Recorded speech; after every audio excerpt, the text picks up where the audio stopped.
Hello, hello. Oh. Okay, there you go. How's it going, man?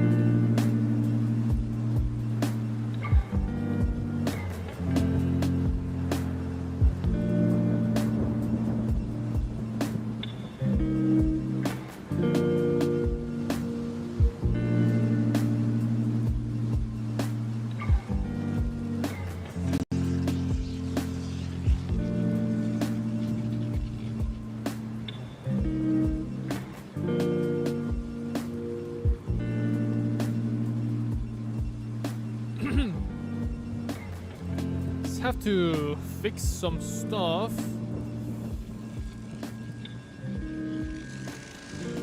And then we should be good to go.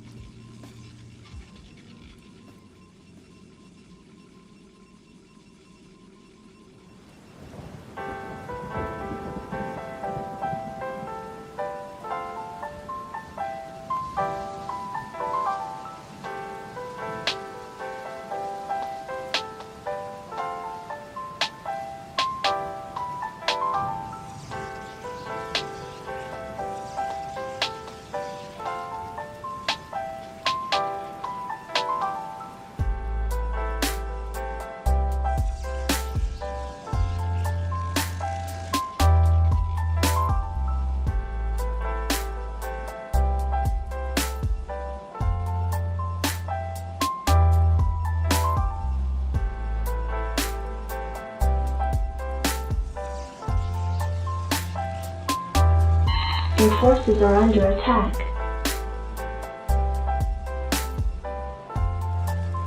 Hey, Tissy. What's up, man? I realized the replay and the ops, they're like completely different. So, clear. Can we friends through BattleNet? Eduardo, how's it going? No.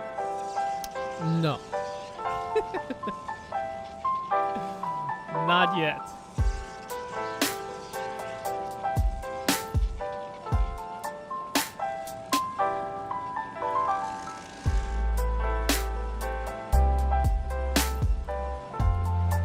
I don't just add random people.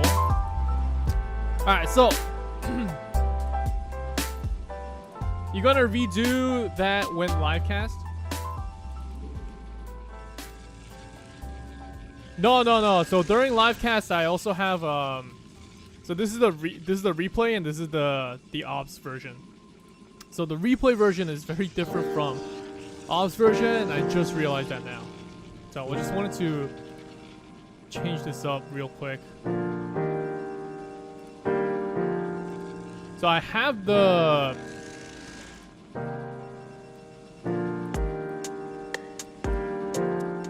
I have the what's it called? So this is the ops version, but then I realized the replay version that we're gonna do is going to be different. So let's change something like this.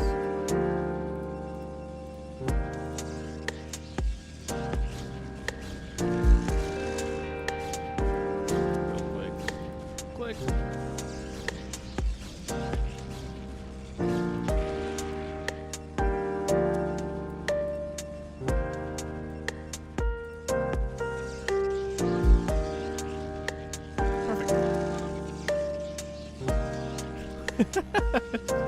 That was busy, okay? Anyways, so today is today is the day when we finally get to watch all the games that we've been preparing for so far. It's the WKSFL tournament sponsorship. That's going to. This is the bracket. It's a double elimination bracket. We had to change this format last week due to certain issues, certain reasons. But we do have our first game over here, and it's going to be Terry and Banging versus Q and Philo. We're going to cast this at 8:30 p.m. Eastern Time.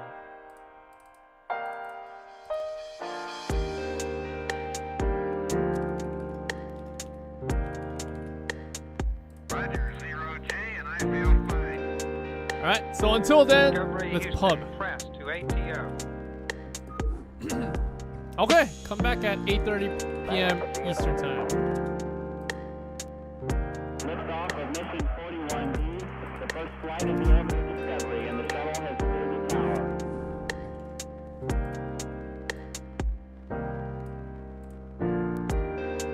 It's gonna be great, guys. I promise. 0, 0, Discovery, go and throttle up. Discovery's 4 computers now have primary control of critical vehicle functions. You can bully pub all you want while waiting. Yes.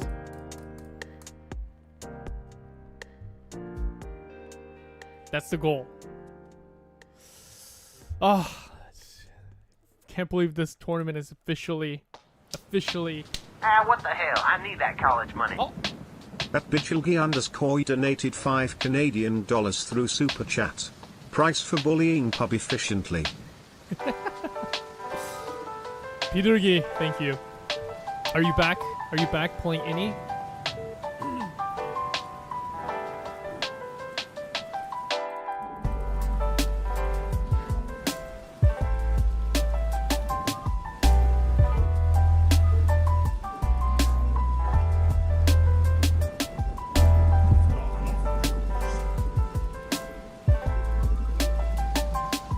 Diablo 2. Diablo 2, right? Diablo Remastered? Alright, have a good one, man.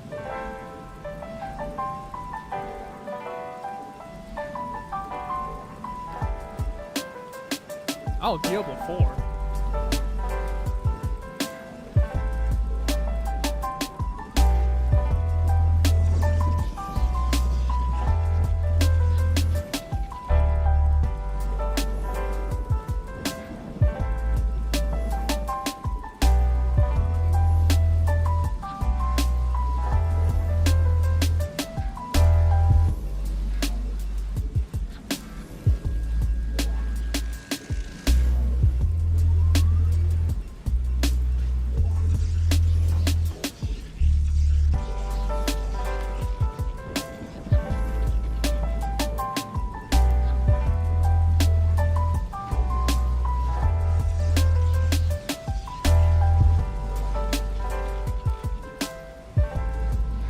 Go 4 gate, because why not?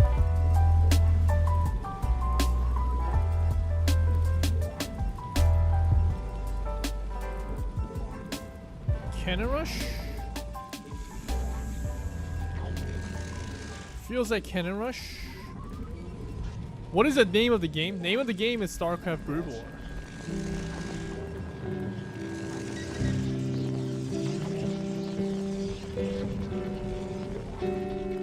If you're trying to join my game, come to channel OPSFL hyphen. But I'm not doing pub games today, so.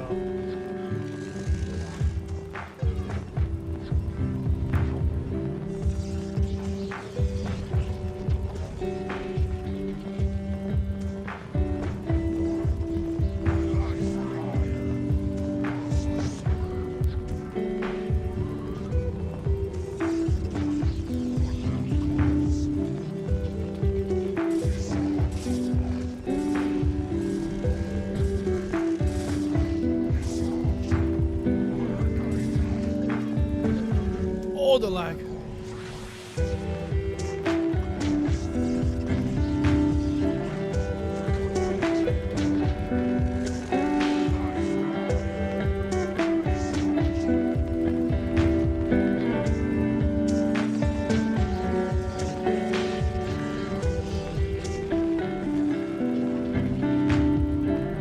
Zella power, let's go.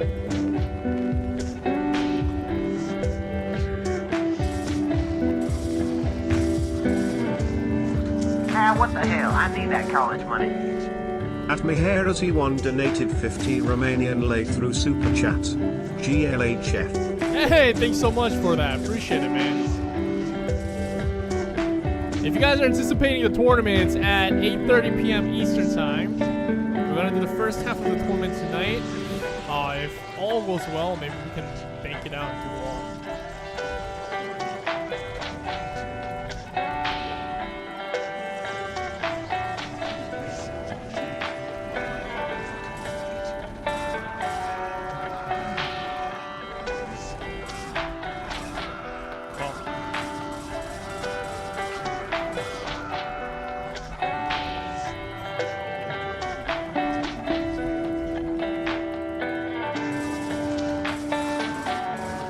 Oh, he changed his build.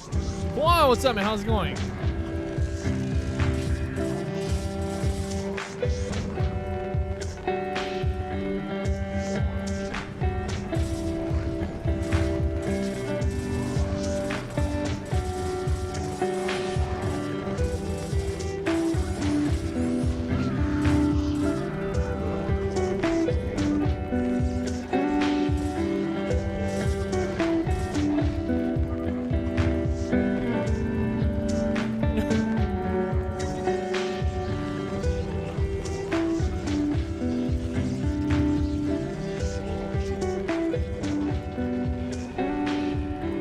I've been pinging that, right? Wasn't I pinging that? Yeah, like 3 times, I think.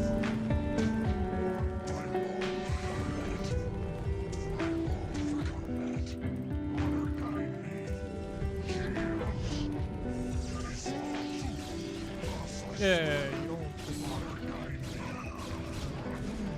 Save 400 minerals.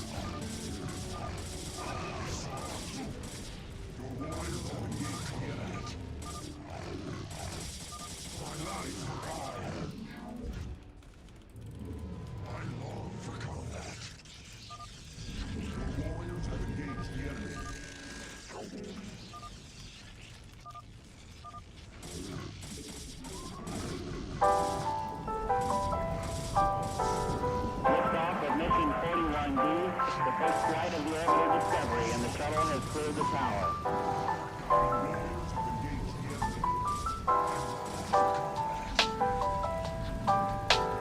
Discovery's 4 computers now have primary control of critical vehicle functions.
He started, guys. He started it. We're not BM.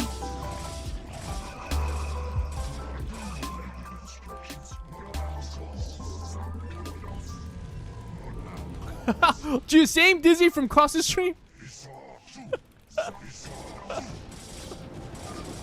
Never mind. Why do they always say never mind after?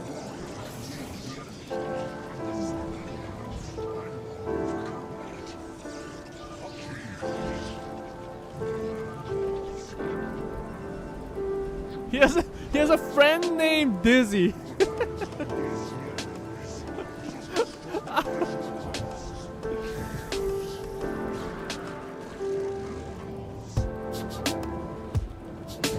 I like this guy.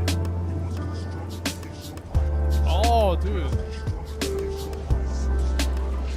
Oh, this guy is so...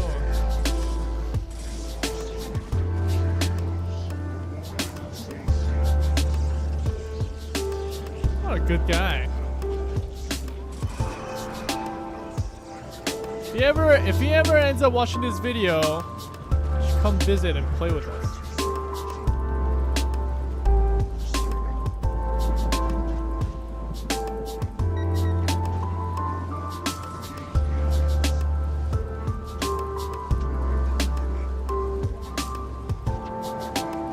GG! Juan Carlos, what's up, man? How's it going?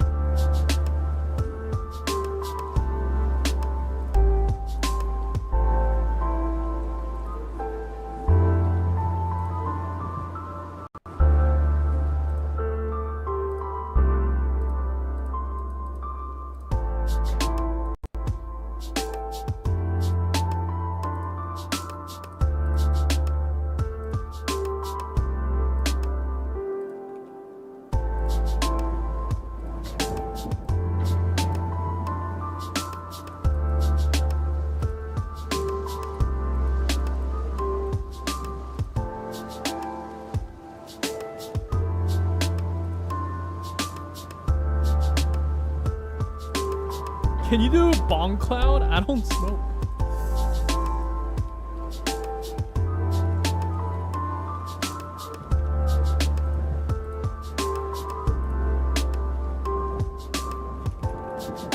Oh, where'd he go?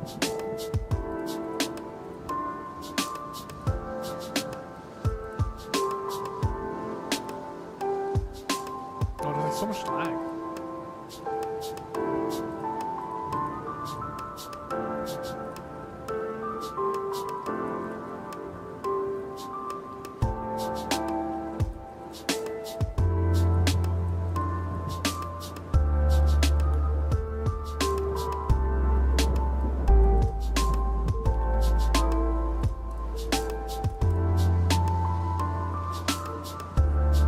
Let's go.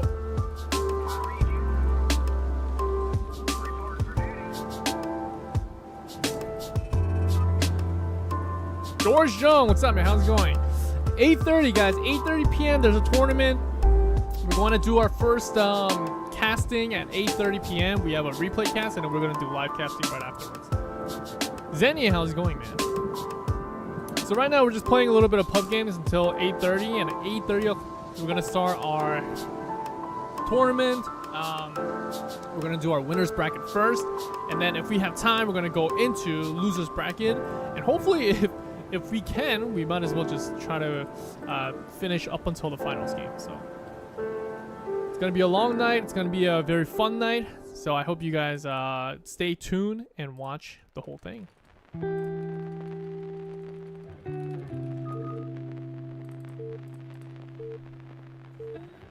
How's it going, Zenny? How are you? You like fun nights? Nice, man. You wanna see fun night? I'll show you fun night.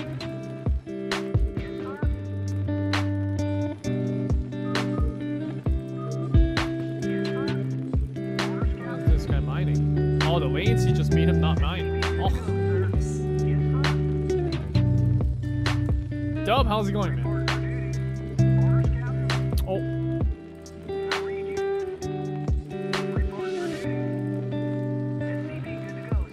Yeah, so we have a WK/SFL collaboration tournament happening tonight.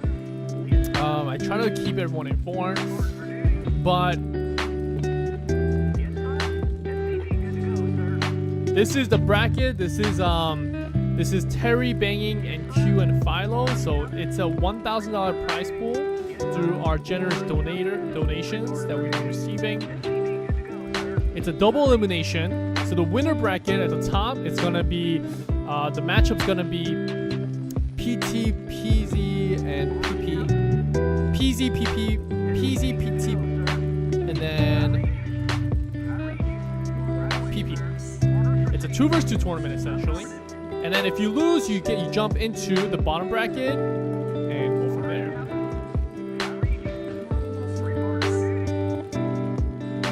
The game name isn't showing up for me here. What game name? I don't know what you're trying to do, Eduardo. You keep saying like, what's game name, bud?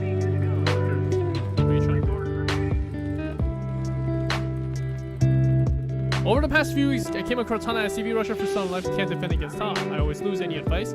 All depends. Is it SCV Rush like stacked SCV Rush, or is it just they just come to you? If they just come to you, by the time their SCV reach you, usually you get your gateway up. You just move, dance around, and don't fight SCVs unless you're confident in your micro. And then from then on, if it's stacked, don't engage. Only engage if they're hitting your nexus. If it's hitting your nexus, then you fight. But once it targets onto your pro, you back off, and then you dance around until you get one Zealot. Because eventually, I'll show you the mechanics behind it later. If you understand how stacked SCV work, I think you'll understand it.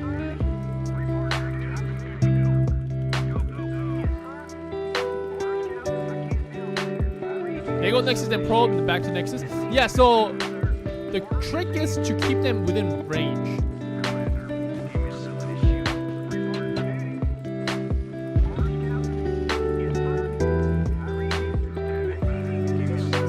Oh, he's dead.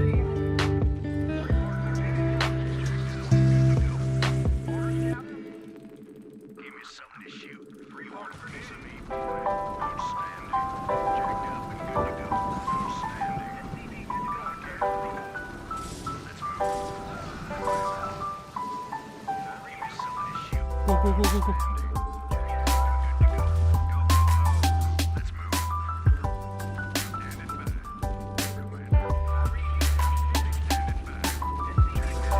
Got it.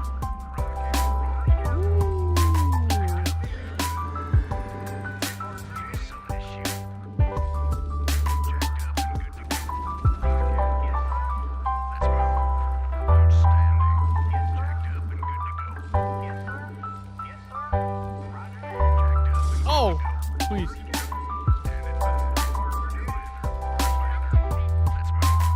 Oh, don't come over here.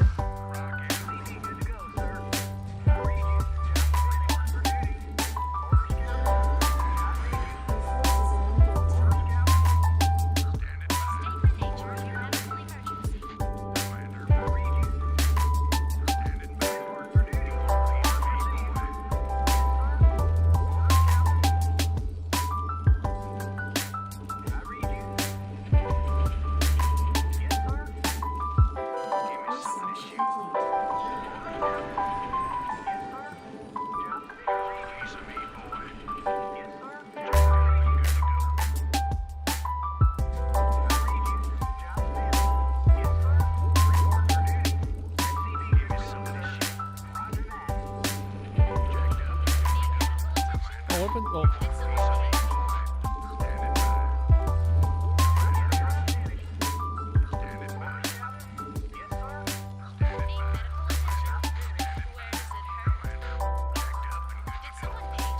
Where is their army?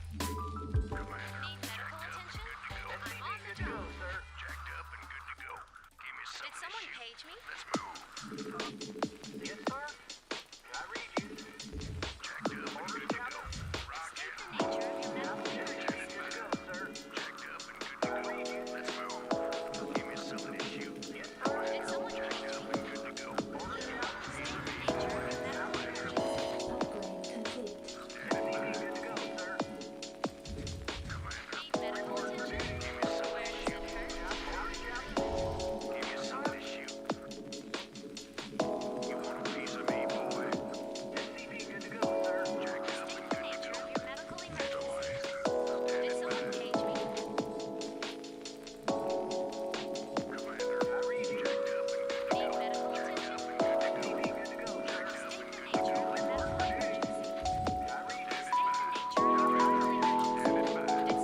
Anth, what's up, man? How's it going? I don't mind it, but music a little loud. Personally, I like it.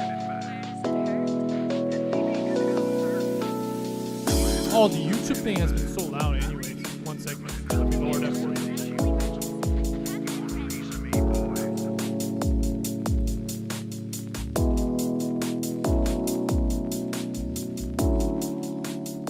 Better? Better? Oh! So much lag today.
Oh, the latency is so bad that you have to click once in order for things to like not go crazy.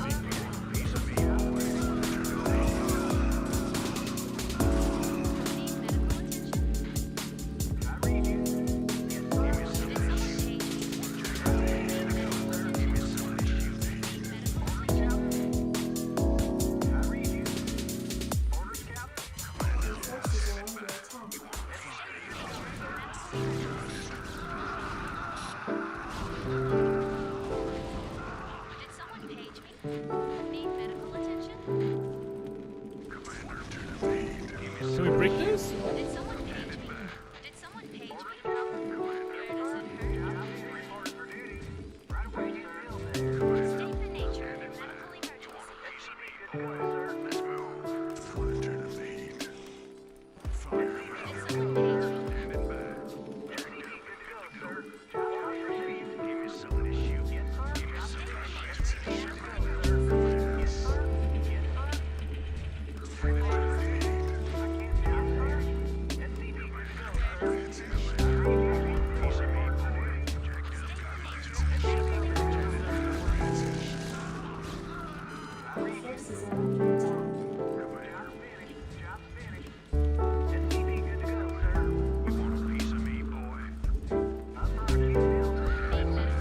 Wow! Computer's lagging.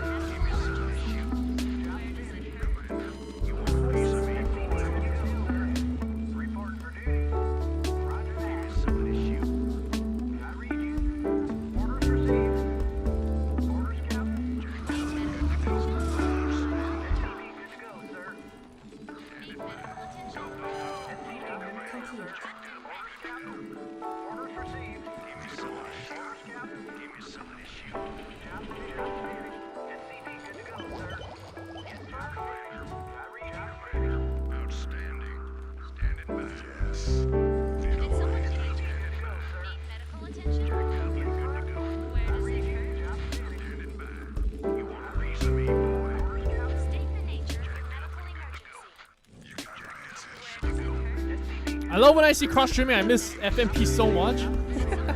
You should just come back and play.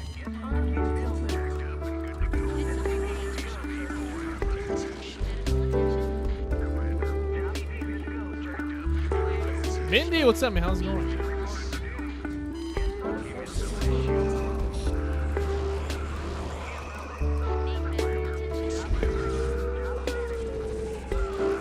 Whoa.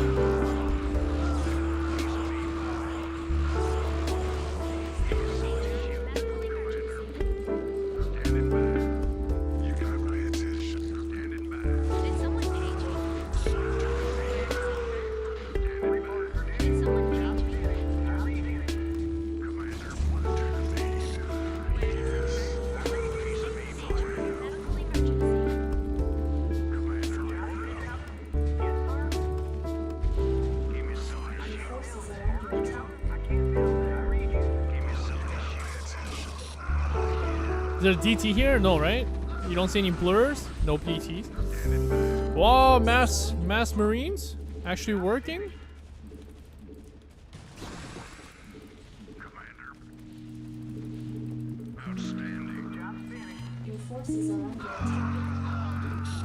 One? Only one? I'm 1-1. 1-1, 1-1. Has Kronz ever smoked blunt? I have. Of course I have.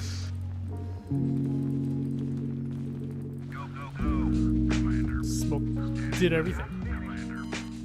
I tell you what, I think I'll join up. Oh, Nick Collins just resubbed for 49 months. Hello Mr. Cross. Just a reminder that you have been dodging our 1v1 for 49 months now. Maybe one day you will show some honor.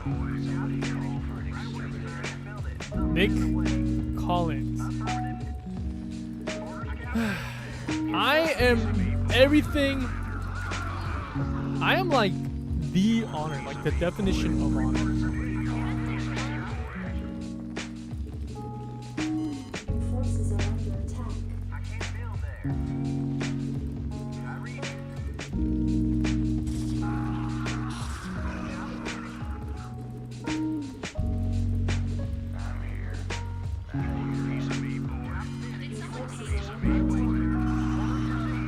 Oh, cannons! Cannons are a hard counter to bio.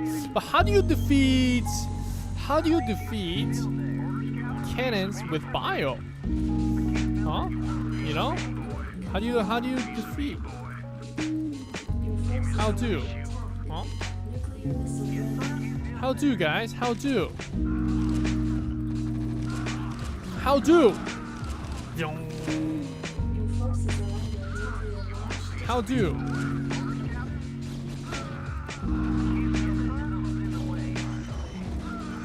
Oh, he's target firing this. How do? How do?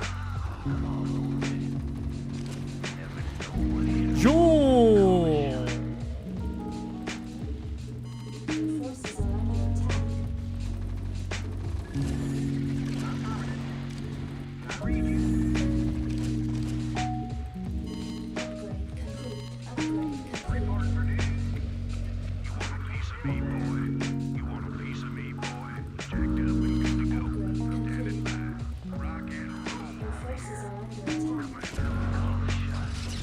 Hey.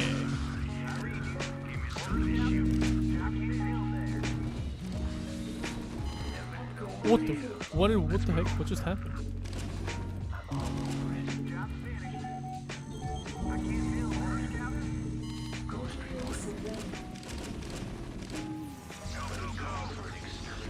Nuclear launch detected.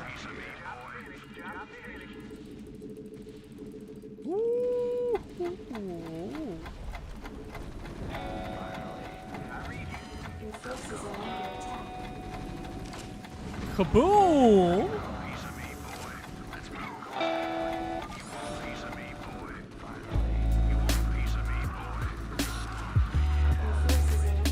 Did someone page me?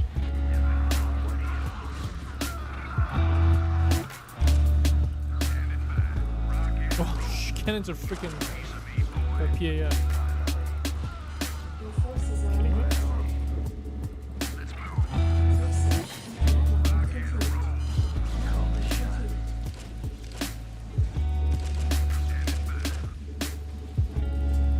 Are there nukes in StarCraft 2? Yes, nukes are actually used a lot more in StarCraft 2 than in Brood War. Because, you know, StarCraft 2 is like OPAF. So for those of you tuning in, as always, I want to show you. Adam, what's up, man? Farpack, how's it going? Tonight we have the tournament here, and this is the bracket. It's a double elimination tournament.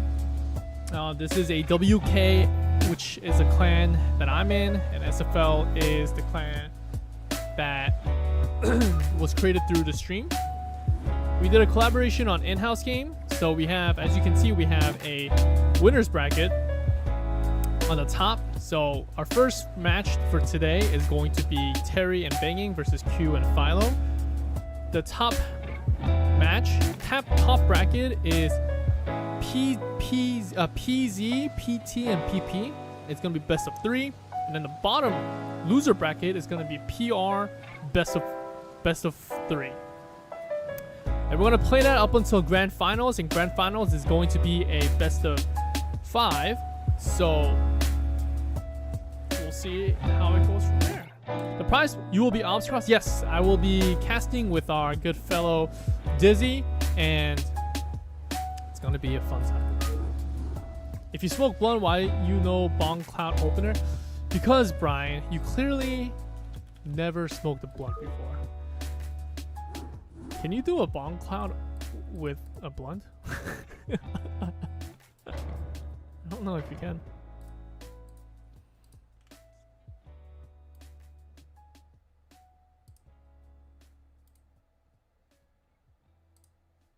Sure, let me like close some stuff.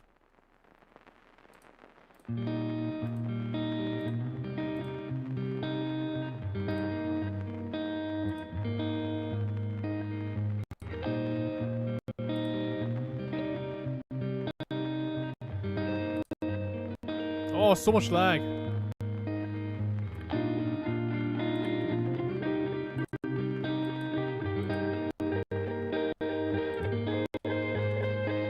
How are we not playing in the tournament? Because I'm casting it.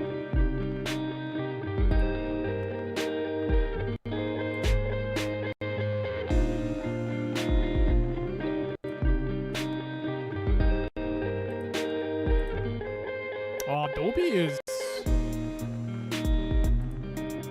really laggy, huh?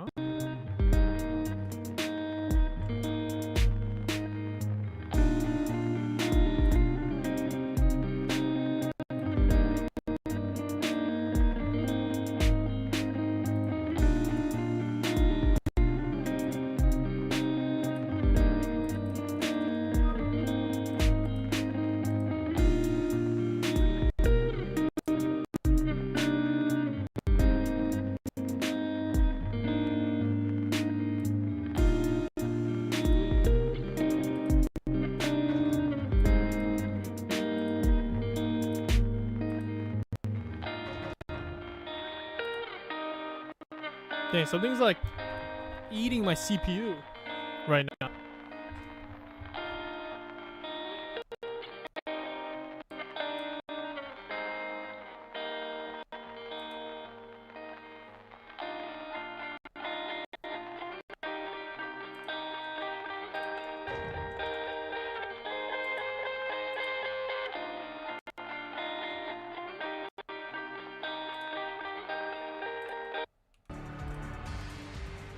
Oh, it was Firefox. Was it Firefox?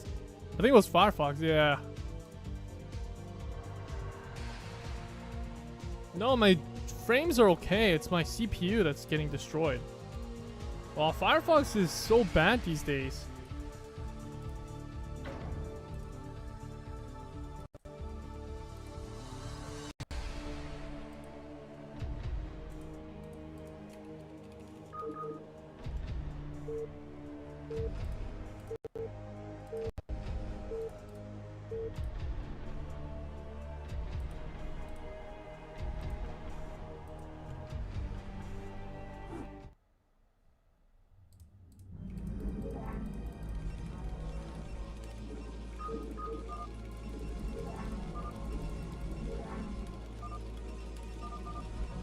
Alright, let's go.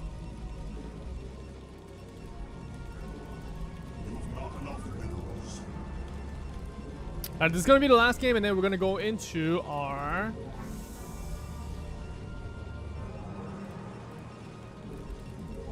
casting of the tournament.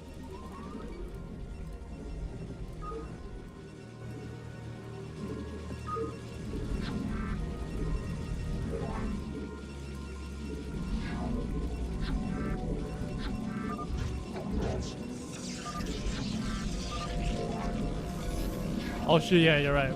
Tournament starts at 8:30 anyways.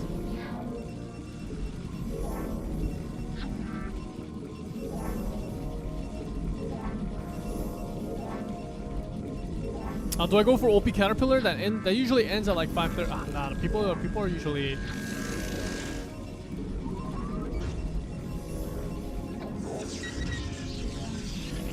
Oh, okay. I'll just go regular, and then go into like drop or something.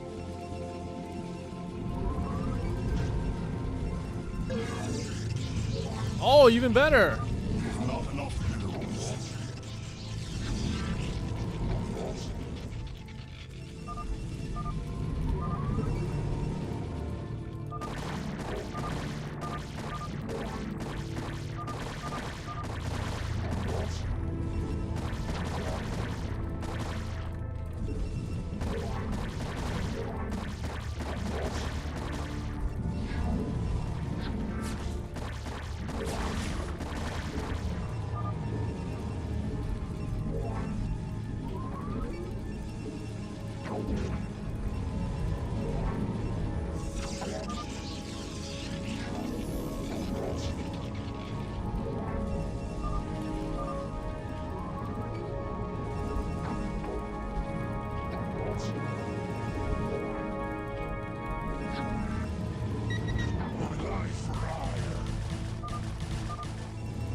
We didn't even get to fully scout the other guys. I think that's fine. Is this game gonna... Oh, I don't think this game's gonna... It's okay.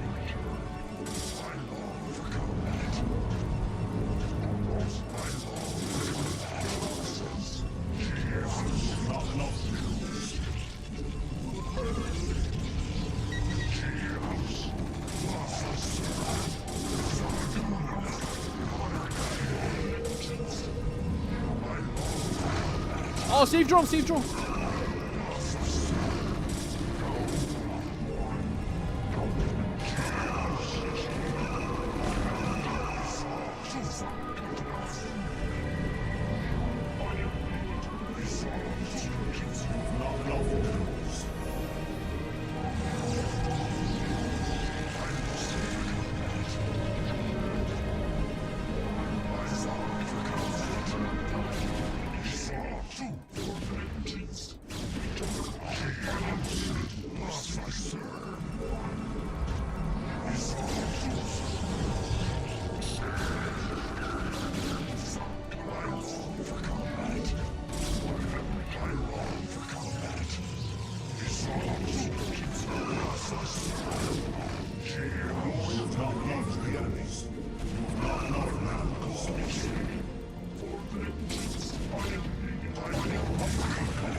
Okay.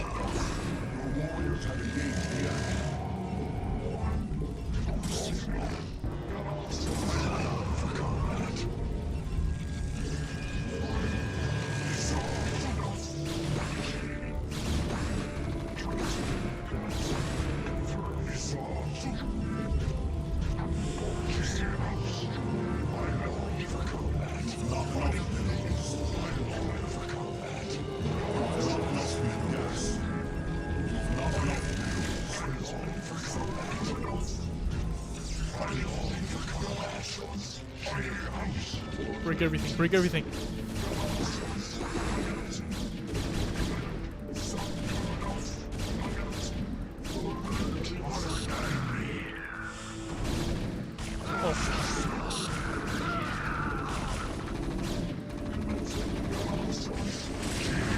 Oh.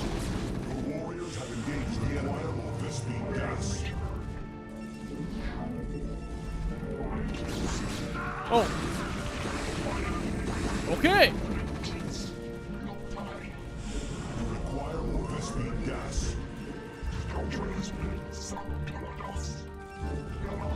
Four? Four?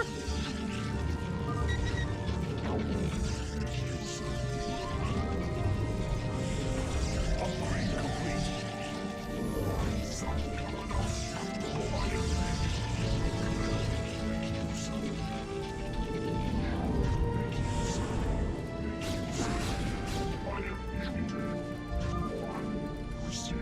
Right on time.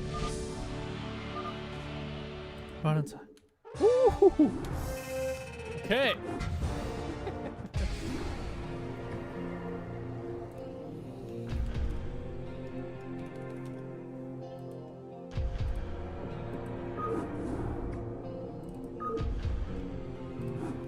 All right.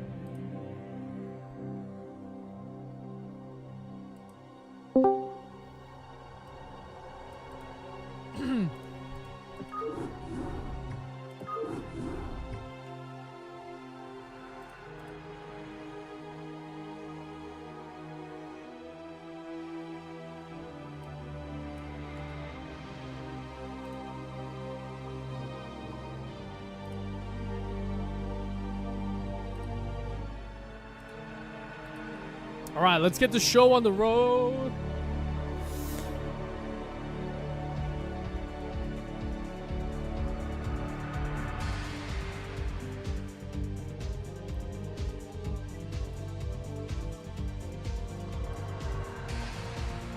So, let me tell you guys the rules and the format of the current structure of this WK/SFL collaboration tournament. So we have 5 teams. We have 5 teams. We have Terry, Banging, Q, Philo, TB Bear, Vanguard, Big One, Tiger, and Dr. Hong. Everyone sees the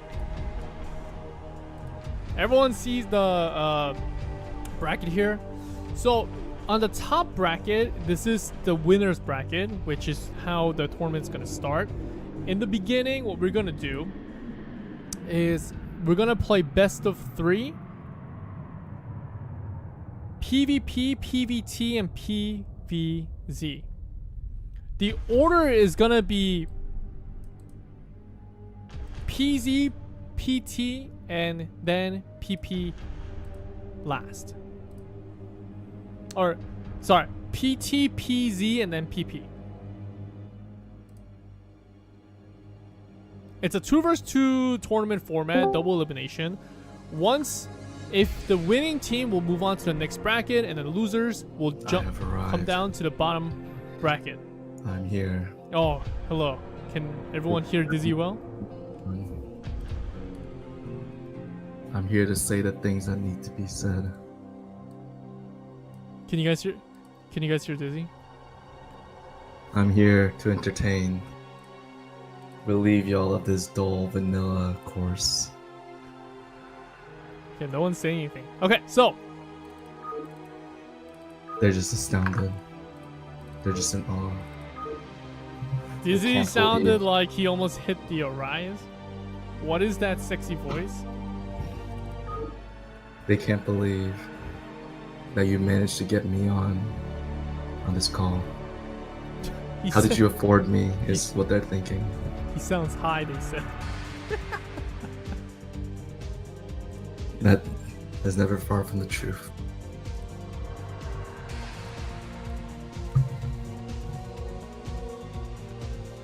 I'm here to say the truth. Tell the viewers what they want to hear, what they need to hear. Your forces are I'm under here to attack. offend. Hydra VCK, thanks so much for a raid. Alright, so I'm here to cancel course. I just explained the format of this tournament. Did you explain it correctly? I think I did, but do you want to explain it? It's double elimination. So it's double elimination with one team getting a bye because it's uneven teams. Winners move on. Losers get a second chance. Once you lose twice, you're gone forever. What's the match format? I don't know, what is the format? What is the matchups? I have no idea actually. So the format of the winner's bracket is best of 3, and the matchup is PVT, PT, PZ, and PP. So that means it's gonna be all mirror matches. And in the loser bracket, it's the same thing, best of 3, but it'll be PR as the format. Just the best of one, I see. No, best of 3 in losers bracket. Oh, just PR, PR, PR. Yeah, PR throughout the whole thing. I see. Your the announcement in English, it says PVT, PVZ, PVP, so it makes it think it's 1v1s. Oh, shoot. This is why I exist, guys. I'm here to correct the many mistakes that course makes. Okay, it's been fixed, and now we're good to go. So, Okay. in our first matchup, we're doing a replay casting because getting everyone together, Dizzy brought this up, that time would be our biggest issue that we're going to have. So we're going to begin with our first match, and it's going to be Terry Banging versus Philo and Q. Oh! I'm super excited for this one because I can discuss this more when our astound redeemed host decides to let me in. I actually have Terry Banging as a finalist. I think they're one of the most balanced teams.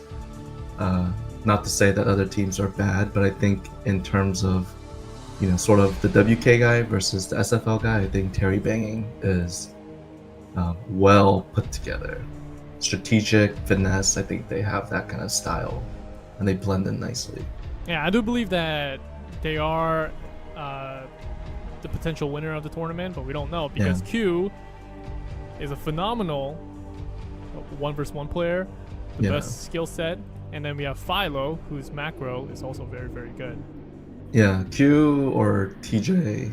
I was just gonna call him TJ, but yeah, TJ's probably, I think, maybe top 2, top 3 players within this this tournament here. So I mean, he himself can probably carry a game alone. So Yep, and what I like is Terry's ability to create strategic and unorthodox play, and TJ has a personality of being more standard, not doing dangerous or risky moves, but he likes to play very fundamental and very standard. So I'm pretty excited to see how the team is going to play with each other.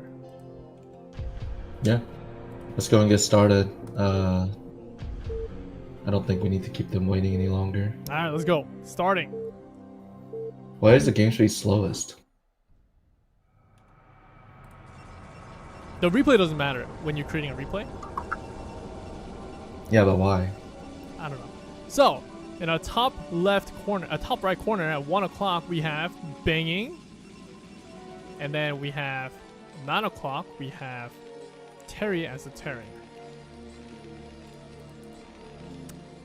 And then 12 o'clock, we have Q as the Terran, or TJ. And then we have Philo at 3 o'clock as Toss. Benny is usually the sort of main Terran, but I guess they feel comfortable with him just playing Protoss. I think he's one of those guys that even though he started as like a Terran only type of guy, he pretty much melded well into like playing Protoss. I think his style is pretty similar to Perry, where not to say that his mechanics are bad, but I think he definitely is more of like a finesse style player. Like he does everything pretty well rounded. Like relative to Phil, I think Phil is definitely stronger on the macro side.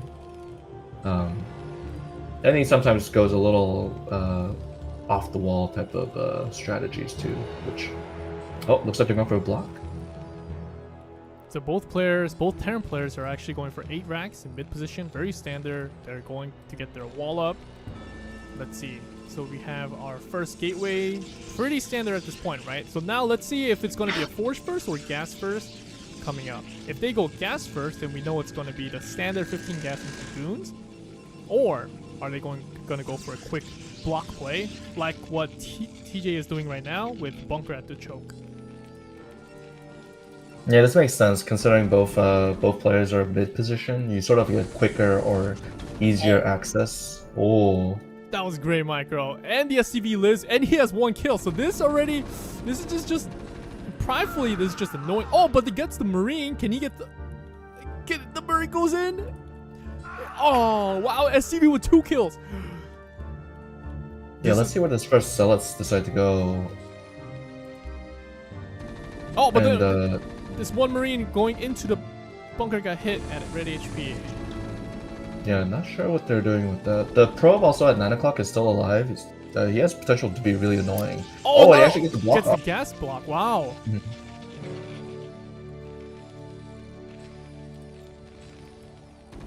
Cannon is a little bit late at 3 o'clock, despite going 3-gate forge. I think maybe got a little too overzealous with the probe micro there. So he might face some damages here with the Zealot.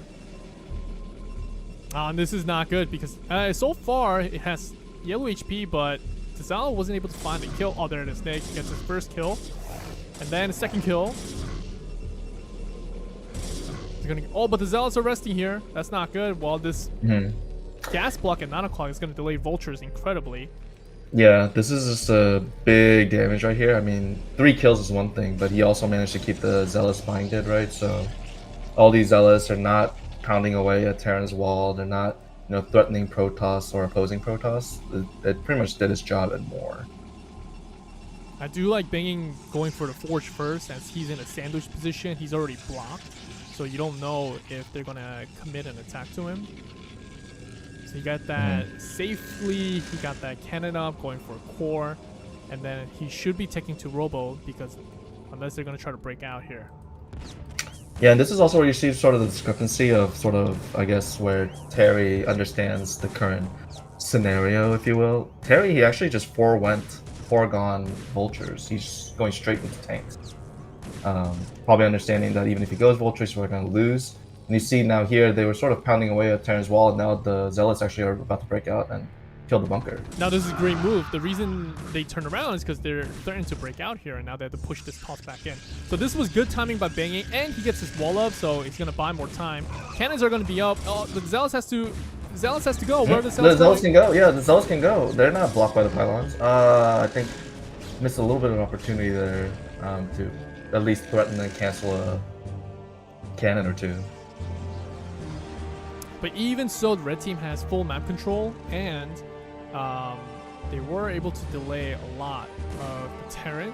And in 2 versus 2 PT mirror, Terran is usually the one that needs to scale, and Toss is more of a early utility in helping your Terran grow kind of race. The builds that red team right now is going for, though, is, intended to be relatively aggressive, right? I mean, we see right now 12 o'clock is at 4 fact. He's just still on vultures. Whereas blue team, they're both further along on tech. 3 o'clock still on core, whereas 1 o'clock getting his robo halfway done. So they're definitely playing this out well in terms of, no understanding that they just need to defend right now. As longer the game goes on, the further they'll be ahead on tech.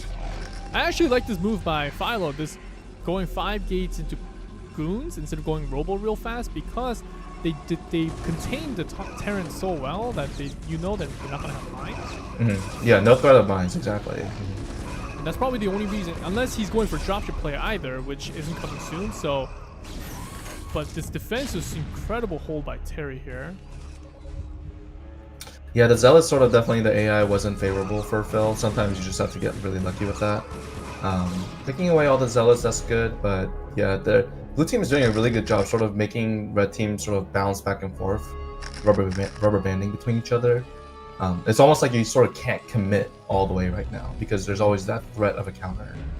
2 starport going up at 12 o'clock for TJ, and 1 starport is already done, getting his 2nd command center as TJ is preparing for a drop or some kind of robo play. Vultures roam in. Oh, if you notice this, you can get a lot of probes here. Got 1 probe.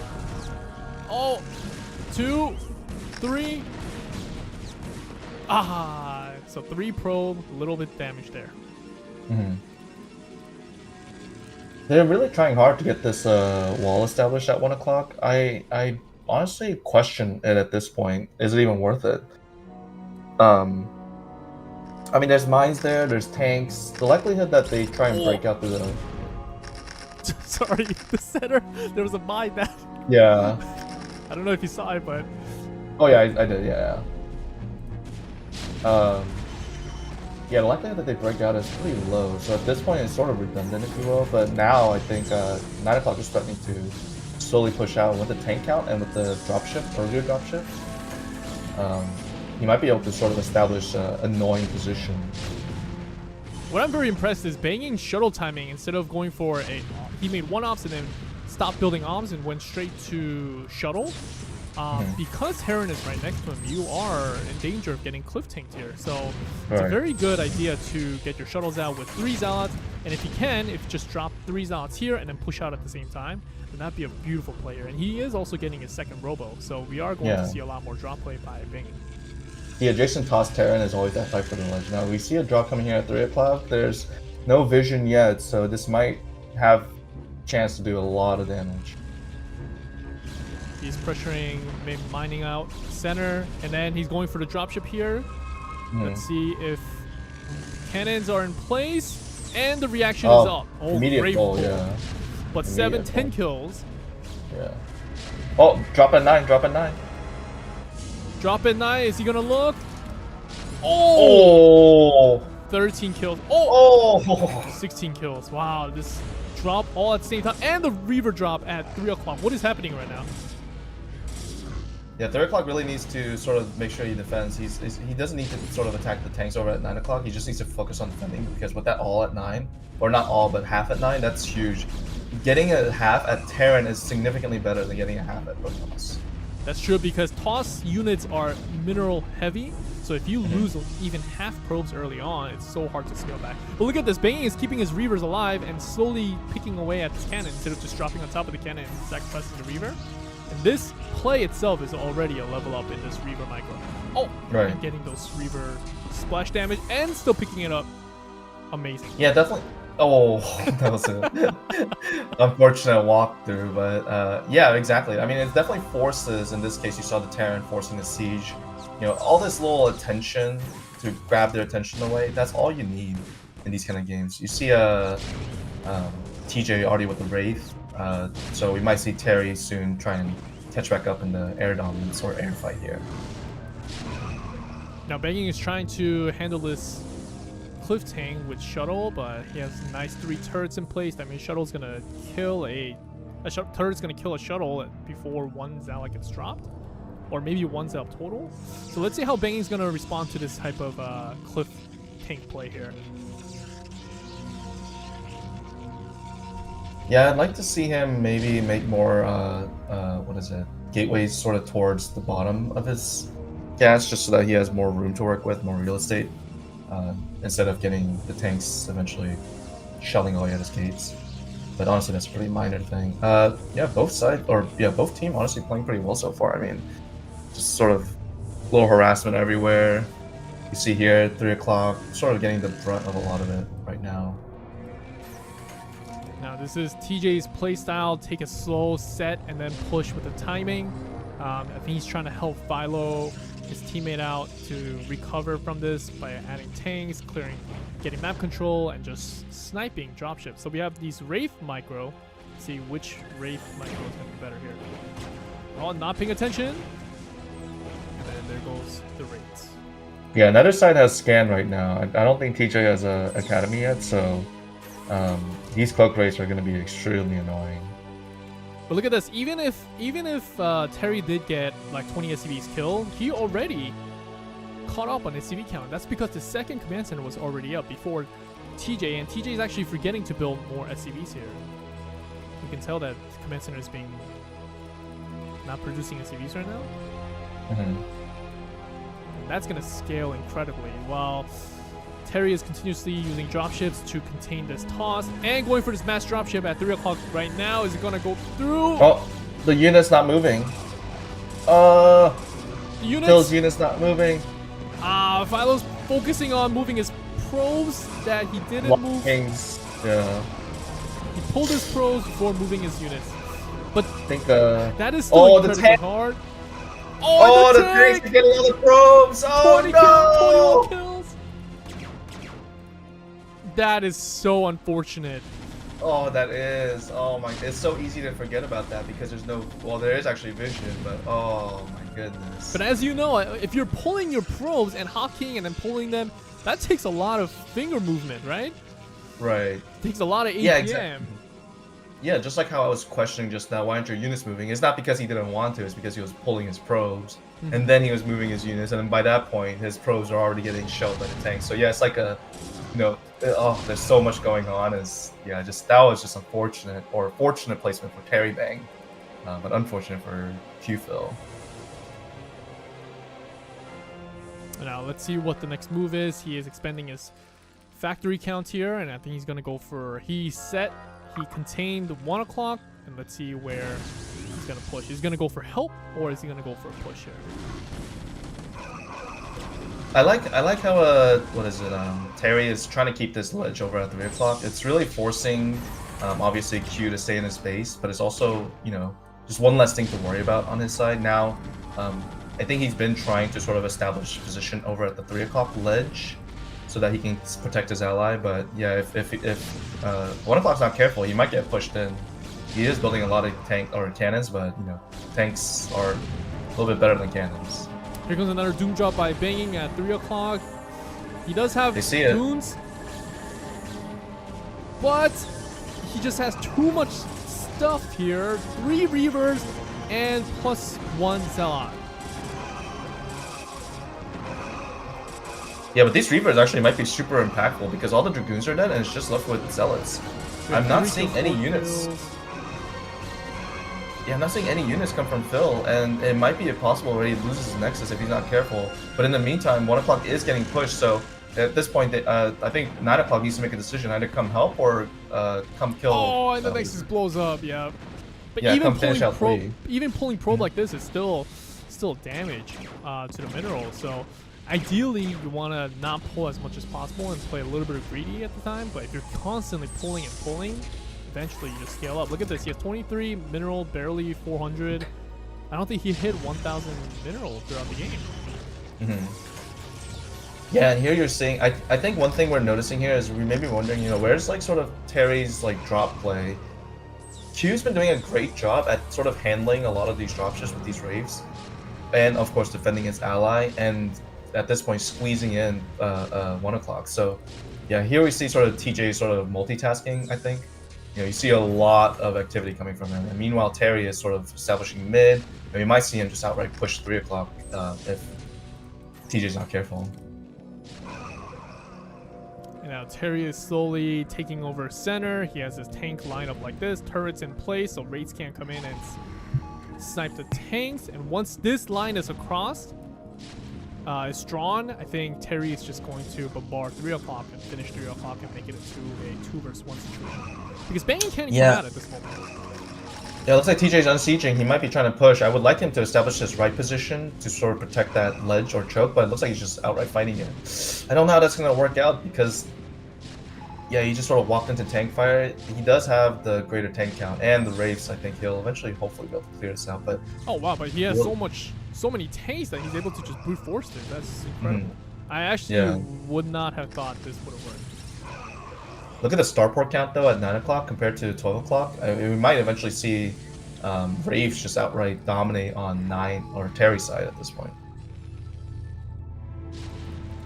But observers are pretty well placed over the map. This is one good thing Phil has going this game is like the observer placement. They're pretty much everywhere fruitful at least.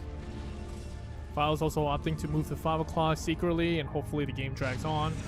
I mean, losing your main nexus is pretty big, but eventually, if time allows it, then the rate of mineral is relatively the same, except your population just becomes worse and worse. But let's see if TJ can hold until Philo can come back from this. Yeah, distance-wise, it still does favor red team, right? I mean, just because he's so much closer, can come help, but yeah, it's just a matter of buying time at this point, and Terry is doing a great job. He established that little narrow position to not only shell away potentially Phil's base, but also keep Banging's choke safe too. And here comes the race. Oh, no reaction. Cloak versus cloak, scan versus scan. But you Can't can tell who's scanned. you can tell that TJ's attention is not defensive anymore. He's actually going for more offensive.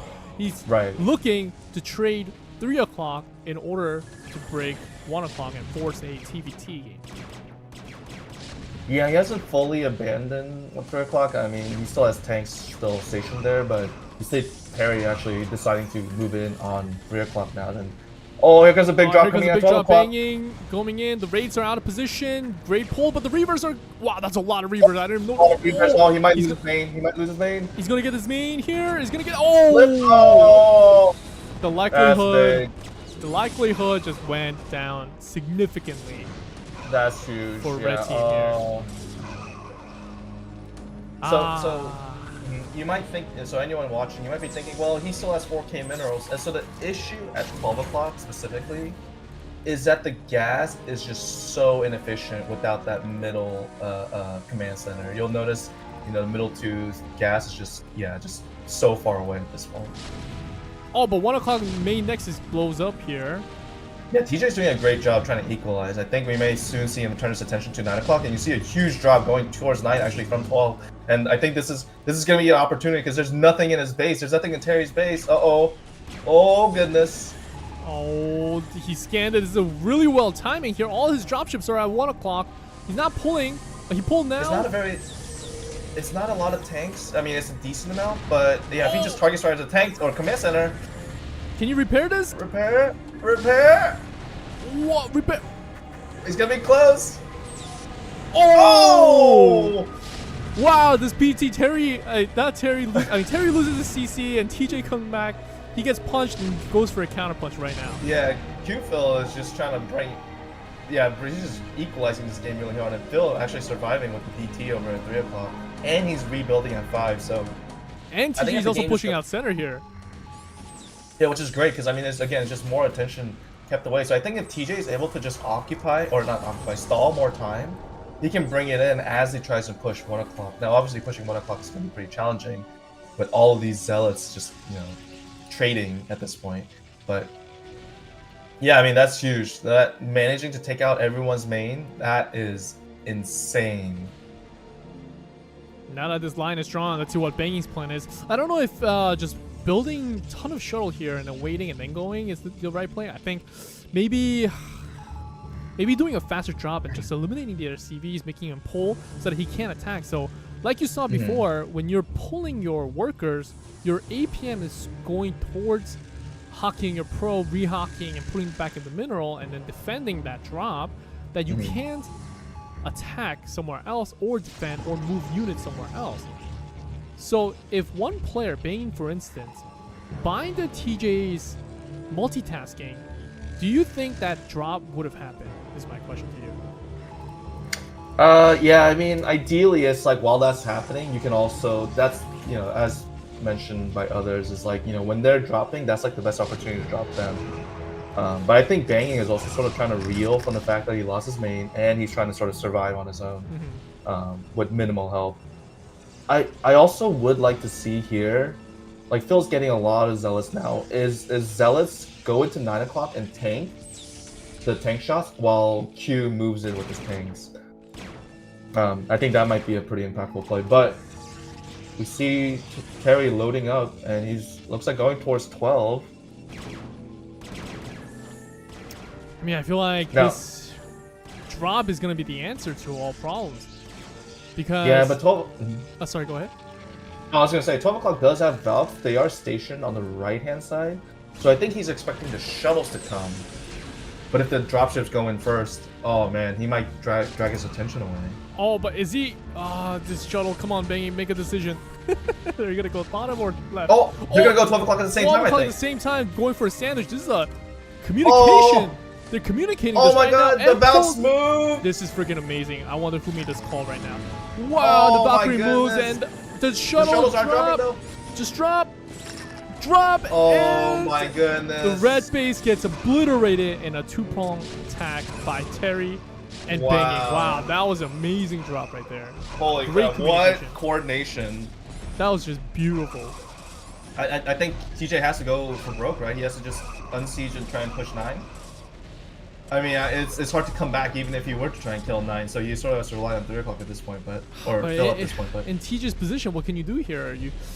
You know, as a player, like now you need to rebuild, but your teammate hasn't been fully recovered yet. Yeah, so you just have to go for here? broke, I think. Yeah. Yeah, so he's going to try. He unsieged at center. He's pushing. This one tank might actually deter a lot of things. Look at this, one tank. This one tank. Yeah, but now I think he's just gonna unsiege, right? He's gonna drop on the ledge. Although he's gonna drop right there. Oh, on top, yeah. Oh, that's so many tanks. That was the greatest play of all time. We're gonna see Pippa's play 2026. If you think about it, again, I mentioned the Valks GG, well played. Wow. Yeah, the Valks are ready. Like he knew that shuttles were coming, but it's like, oh, the dropships come, so he moves it over, and then the shuttles come in as they see the Valk engage with the dropships. That was amazing timing. This play was just phenomenally. Yeah, amazing. it was simple. It sounds so simple, but in practice, it's so hard to actually work together on things like that, right? And I guess this is why it's important to be on Discord to coordinate these kind of attacks. But I haven't seen, even if people are on Discord, I haven't seen, hey, let's set this and execute it together. And I think that was the first time I've seen it, and it was very, very nicely done. Yeah, that kind of almost interpretation or expression is very hard in the heat of the moment, right? You know, like I think you're pretty terrible at it, where you just don't convey what needs to be done because you're so in the moment.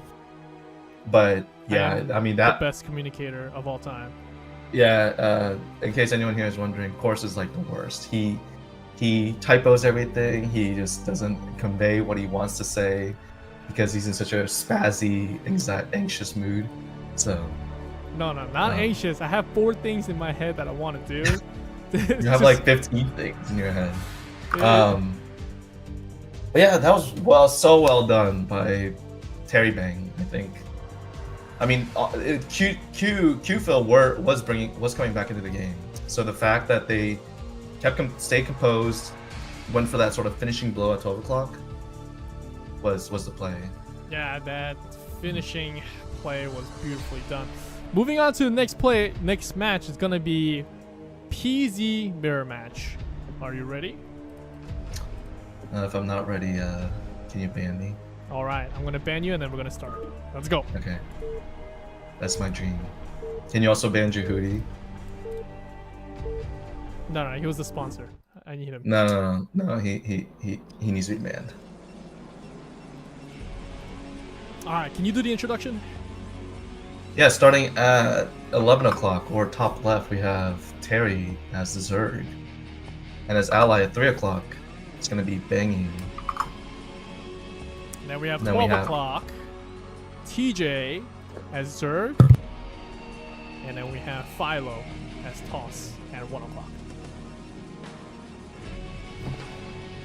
Yeah, I think this play makes sense. I haven't really noticed it until some homework that I did. Is Terry really likes to go Zerg? I think he's probably one of the strongest Zergs in the pool of players that we have.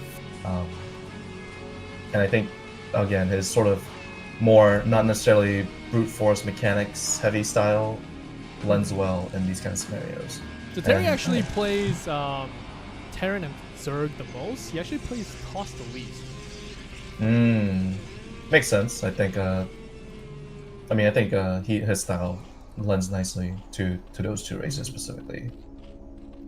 We see 11 o'clock going for 2-hatch in this position, and then we have a 2-hatch for TJ as well. Usually, I'm not a big fan of going 2-hatch in mid position, only because links come out faster, so you can do more things, such as block. Your links could be in better position, or you could be a little bit more aggressive and ideally capture one Zealot before opposing Zergling comes out here. Yeah, true. I think maybe because they're in an adjacent position, they feel like they can reinforce each other nicely. Or worst case, if one of them does get blocked, the Did they dropship pick PZ can, or versus not PZ? dropship, shuttle can It's maybe help. mirror matches in faster. the winner's day. That'd be my assumption, but I agree with you. I if it was me or if I was teaching someone how to Zoroark's play, never I would picked usually specific races, just it always was look at just go. random. Full Well, first. that's in SCW these style. spots. This Or is in Korean TJ. meta. Koreans always choose meta. So in chat, we have, back in my day, it was hashtag aura to never pick a specific race on fastest, always just random. Back in the day, about yeah, back in the day, people didn't wear seatbelts. Back in the day, kids got married at when they were 12 years old. So, lingering on the past, I think, is a little pointless, right? So, if you want to live back in the day, then I got a bridge to sell you. Hey, back in the day, cigarettes were considered very healthy. Yeah, I watched Stand By Me the other day, and there were kids literally smoking cigarettes. I know they weren't actually cigarettes because they're just acting, but come on now, I don't want to be up here on a pedestal and say cigarettes are bad, but it's not good for you, right? I don't think anyone recommends smoking, so. And we have our first Ling battle going on. See, 12 o'clock and 11 o'clock when doing 2-hatch build, but Red Zerglings actually came out faster because the distance is a lot shorter here. Mm-hmm. Yeah, now it becomes also basically a fight sort of per race. You have the tosses adjacent to each other and Zergs adjacent to each other. So, but here you have the play to go for the wall. Or not to go for the wall, I'm sorry, to go for the block. So it's going to be very important that either, Phil maintains his zealots. He doesn't want to be too aggressive because his zealot count will be lower, right? Just in consideration with the fact that he's building cannons. A little too early, I think. Yeah, I don't know if this is the right play because it forces TJ to micro at 11 o'clock and can't help to help cover this blockage here now. Right. The threat of the block exists because the zealots can't just come attack cannon for free because of the Zerglings. But then with no threat of the Zerglings, the cannon can't be saved. This is already sort of breaking down. I think the initial cannon was already sort of a bit of a misplay there. And now Zerg's gonna have to sunken up, right? Zerg has to sunken up. Yeah, so if the block fails like this, unfortunately, it leaves the Zerg really vulnerable.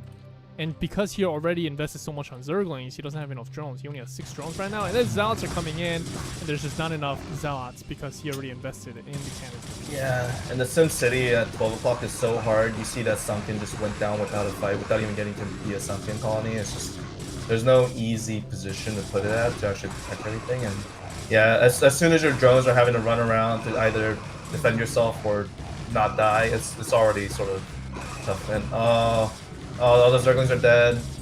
The Zealots are here, but there's more Zealots. There's more blue Zealots than red Zealots. Yeah, and 2 versus 2, if it becomes like this to scale so much more than 3 versus 3, this is not looking very good for red team. He's making these hero Zerglings are making their last stand here, and Zealots are continuing to come and help, but it's just not enough. Yeah, there's more Zerglings on the way and maybe more health coming, but with this wall coming down, it might be hard to defend. Maybe outside of a missed micro, these Zealots are winning their fights against the opposing Zealots, but more Zealots are showing up. We do see a... Oh, and the GG comes in, yes. GG, well played. That, I think, gives Terry Bang the 2-0 win. It is a 2-0 win. So it's not a 2-0 win. We did have a third game happening, which was a toss mirror matchup. Unfortunately, that file got corrupted, and we couldn't recover the file. But in that game, Philo and TJ was actually winning 1-0. And then the remaining games actually happened afterwards. So they did lose 1-2, and Terry Banging advances to the next round. I would have to ask, why did they play the third game if it was already 2-0? I think they played the PP game first. Oh, okay, no problem. So I'm assuming the PP game, TJ Phil won? Yeah. TJ and Philo won the first toss mirror matchup, and then they lost the toss terror, and then they lost. I would have wanted to watch that. Dang it! The toss game actually lasted about 30 minutes. 20 what? I definitely wanted to watch that. Yeah, first 5 minutes they were playing it out, and then it was laggy, so they saved the game, and then they recreated it with the saved game to ensure the same position and the situation. Right. But everything was fine until the replay was just corrupted afterwards. Dang it. Yeah, the reason why I mentioned I really want to watch that game is just because, again, I mentioned sort of the dynamic between the two teams is Terry Banging, both very balanced. TJ Phil, I think TJ, again, is one of the best players, if not the best, in the current pool of players. And seeing him and Phil work together to beat, in my opinion, the top contender to win the whole thing, I feel like would have been so fun to watch. But we'll call this a 2-1 win for Terry Banging. Okay. So Terry Banging moves up to TB and Bear. Our next lineup is Vanguard, Big One versus Tiger and Dr. Hong. So let me see where they are. Big One is ready. But before that, chat says, "You're right, I'm from SCW, not Korean meta. I always forget the difference." And Chase says, "We always had to play RVR. If you P up, you're bad. And when you win that ZZ versus PP, you can't let them ever forget." I mean, that sounds like more of a spontaneous game, like when you run into each other on pubs. If it's like a dedicated sanctioned, if it's like a sanctioned game like what we're doing, where there's obviously something at stake, I think it's a little bit more important to have maybe a little bit more equal, opportunity type deal.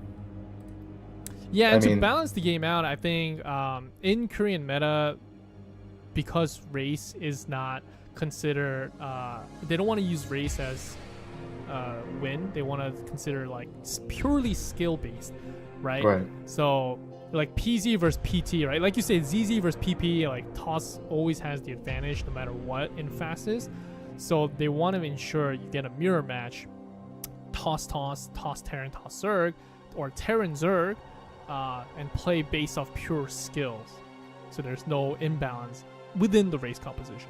Right. Yeah, tournament we would PR for sure. So that is the loser bracket. But in the winners bracket, we are playing with all mirror matches first, and then in the loser bracket, it's gonna be best of 3 of PR.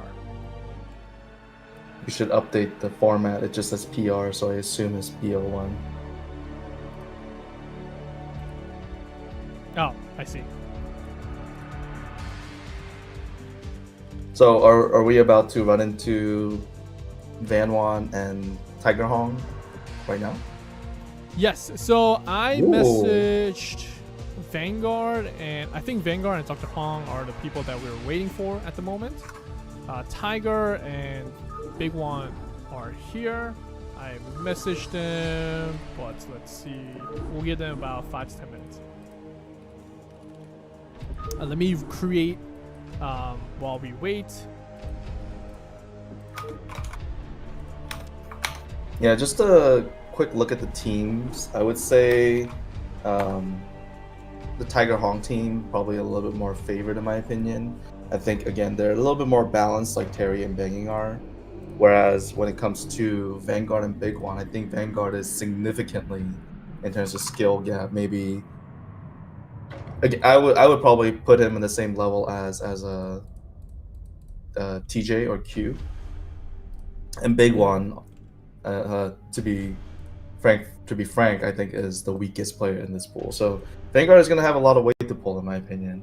And Tiger Hong, I think they're solid enough to sort of exploit Big One's weaknesses. But if Vanguard, if he stays on top of his game today, I think we might see him just outright carry. Hey, I mean, Big One's been practicing a lot, and I think he's been getting scolded a lot. So let's see if he learned and he listened to his elders, and then see if he watched his own replays, watched everyone's replays, and learned from there. And we're gonna see. Let's see if his practice and patience and learning will show up in this tournament. Yeah, if I had to give a point rating, 1 through 10, 10 being the best, Vanguard would be like a 9.5 or 10. Tiger and Dr. Hong, I think they'd both be like a 7. And then Big One, I'd probably put generously a 2. No, I'm just kidding. I'm just kidding. Probably a 6. Probably a 6. There are certain parts he does well, but I think after 5 minutes in the game, his biggest weakness is that he sort of falls apart. Not in the sense that he doesn't he doesn't know what he's doing, but he almost tunnels on what he's doing to the point where he just ignores everything else. It's like if you tell him to mass, he only masses and attacks. He forgets to defend his drop. He forgets to work with his teammate. If you tell him to drop, he forgets to attack. He only focuses on drops. So, I think that's his big weakness. If he manages to sort of take his nose away from the screen and look at the chat or listen to what Vanguard is telling him, I think he'll do fine. And I'm being genuine with that. I do think Tiger and Hong just have the natural advantage because this hasn't been mentioned, I don't think, but Tiger and Hong are both Korean, so there's sort of less language barrier. I'm sure Vanguard speaks English well, but maybe the accent might not help all too much sometimes. But we'll see. I think the language barrier might play a factor, but we'll see.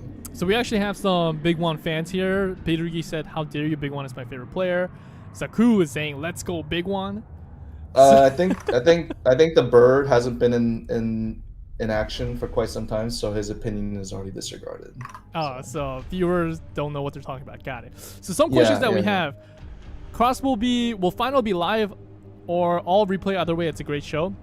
So the first match was a replay because unfortunately we could not have enough players. The time matching wise was just so bad. So I asked them to play their games and submit a replay, and fortunately and luckily everyone was available for Friday night. So we're gonna run our games live moving forward, and as you can see we have Terry and Banging, Tiger, Dr. Hong versus Vanguard and Big One. Vanguard is on the way here, Tiger is here, Big One is here now. We're waiting for Dr. Hong to show up. And do you plan to do this tourney once a month or anything planned? Dizzy, do you want to take on that? I mean, it sort of depends. I think there's a lot of trouble that maybe Course came across doing this. Maybe a lot of logistical issues, and maybe I guess this is sort of your first time organizing this level of tournament or league, if you will. So, I personally enjoy doing this. I like to order people around, but you know, it is hard to get grown men with responsibilities and families to commit to things like this. You know? So we'll see. No answer, no comment. Or I did comment, but no straight answer. So ideally, we wanted to do this on a quarterly basis. The WKSFL collaboration, which you're seeing here, was something that players were inviting SFL to play with them, and then people were able to play with each other. So it got a lot active and got a lot bigger. So what we wanted to do was we wanted to reward the players, to provide them with incentive to get better and to continue to be active. Usually in the past we did quarterly basis. We did 3 versus 3, but we'll see moving forward.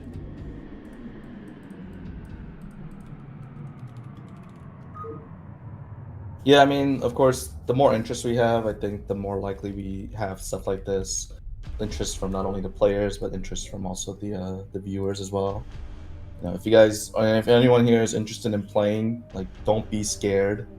You know, like, just, you know, please feel free to just come in, play, watch, ask. Mm-hmm. I think everyone that plays Innies love to talk about strategy and love to talk about Starcraft. So, you know, we've been doing this for, I think, a year and a half now, right? So I can't believe we've still lasted this long. Right, we actually started the whole SFL Any initiative in 2025. January 2025, and we're going strong. 1 year and a half almost. So it's good. The community is growing. People come and go, but people who do stay and are active consistently, it's been very good. We're doing a lag check right now. It looks okay. It looks good. Unfortunately, we're probably not gonna let it last much longer because Course is gonna disappear from the face of the earth for about a year. Hey, just because I leave, that doesn't mean it's gonna die. Okay. I think that means it's gonna die. Peter rebuttal saying, "Hey, I'm a 3-time tournament winner speaking here. Please give respect to his name." That's true. That's true. Peter, in case anyone here does not know, has won 3 show matches, which is, you know, all of the show matches that we've had so far. So that's true. Peter is sort of our current king, if you will. So. Chase H asking where Cross going. So I'm going on pat leave in about next month. We're expecting it on May 28th. So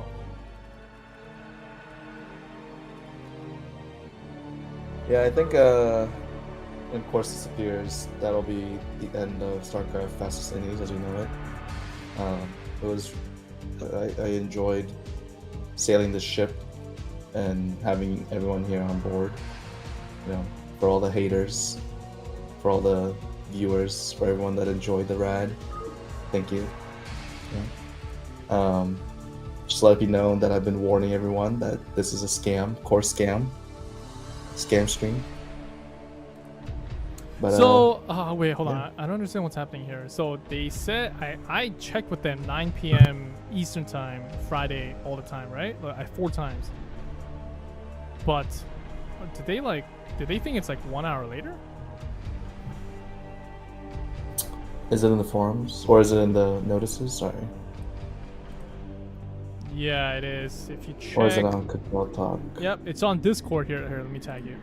Oh, I see it. Yeah, it says Friday 24th, 9 p.m. Eastern time. 24th, 9 p.m. Eastern time. I mean, you even have confirmation above that, so I'm not sure. So we'll wait about 3 more minutes. Sure.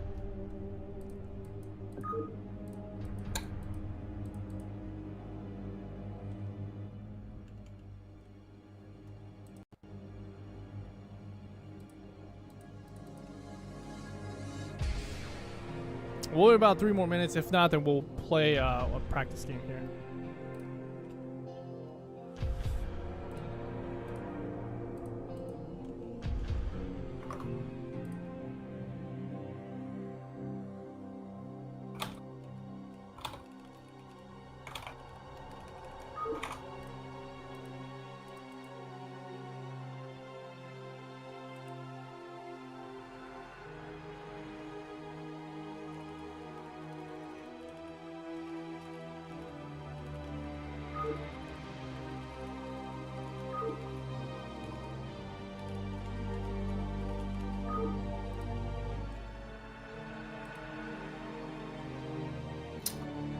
While they're trying to figure that out, I'll entertain the viewers here. We just get RJB in here instead. Way less skill, but keep viewers up. I'm gonna say this on the record. RJB, as much as he does for the rest of the people, he's a bit of a hard to work with kind of guy. So.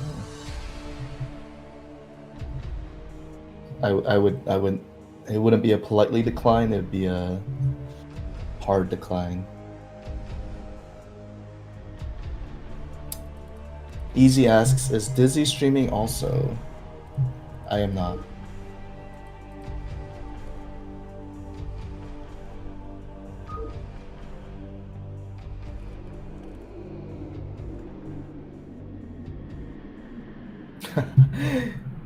Brian Lee asks, can you live stream your journey on becoming a dad? No. Of course, it's too focused to answer, I think, but I think we don't even know if Corpse Wife is real. Corpse Wife is just a myth. Okay, so I think some people said that it's gonna be 10 o'clock, so we might have to postpone this a little bit.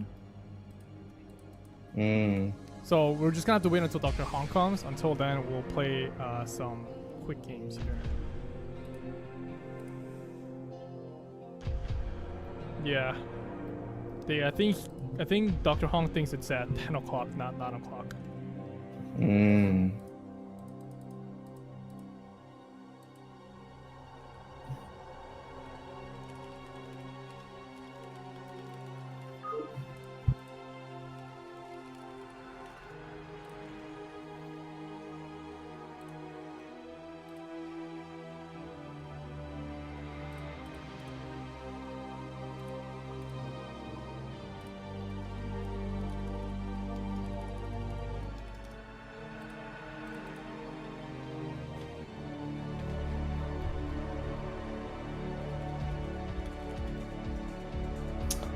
Well, sometimes these problems can exist.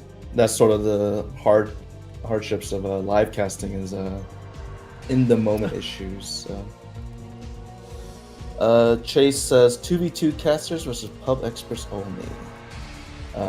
If you guys want to see Course yell at me, and if you guys want to experience me crying uncontrollably on stream, that's how you get it. You don't want to hear how Course talks to me while we're playing. He yells, he berates, he insults, and I cry easily. I'm a very sensitive man.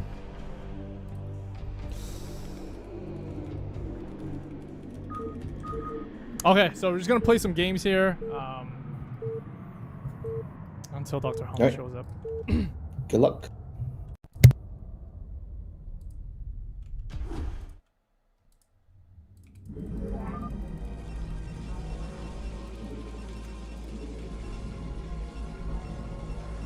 Oh man, organizing this is so hard. You have not enough minerals. You have not enough minerals.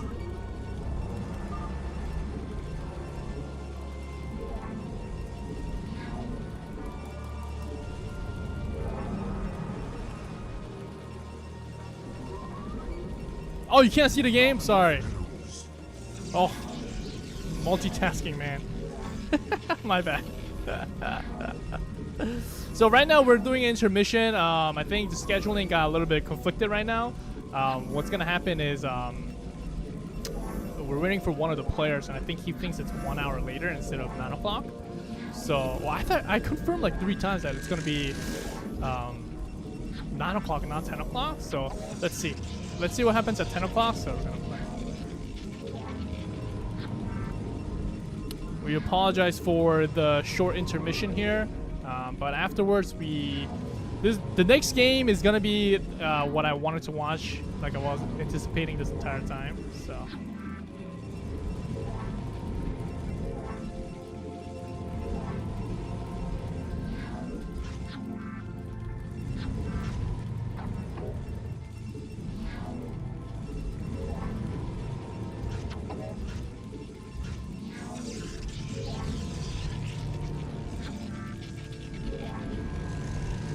Not enough minerals.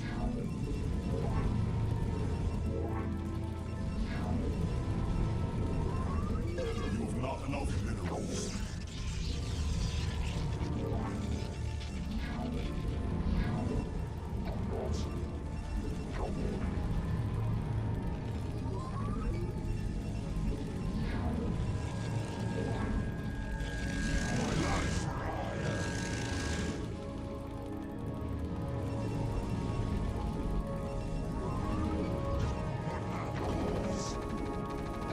Warriors have engaged the enemy. Cheers. What battle calls? I long for combat. Isatu. Cheers. I long for combat. My life for ire. Isatu. Thus I serve. Honor guide me. Muradun. I long for combat. Honor guide me.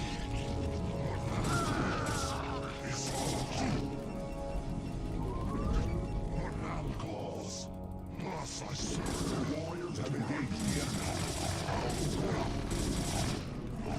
Isatu. Cheers. Muradun. Isatu. Warriors have engaged the enemy. Isatu. Cheers. Muradun. I long for combat. Gaogola. Thus I serve. I long for combat. Engage the enemy. I long for combat. I long for combat. What now calls? Isatu. Cheers. What now calls? Not enough minerals. Isatu. What now calls? Gaogola. Honor guide me. You require more Vespine gas. You require Vespine gas. Engage the enemy. You require more Vespine gas. You require more Vespine gas. The warriors have engaged the enemy. You've not enough minerals. You've not enough minerals. I long for combat. I long for combat.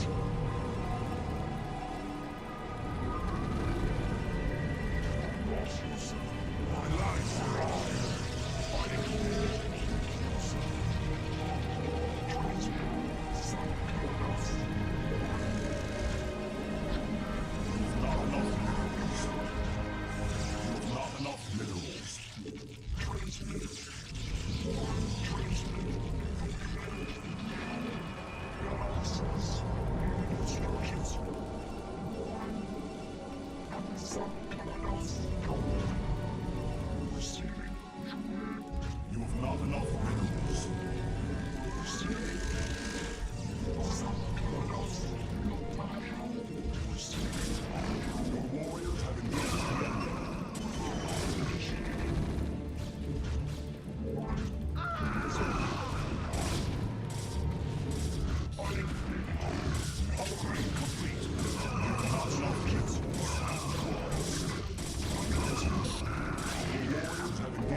couldn't gauge at the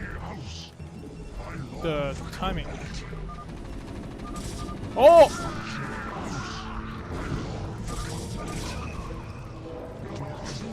GG.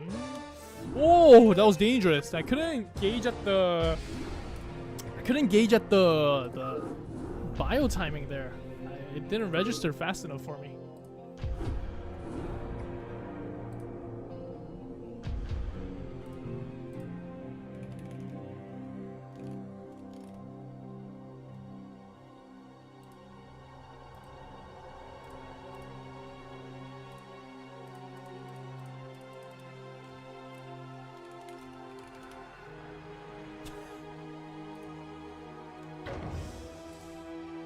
GG.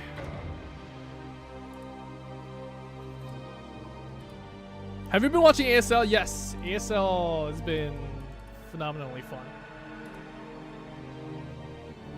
Bio88, what's up, man? How's it going? Hydra, how's it going, man? But Jadong, why would I'm no Hydra fanboy. I don't even talk to you. Let's go.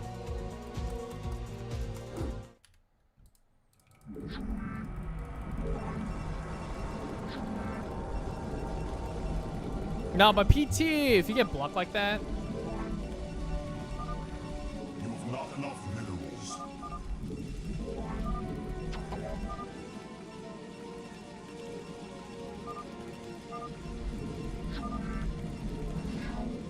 if it's 7 links instead of 7 pool instead of 9 pool.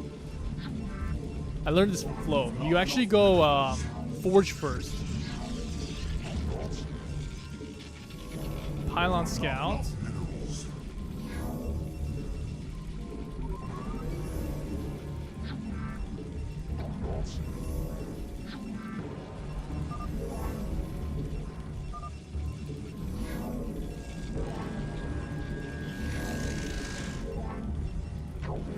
You have not enough minerals. You have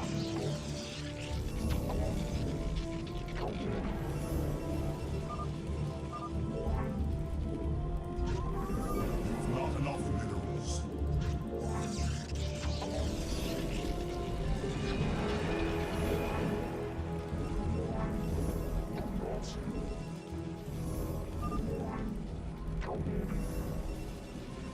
have not enough minerals.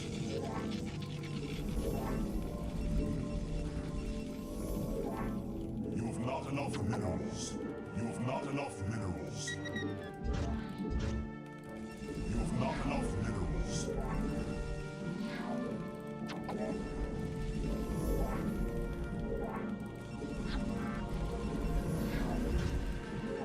I didn't build a gateway. Whoops.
Oh, he's gonna go for the break here?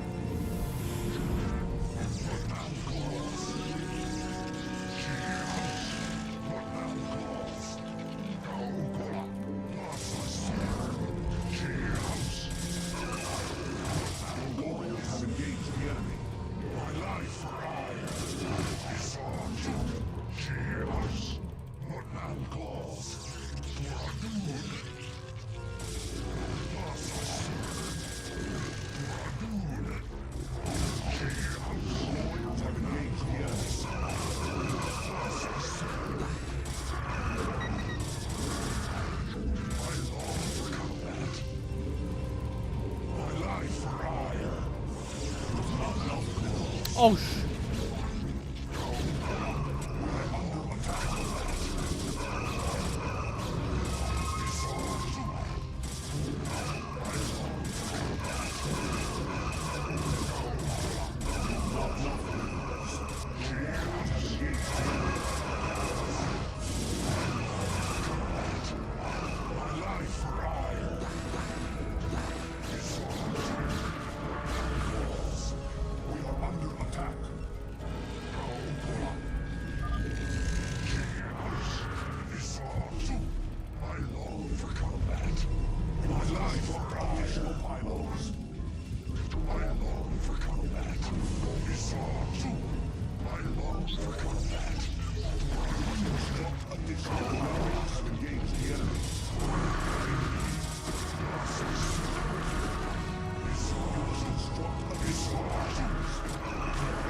okay.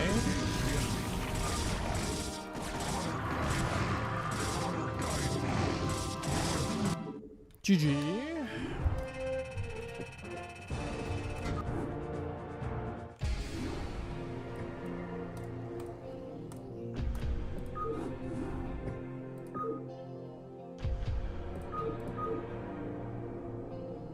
I wonder if blocking the Zerg was the right thing to do. I feel like it wasn't. But I guess you have no choice because you can't figure out where the other guy is unless you send for a second probe.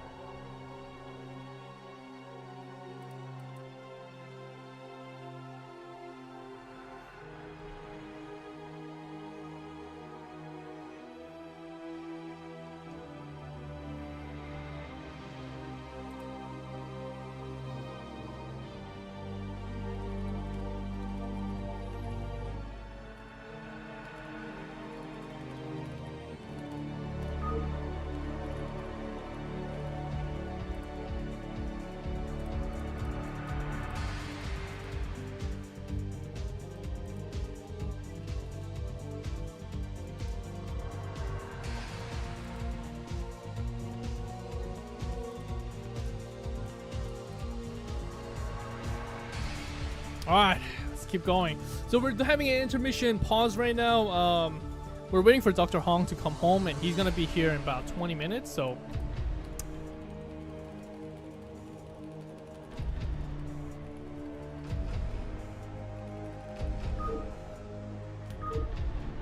until then we're just gonna be practicing some games and then go from there.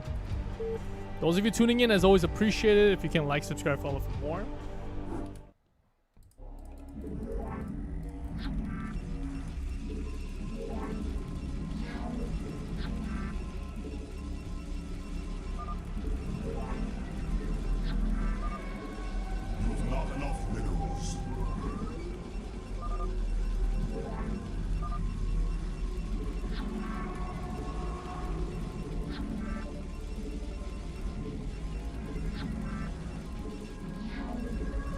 go. Not enough minerals.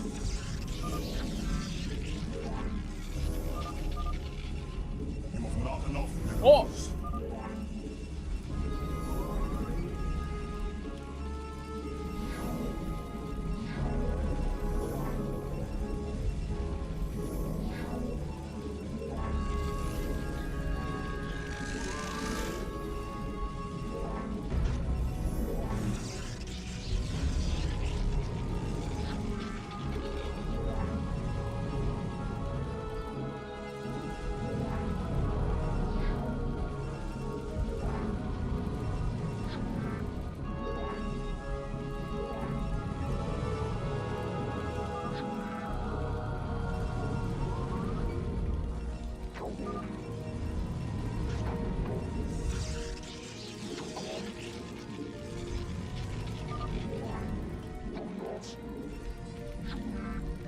minerals. Your warriors have engaged the enemy. You have not enough minerals.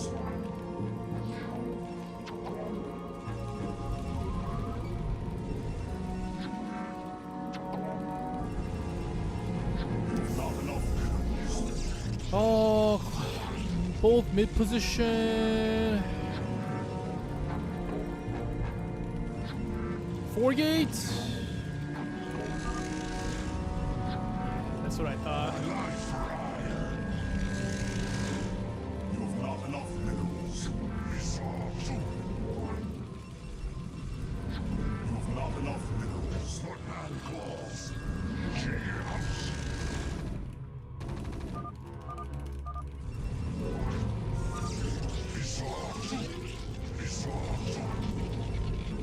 I long for combat. I long for combat. She house.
engage the enemy.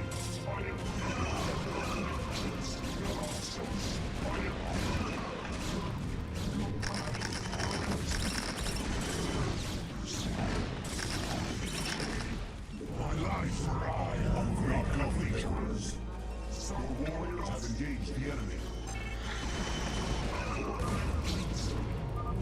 Oh, the timing. Almost died there. That one timing. Oh, I like that one timing. Oh, I don't know.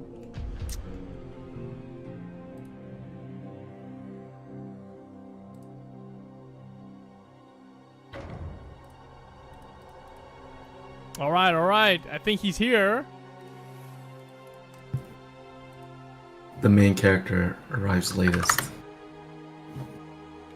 He is a doctor after all, so I think he's a pretty busy man.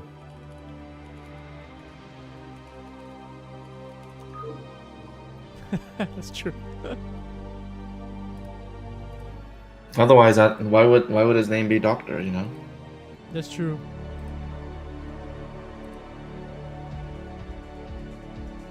But what if he wasn't a doctor and his name is just Dr. Hong? I think impersonating a doctor is a federal offense. So I think they would take him to the gulags and force him to work. Oh, in the yeah? concentration camps. Yeah. All right, so Pretty we're moving on to our next matchup, and it's gonna be Tiger / Dr. Hong versus Vanguard Big Wong.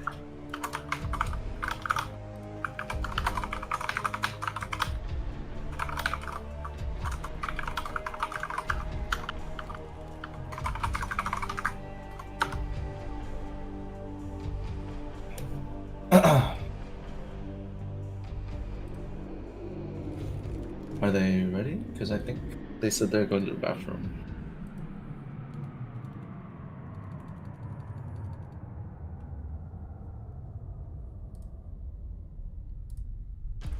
Oh, so he wants to warm up a bit. So since he's gonna start at 10 o'clock, so Oh my god!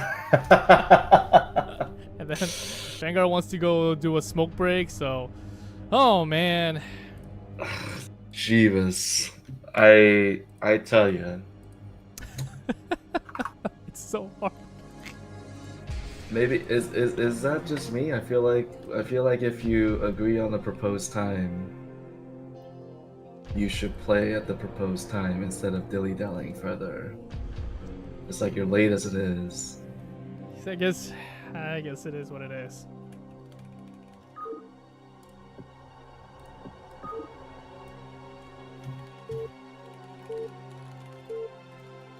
This is like that time when Cletus and Course flaked on me. No, when did we I'm flip? reminded of that. All right, bye bye. You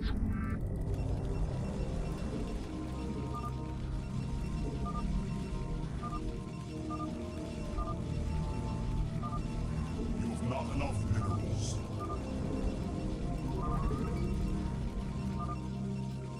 Okay, so why you play dirty? Why you play dirty? What does that mean? What mean play dirty? Enough minerals. Ness Q.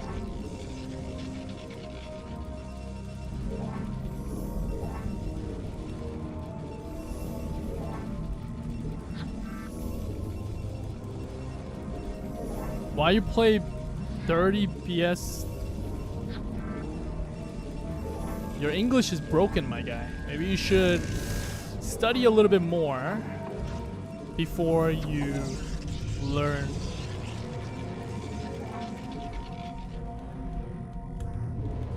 To insult people. You know? Insulting requires a lot of studying, and sounds like you didn't do a whole lot studying there.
Usually in this situation, you want to spend more minerals on zealots than on cannons than zealots.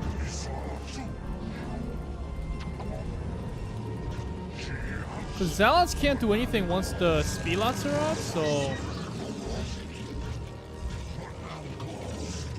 And then all you need is zealots to just like kind of cover the area a little bit.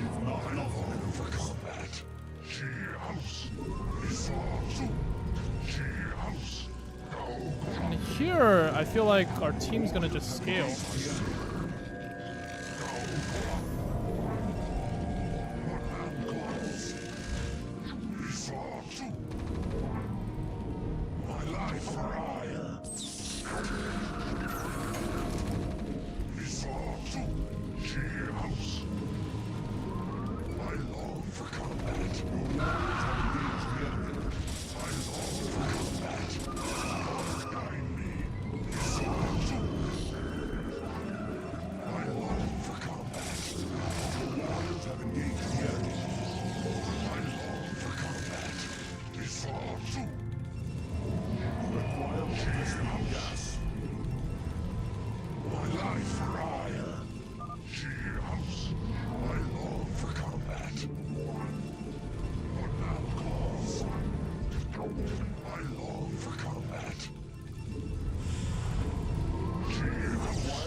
Boy.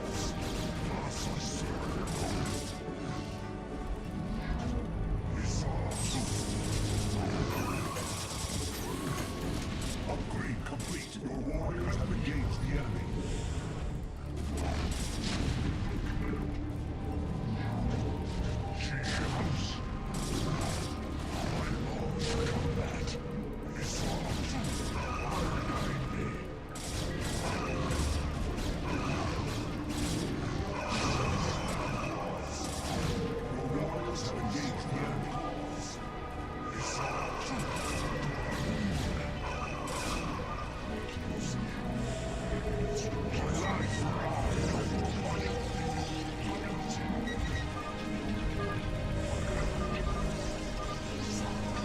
Oh, oh, that Reaver!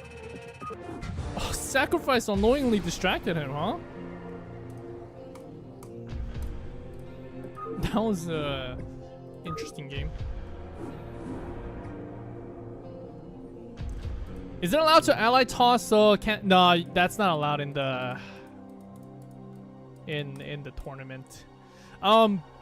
You have to add cannons where your pylons are usually at. You just have to deter the bios from shooting. But more importantly, you have to spend more money on cannons than.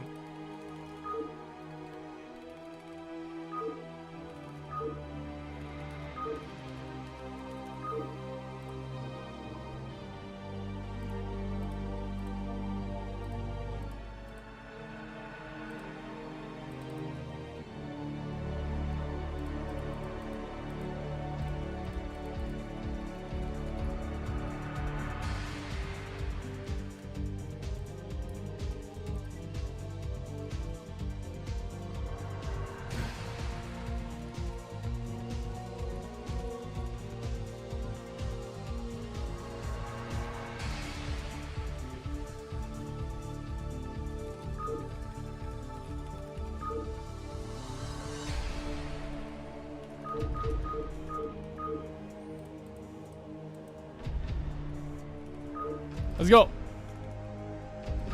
All right, let's go. Are you ready?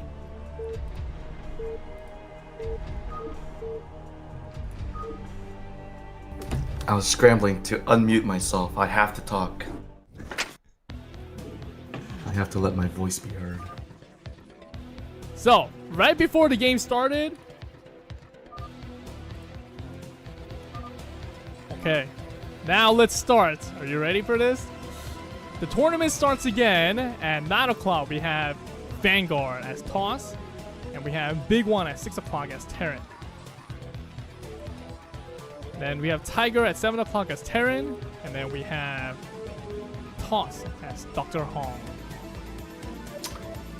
Big One is Terran. That's curious. I guess Vanguard feels like he can make more of a significant impact in the game as Protoss. I say that just because the Big One's Terran is relatively weak. I mean, I think their strategy in the beginning, I think Vanguard thought it was PP, PT, and then PZ instead of PT, PZ, PP. And the reason why I chose Toss last is because people actually find Toss to be very boring to watch and boring to play. Who's people? People in general. The players and the viewers. Oh, I see. Yeah. So, I'm actually, Vanguard, even no matter what the strategy is, he needs to win one of these PT or PZ games if he's very confident in the PP game. Yeah, I think if he drags it to PP, I think that's where it'd be helpful, right? I think Big One's probably best race would be Protoss, so, you know. And here's the first block, 8 racks, and then Big One is getting harassed by the probe. Let's see if his micro, he pulled the SCV really well, but 2 SCVs going back and Marine is being made. Okay, so very good so far, while 7 o'clock Toss, a Terran going for 8-8 mechanic. Mm-hmm. Yeah, now the probe is sort of stuck in the base, so unless they have the awareness to sort of send out another scout, I don't think they ever scouted 9, right? So they're going for immediate bust here. Oh, but Big One sees this. Is he gonna put that on a bunker here, or is he just going to let it watch? The Marine's not shooting. Oh no, wait, that's Vanguard's Toss. My mistake. Okay, I was like, am I tripping you or? No, I was tripping here. Okay. But it looks like Terran ended up scouting, so it all.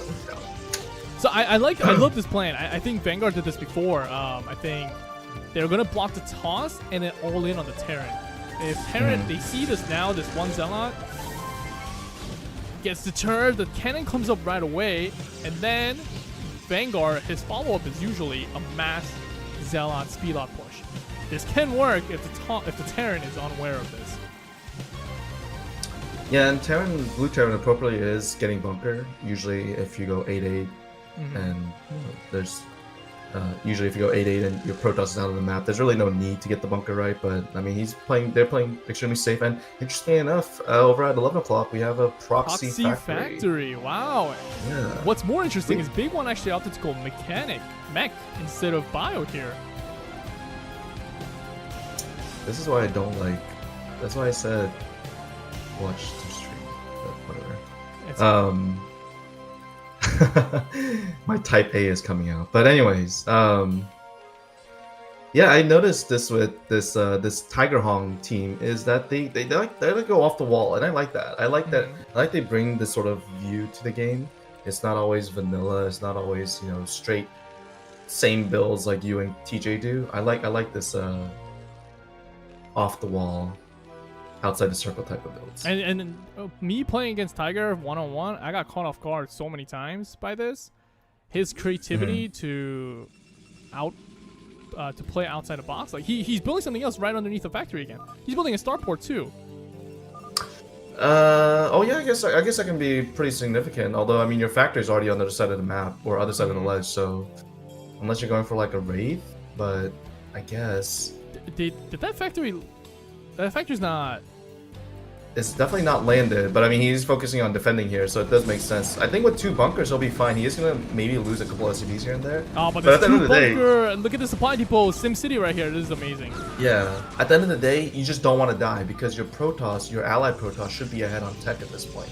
So I think here, Red should pretty much full commit, right? I mean, there's really no need to build tanks at this point if you're Red Terran. You just need to just make you just don't need to make vultures. I mean, you just need to go tanks because your only competition is your opposing Terran. Oh my goodness, but this is Wraith Vulture combo here at 11 o'clock. So let's see if Vanguard... Oh, but Vanguard has Dragoons out, so he can easily deter this unless these 2 goons leave the base. Yeah, it would have made more sense if he just kept the factory on the other side of the ledge because Vulture Wraith, like a single Dragoon can basically hold that off, right? Oh, It's like... big mine. Yeah, the combination is a little odd. But here comes the 2 vultures, and let's see if he notices. There's really not much else going on, but he does immediately pull. But if Tiger focuses on this micro, he can get a lot, and there's no Dragoons in his face right now. Vanguard 2, he doesn't need to panic here. He has this 1 goon coming out. There it is. He needs to pull now. There's 3 vultures here that's mining. There's no cannon. He's got the cannon up. Oh, if that Dragoon walks any closer. Oh, but he needs to target the mine. He needs to target the mine! The mine! Oh! Uh-oh. This creativity is amazing. I have not seen this before. Oh no, Vanguard is falling apart. All of his Dragoons are dying. Big One's sending his vultures. This is amazing. This is why you have to put 1 cannon Oh out. no! Oh no!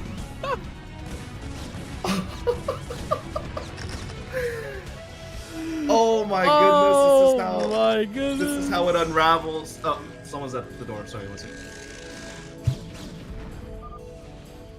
Oh my goodness. This game.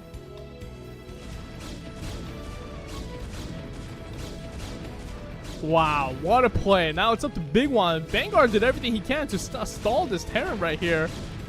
Now it's up to Big One to push 7 o'clock. If he had decided to make 2 factory, a 2 machine shop instead of just 1, or 3 machine shop at this point, instead of just pumping out vultures, like what are you going to do with vultures against goons? Oh, but there's no Marine here. He's still getting a lot of SCVs at 7 o'clock. Marines are coming down here and helping out, but too much micro going on. If you just put 2 tanks out, all he needs is 2 tanks. 2 tanks right here. Oh, look at these vultures are all just not. Oh, but range is done. The goons are acting like tanks. All he needed were 2 tanks here, and Terran would have died. But he's still in the lead here. Oh, actually, red team might actually still win this because Terran is dead. Vanguard is still alive with SCVs. Oh, but the goons are coming out. Where are the tanks?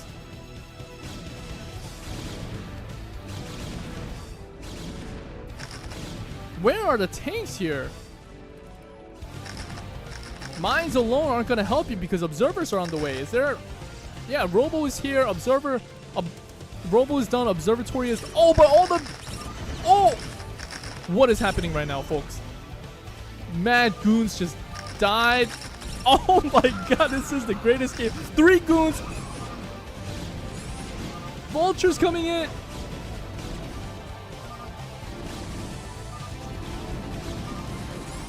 Is this gonna be GG right here? Can the red team take this game?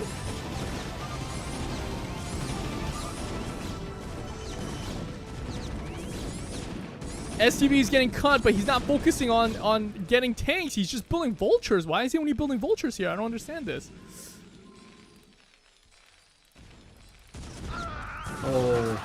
Oh my god, you missed the greatest play of all time. No. Don't say it like that. Okay, I'm gonna have to go back and watch the replay. Late observers are out. Vultures. So there were mines at 5 o'clock. They did a huge goon push, but it all died to mines. But with DTs, you don't know. DTs. Yeah, DTs are a huge wild card.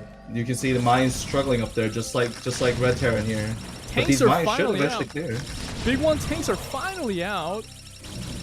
7 o'clock is nearly dead here. But they might be going for an... Oh, Reaver comes! Reaver comes at 9. Oh, dud. Dud. Two Yeah, but Dragoons are it's out. okay. It's okay. You just want to go after these cannons. That's good enough for now. But it might be a little too late. Too late, maybe. I don't know. There's a Big One might...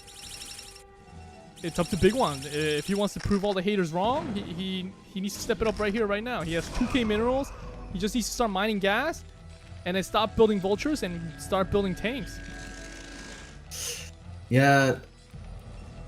I don't want to say I'm a hater. I just feel like he's bad. But we're seeing him play amazing right now. Oh, but the Wraith comes out. Snipes oh, it. the Reaver's gonna die. Wow. Okay. Great play right there. That Wraith is controlled by the Wand. This proxy has been cleaned up by 2 goons and a Wraith. Now, Big One has tanks out. He is gonna push 7 o'clock, finish him off, but can he defend against whatever is about to come next? There's a huge ball of units. What I like about Big One right now is he actually cliff tanked before he pushed out. Mined out 5 o'clock choke and put tanks, cliff tanks here. Yeah, he's really playing this sort of very well, pretty much covering all his bases here. Now he's, after he establishes his choke, he's going after 5 or 7 o'clock here. He should get the kill here. Why did you bring SCV here though? I'm assuming to build a mana command center, I think. Wow, these 2 cannons are freaking amazing. It's actually... Vanguard is somehow going from no probe, still managing to be 120% effective on the map. Mm-hmm. Yeah, we're seeing a drop coming at 6, but I think it might actually just die to the turrets. Oh. The 3 turret placement. He's still pulling. There's nothing to pull, but... It could be hawking his SCVs. It could be hawking his SCVs. I love this match. This is the match that I've been wanting to watch this entire week because it's a very... I know that Tiger team is going to come with something very stylish, very creative, and I know Big One's going to come in with a very messy game, and this is it. Yeah, definitely making it sloppy. Now, Dr. Hong is pretty rich. And they are rebuilding at 11, so if the game goes on long enough, it's not completely over yet. Oh, the drop is hidden! Oh, but the storm misses! Wow, that was a great dodge by Big One. Big One's on his eighth game right now. Yeah, he pulled all over the place, so it actually worked out. And funny enough, I think 11 o'clock might get spotted off of these spotter pylon. Sees the SCVs coming in. Oh, and the Dragoons. Yep, Vanguard sees this, and he's gonna see what's up. Nope. He doesn't know. Oh no, he just saw the SCV. I think he just thinks that there's a scouting SCV there. They don't know. They don't know yet. Yeah, they don't see it. They're just focusing on killing 5 o'clock right now. Yeah, 5 o'clock just needs to hold. He just needs to hold, try and get these drops in. But I mean, with the tanks and getting these positional advantages, I mean, I think it's a matter of how long can 5 hold for before 11 comes online. We do see a drop going over at 9 though, so if this lands, it might just buy 5 o'clock just enough time. Yeah, but these goons are already being effective. He has double nexus here. He has 5 gateways going up. Drop coming in. At 9. Drop coming There in. is a pull. There is a pull. Oh, the high tempo got glitched. Look at this. Vanguard coming from 0 workers made enough goons to push by himself. If you guys ever think Siege. 8 PM means everything, Siege. look at Look at Vanguard playing with 178 PM and doing as much as he is right now. This shows that APM really doesn't matter, right? Yeah. Sometimes the higher the APM, the worse you are, which is exactly what Course is. Diminishing returns. The big one here is actually playing really well. He showed up, he's macroing, and he's gonna go for a big push now. Yeah, I mean, at this point with this position, I mean, he could also, what is it, siege tanks, not on the ledge specifically, but right next to it, right? And then just slowly hop forward. And eventually, I mean, he'll gain advantage, especially as his upgrades get better. Although he doesn't have an armory yet, but he is getting it. But his Protoss ally is also getting strong too. He just needs to communicate a little bit. Like, don't push by yourself. Oh, look, there's 2 vultures hitting his own tank right now. Just communicate with your teammate. Just keep your... Oh! Can you get all at 6? No. Looks like you got a lot of workers dead. Just gotta relax, you know, keep your teammate alive, and then you don't need to straight out kill him. You could just take your time here. Yeah, they definitely do just sort of need to, like, you know, there's really no rush. Time is on their side. I mean, they would have to stall for, I think, close to 10 minutes before it gets maybe even remotely challenging. And you see turrets getting built by Big One for Vanguard, which I think is not necessary, but still very helpful. And then you see cannons now being completely built all over the place by Vanguard on Big One's side. So, I mean, it's even if 5 holds, it's gonna take a lot to kill. Although if he does keep getting these alls, it will be significant enough. I would like to see Big One maybe put some tanks next to his mineral line. He sees it. Do they see it? It looks like they don't see it. He's already pulling his probe. Pre-pulling. It might be a little too... Okay, there we go.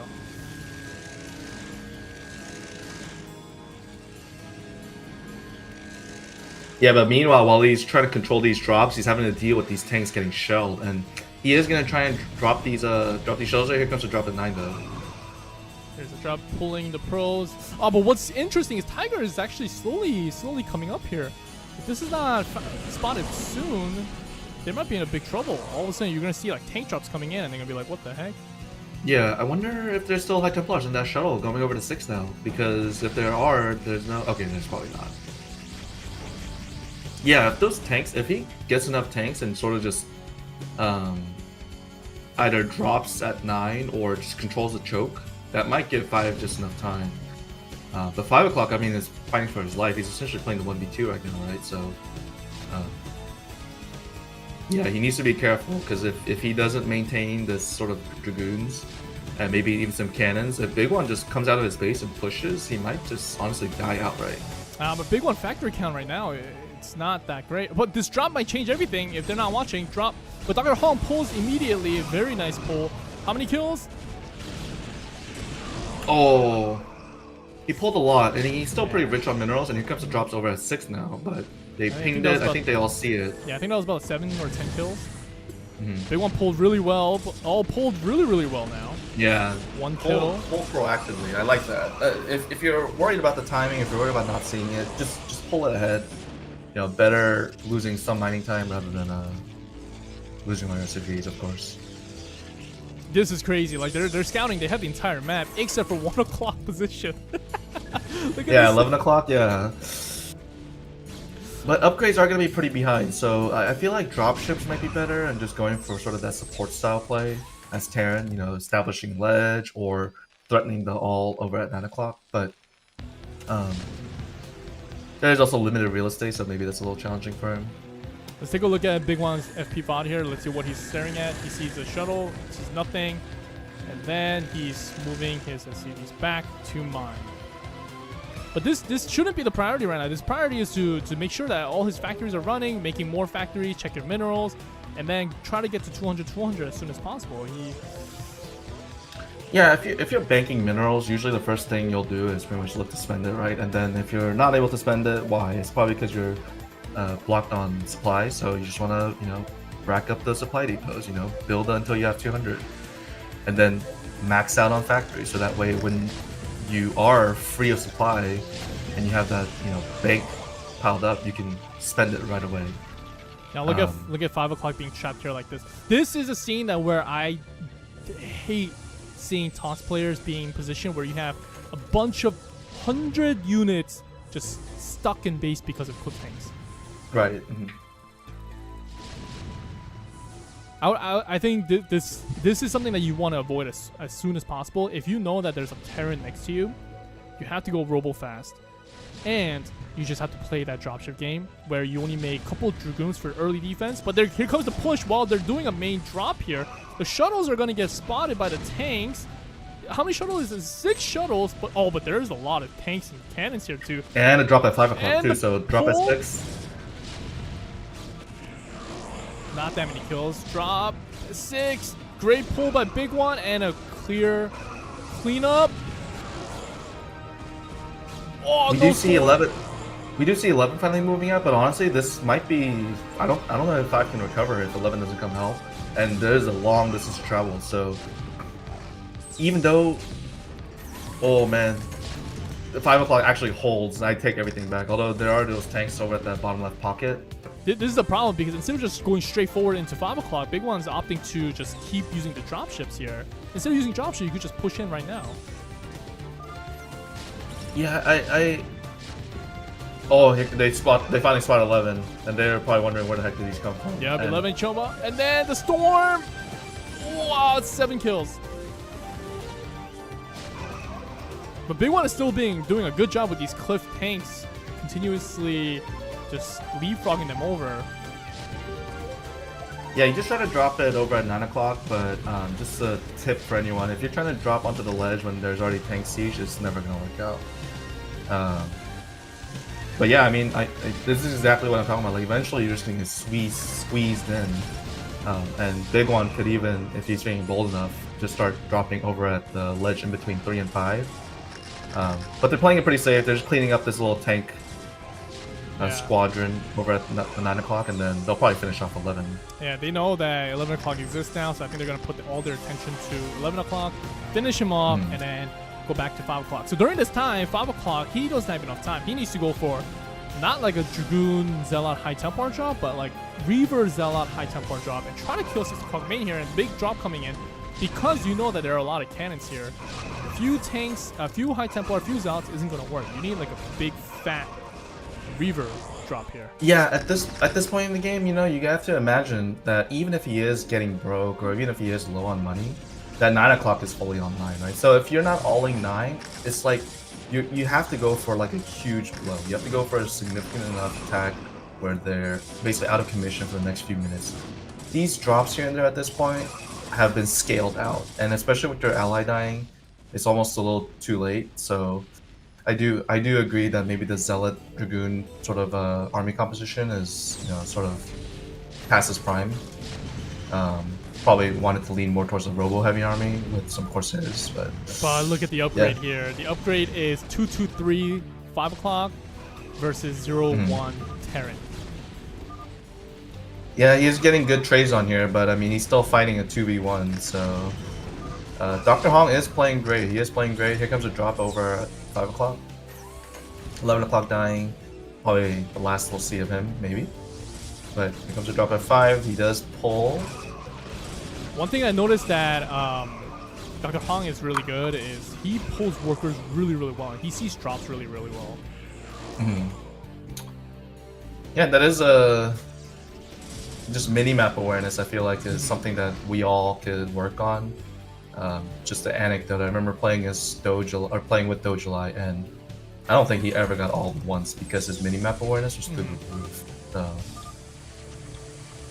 Here comes a drop at 6. But again, it's just these High Templar drops, even if they land, I feel like it wouldn't be worth it. All this effort, all this APM, all these resources that you're investing into this, it's just at this point sort of not worth it. But if you look at the trajectory of the shuttle going in, where Big One is pulling his STV, Big One's not using left gas. He's actually using his teammates' gas to pull. So if Dr. Hong can predict this pattern, instead of going from all the way to the bottom towards horizontally, he needs to go a little bit diagonally to figure out and try to intercept that SCV pathing. Yeah, this is why geometry is so important. I think it's important to know that even though the hypotenuse is a little bit longer, it's worth it, you know, for that pull path. Here comes a drop at 5. Yes, everyone's pulling well, and now at this point, I think with both sides sort of, or red teams are barreling on two different fronts. There we go, the mass reaver, and then the drop. Oh Great. yeah, you need to swarm the tanks at this point, right? Because the reaver's gonna get this. 37 SCV kills there, but that's okay. Big One has 9,000, almost 10,000 minerals, so it's actually more of a thank you to him because he can start pumping out factories. Yeah, and we might be seeing Hong honestly lose steam here because if you look at his mineral count, it's in the triple digits. He's not maxed. Yeah, and we might have seen, even though he didn't necessarily get all, these pulling probes constantly is starving him. It's maybe Dr. Hong is an eye doctor, and that's why he can see drops really well. Yeah, no, exactly. Yeah. I know a lot of Hong doctors. That's the eye doctors. Oh yeah. Yeah. I also don't know any doctors IRL, but in my All right, mind, here comes I do. another drop. Big One. Oh, Big One pulling really well. Though. Oh, and the GG comes. GG. Wow. Vanguard Big One takes PT. Big One actually won. I projected Van One to be the first team eliminated, but it's not looking good for my my prediction. I might have to secretly message Tiger Hong. Conflict of interest, you know. Ruin the integrity of the tournament. Just kidding. Well, I don't know about you, Dizzy, but that game was so fun to watch because I unfortunately missed like the first half of it, so but I bet it was, yeah. There were some crazy minds and crazy pushes, and it was just overall really fun. Yeah, the proxy was what just blew my mind. I couldn't believe just vultures and wraiths could deal that much damage. And I know I keep glazing him, but I feel like it is for a reason. Someone like Vanguard falling apart like that was just such an awe to see.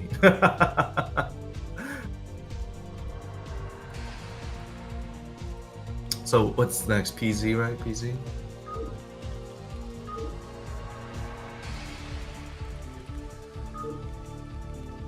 Yes, PZ. We're starting PZ right now with Vanguard, Big One, with Game 1. All right. Next time I ask, I would like a immediate answer, please. Ah, sorry, I was too focused. I don't like to be kept waiting. I needed to give them a warning, you know. Whoa! Look at these spots. Wow, complete. Oh, actually not complete mirror, but still relatively mirror. Yeah, top versus bottom. Interesting. Oh, if any game exists where we see a long PZ, this is it right here. Yeah, I just asked to chat in Discord. It's just completely ignored. Who has to chat in Discord? No, I did, but it's okay. Anyways, so this is so there's a huge difference between 12 o'clock Zerg and a corner position Zerg here, right? Right. So I'm actually expecting that here Tiger might actually not go for lanes, but he might go 2 hatch, and then pool, and then just drone up here.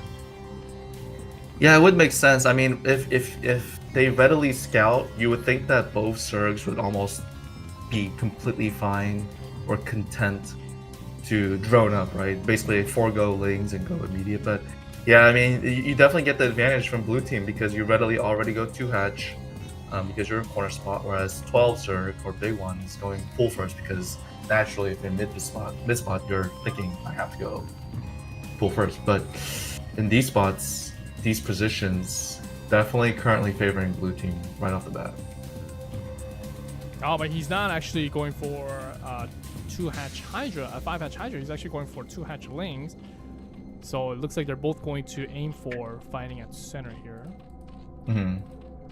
But 9 pool here, because the distance is from top to bottom, there's not much advantage. It's actually lost in build and lost in distance. So these 9 lanes, even if they 6 lanes, even if they do come out, they're not going to be able to do much. They're probably going to hover around like 6 o'clock main base here. Yeah, and that's sort of the current circumstance with the current positions is that you know, you're so far away. Even if you try and go for the block, you're probably gonna end up just splitting the map in half, right? So, That's so yeah, funny. I mean, it The pros from both sides just kind of tickled the drone, and they all went home. they're too afraid of commitment, you know. They're as we see with Dr. Hong committing to a time, you know. Oh, and here we see a block. I mean, we're gonna see. I feel like what's oh whoa, big what one, what what big one things what okay, are we have is Did did everyone someone see move that? into Big One's house and are they playing for him or something? What did he hire? Oh, but Is then the this six a things. player What for hire? The six things. What is happening? Going in. What is happening? Cannon. This are we gonna see? Okay, so usually probe. this Ling micro is a little suspect, but I mean, yeah, the fact that there's this many Lings in here with no cannon is pretty good. Although Tiger did manage to cancel the cannons being built in the middle because of no Ling support, so we're seeing Big One back off here. And with the 2 hash, remember, Yeah. with the 2 hash, remember the link count is going to get higher and higher. So Vanguard, rightfully so, building cannons probably to protect himself and Big One. And again, we're probably going to see the map just get split down the middle. Here's the first fight here. Let's see what the Zerglings are doing. Big One Zerglings are engaging really well and backing off really well. Okay, great. Yeah, they pulled off really well. If they stuck around just maybe a second longer, they probably would have lost that the surrounding. But a lot of Zerglings just coming down. Probably got supply block for a bit, and yeah, a lot of Zerglings. But I think eventually we'll just see a standstill in the middle of the map, and probably again the map getting cut in half. So, Although, but look at this. this surround is actually. Oh, okay. This great fight by red team. They're losing Zerglings more. Oh, and Zergling. Oh, Big One, just fight here. Yeah, the Zealot count is way higher for Vanguard, even after reinforcements. I would have liked to have seen them push the action. Here we see Tiger potentially pause for if this is a baby so. pause, then we're gonna lose half a day waiting for him to come back. Yeah, I think that's usually what it is. Tiger is sort of notorious for.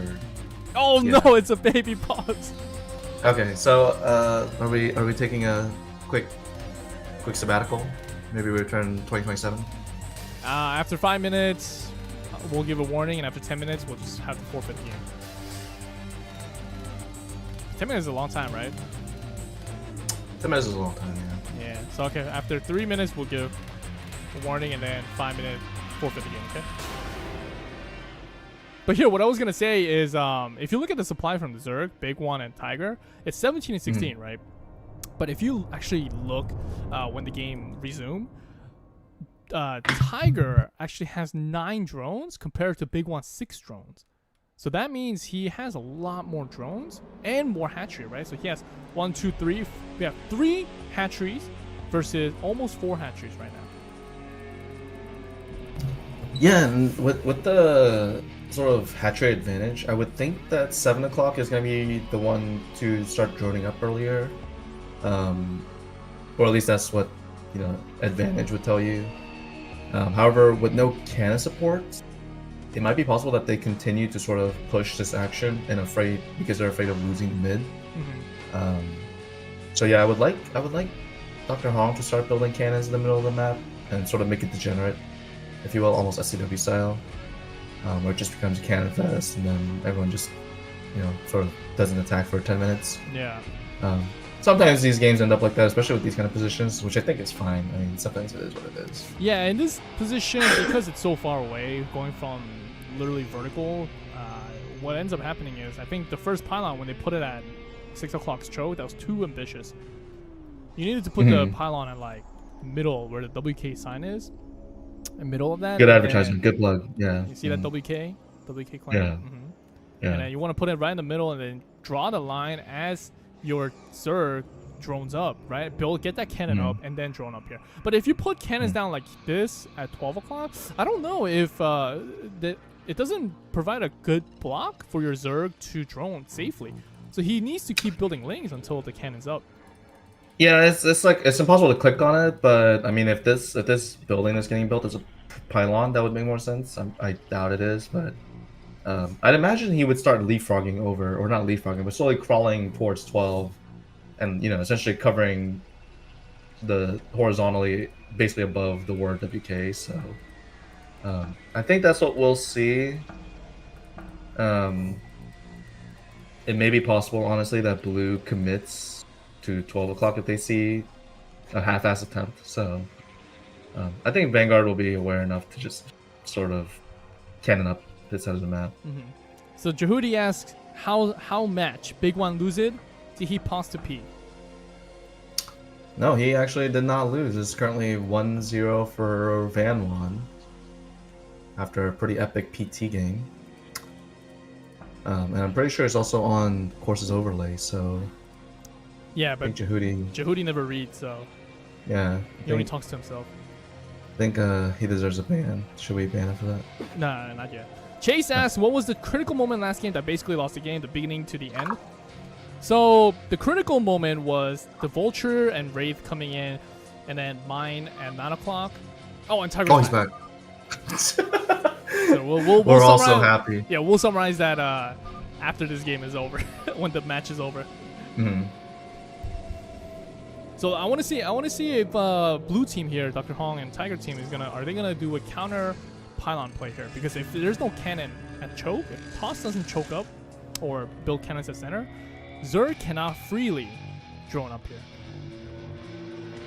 Yeah, it's almost like you know, there's nothing to stop these cannons from coming through. So if Vanguard realistically wanted to, he would just cannon all the way down to 6 o'clock, right? So you essentially eventually have to just fight cannons with cannons and create a DMZ almost.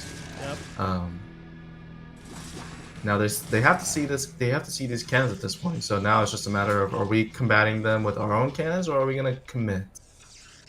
If I was Tiger in this position, I saw this many cannons being built up, I think I would start droning here. Yeah, looks like neither Zergs are droning up yet. And here comes a big push. Blue Zerg looks like it has more lings. If they fight well, Tiger. Yeah, I Fight. don't see this. I don't see this being fruitful. Honestly, there's just too many cannons. The lings I feel like won't combat this well enough. Right, so these lings that are out, they're just like kind of useless. So there's no need to Right. keep pumping lings at this moment, unless you're gonna try to go for a break here. But if you try to go for a break and it fails, then you have to pump more lings. So Right, to protect yourself.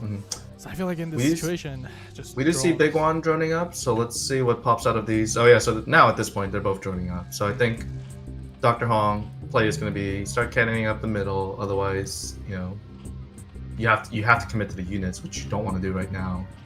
And Vanguard getting Robo, so definitely ahead in tech here. Although, Fun fact: Hong- Tiger was a ex-pro gamer back in 2005, 2006 for KT roster. He was a trainee, practice trainee.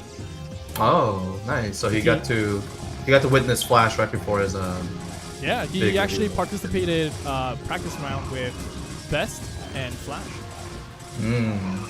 That sounds about right. They pretty much both debuted at the same time. They both had not similar trajectories. I mean, Flash obviously is the GOAT, and then Best did make a finals early on, although he ran into the wall at his Dry Zerg. But yeah, they both had really successful careers, and I think Best had at one point like a 65% PVT rate, which if anyone thinks that's not impressive, anything above a 50% rate as pros is really, really good. So. And we do see the center cannons coming up here. Dr. Hong is finally putting down cannons. Lings are hovering around it so they don't die. Let's see. Oh, but if they do, the Zealots are out of position, right? So if let's say they do fight and they were able to break through the 3 cannons at the top here somehow, and then win this trade, they might have an opportunity to push 12 o'clock. But look at 1 o'clock. Look what's happening at 1. Yeah, so I actually misspoke exactly. I thought 11 o'clock would be way further ahead in tech, but it actually turns out that 1 o'clock or 6 o'clock is building proxy at 1. So there's no overlord like even covering the cover or the corner of his ledge there. So this might be huge. Wow, he's even adding Stargate here.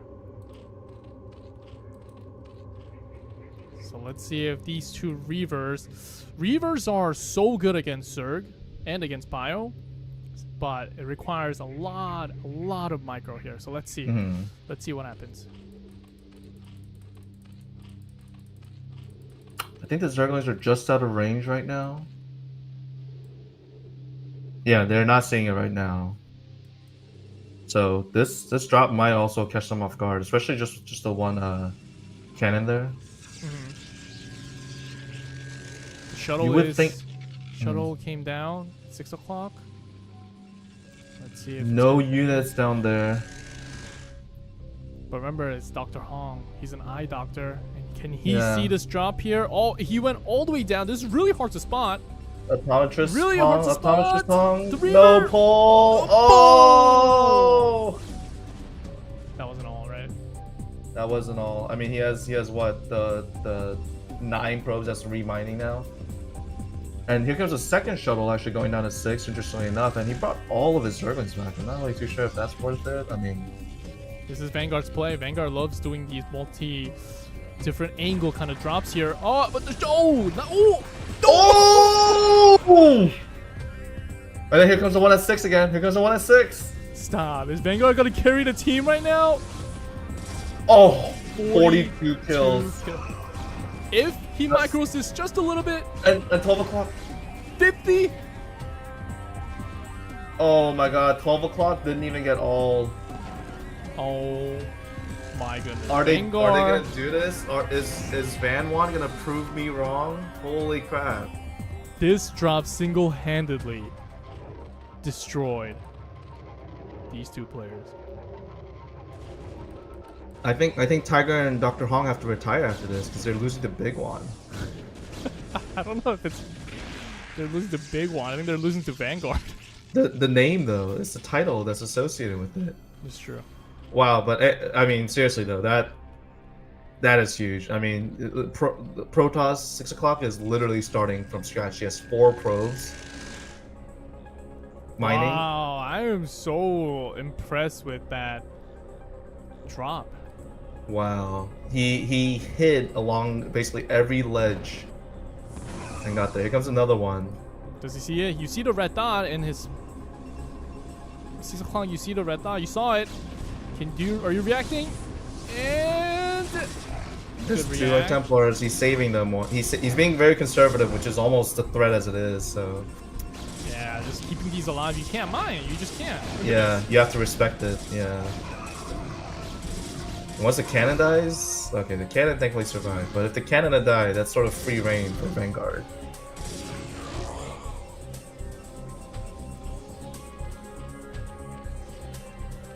Oh. Oh no, Dr. Hong has 0 probes and 27 minerals. Get out of here. He has probes in the middle of the map. He has one. He has 2 probes. He has 2 probes. Yeah, he has 2 probes in the Ah, middle but of the map. is he gonna realize this? He should realize this, or they're just gonna call it GG here. Yeah, I think once this middle breaks, which with the Dragoon count, I think. Oh, But the the Reaver though. Scarabs has no mineral. He has no minerals for Scarab. Oh, you're right. Yes, these 8 Scarabs have to be Hero Reavers. Oh, it has to be Warbringer levels. It has to be Warbringer. But he's dealing with Tassadar in his main base right now. Tassadar main base. Holy Let's crap! This See a one drop attempt at drop. 7, but he loaded up all of his Hydras, so I don't know if he has enough Hydras to actually deter this drop here. Ah, it Oh, was it's 3 still zones. one. Okay. Still made him pull. But he saw the drops happening. Tiger is going for this one big push. Now let's see if Vanguard actually spotted this before. Yeah, but it's like you kill 11 and you know Hydra or not Hydra, big one is still alive. So yeah, the eco definitely is favoring. Well, Big one is he's finally moving out with some Hydras. Yeah, it's fine. Yeah. He should have noticed that. Wouldn't there be a drop coming in from 1 o'clock, like fast? Oh, but yeah, this 11 o'clock drop is gonna get canceled right here. Just drop, and then I think the GG is gonna be called after this drop. Probe is pulled just in case. Oh wait, hold on. There's a lot of lurkers here. Yeah, a lot of lurkers, but it's gonna be hard to move forward with all these cannons, especially with all these Hydras. Although I don't think there's any overlord. detection. Yeah, there's no. Yeah, there's no overlord. detection, which is why they're Oh, having it's such coming. problems. It's a slow overlord. Okay. This is such a big one thing. 12 minutes in the game with Hive to not have overlord speed, but This is I mean, crazy. Big One is about to go. I think Big One's about to go 2-0 and move on, right? And play against. I'm about to crown Vanguard #1. I think Vanguard has very rightful claim at this point. Look at this army trickling down to 6. The only reason they're not gonna die yet is because of these 2 lurkers. These 2 lurkers are gonna keep them alive for the time being. And then he's on this. Oh, over the speed. Speed is done. Speed is done. Wowzers. I legitimately cannot believe that I had Tiger Hong as maybe one of the finalists, and again I had Vanguard and Big One, the first to be eliminated, and we see Vanguard just disrespect Dr. Hong and leaving him a 1 probe right now. 2 probes. Yeah, 6 o'clock is going to die here. There's another drop over at 11, but at this point, with overlords coming, they're gonna see it. Even if they go for the kill. They're gonna spot it. Let's see, Vanguard is gonna see it. He saw it. Yep, he saw it. Now he's gonna move all his army. Making more cannons. And then dropping his shuttle. Yep, dropping his units. High Templar, Zealots, and this drops ammunition. Wow, that means they're gonna end up in the winners final to play against the winner of TB Bear and Terry Bear. Man, I thought I knew Van Wan better, but I guess I don't. But wow, now I oh my God, GG! GG. Wow, they advanced to the next freaking round. Amazing. Now Don't I don't doubt. even Don't know. doubt. Yeah, now I don't even know what's gonna happen next round. Sheesh. This is getting scary. I hate seeing Big One succeed and have a good time. Dude, If wait, I'm being what? honest, I don't like it. I don't like this. Wait, why? Why not? I feel like I'm getting punked right now. He just proved all the haters wrong. Now he's gonna show up and be like, "Man, Dizzy, you Man, saw I feel me like kill." I feel like you were messaging him maybe things to do. Wait, I'm sorry. The series is over, right? The series is over. Yep, we have Okay. Vanguard, Dr. Hong winning. So now we have to wait for TB and Bear, who should show up at 11 o'clock. We will be going into. Let me reach out to Bear and TB. Okay. I'll take this quick chance to take a quick break then. Do it. Yeah, we'll be going through some intermission. So What the hell? I need that college money. At Sakuzion01 donated $20 through Super Chat. It just shows cross-bullying works. no bullying.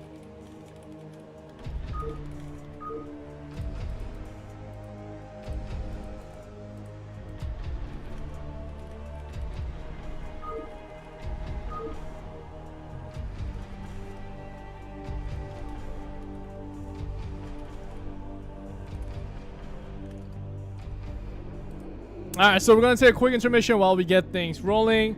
Until then, feel free to just hang out and then just relax, guys.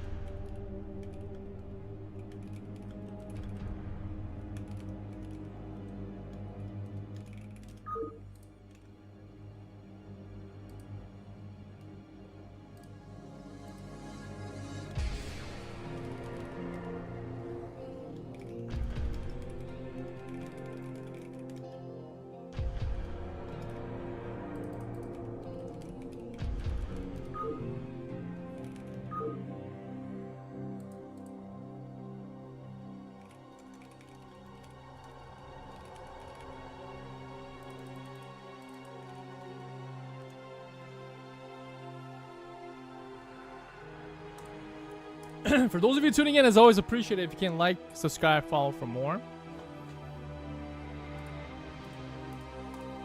We'll be having a short intermission here, waiting for TB to come.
Okay, so next round. Wow, that's incredible, actually.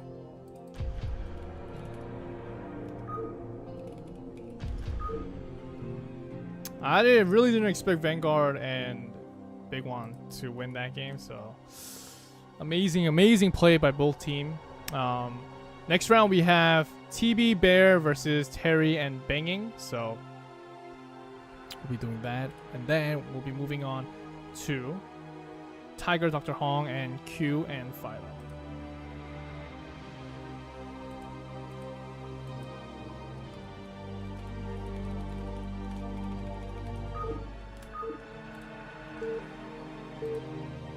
Until then, we'll be having some intermission here, so if you have any questions, please feel free to ask. I know we've been trying to...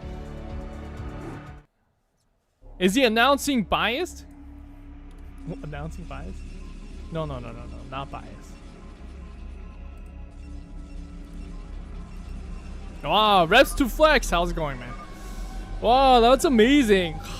I'm thoroughly impressed that they won.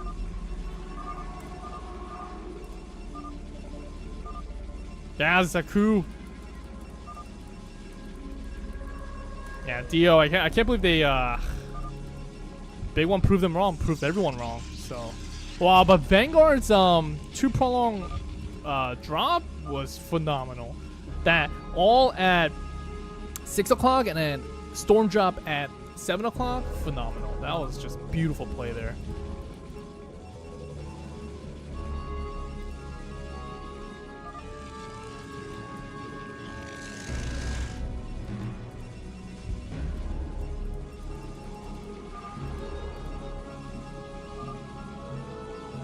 Great games so far. I appreciate it, man. But no, thank you for the $20 donation.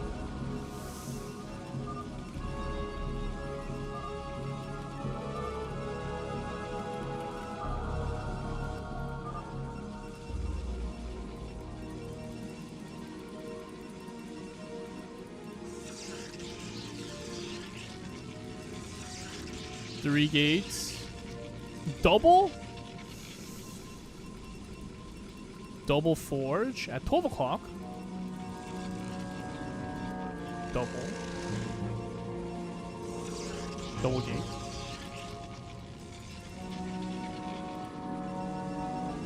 So blue team went... the blue team mid position went double. That's interesting. And then... instead of corner position going double.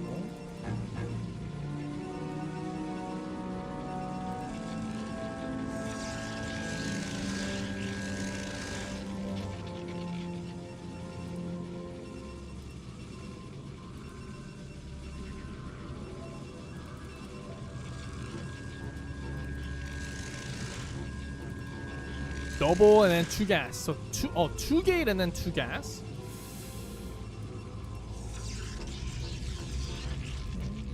Sell out poking 3 o'clock now.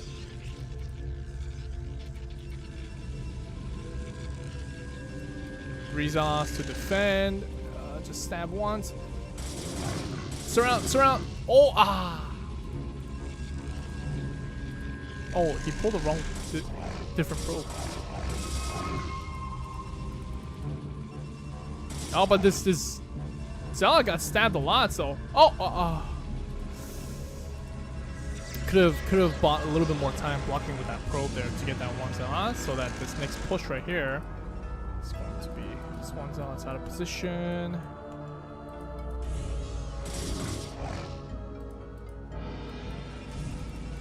And here is double into mass. Double 2 gates.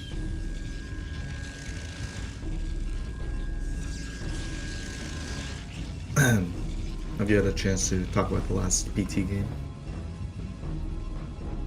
Oh, the last PT game? Oh, you missed it, right?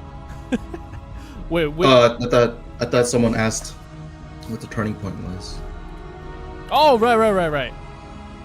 So, Chase, are you still around? Let's ask if he's still here.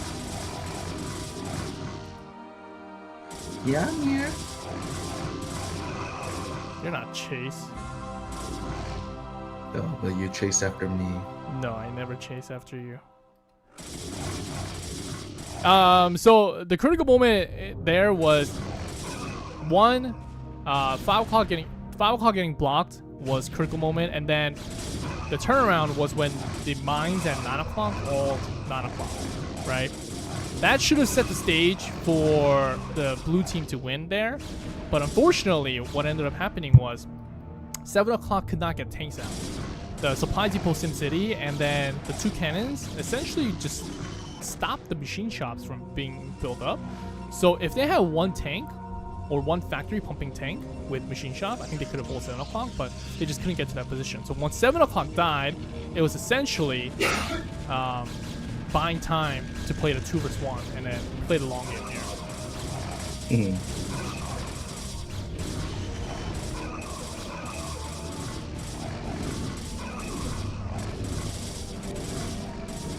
Oh wow, look at this. They just rolled up. Yeah, I'm watching your stream and it looks like they just decided to end the game. Yeah, they just rolled up and then killed 12. They were like, you know what? Let's just finish this out. Now, the problem with this was he went for Goon Range and Temple Archive at the same time. Yeah, it's almost like you won't ever get that luxury for free. Yeah, and 5 gates, you just don't have money for anything, essentially.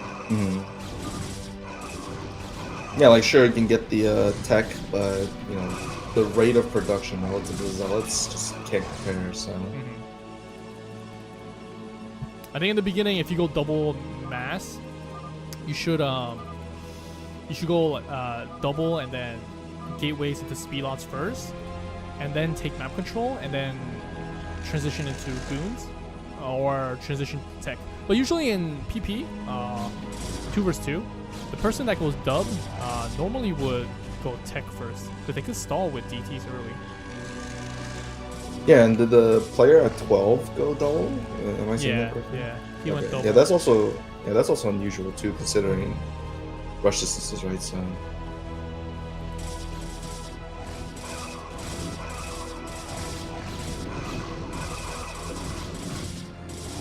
Looks like blue team, I know I'm a little bit delayed, but it looks like blue team trying to even the score here, trying to take out 3, but I think they're able to survive with just cannons and units alone. Yeah, I have a feeling TB might not show up.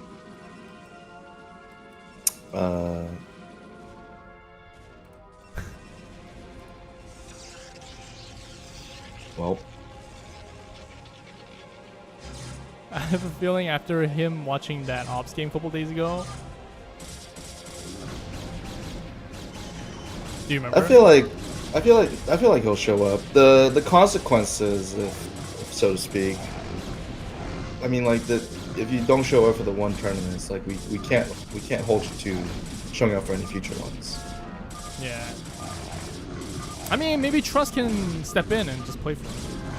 Did they agree on the specific time here, or? Yeah, he said 11 o'clock Friday. He's good.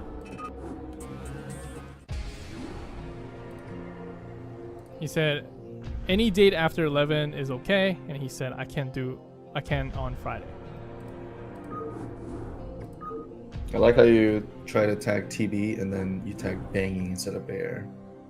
No. Banging, he wasn't here, so I had to tag him just to check if he's around. Because it's gonna be Banging Terry versus TB Bear. Oh. If TB doesn't show up, then I guess Trust should just play as a stand-in. What are rules? We have to make it on the fly right now.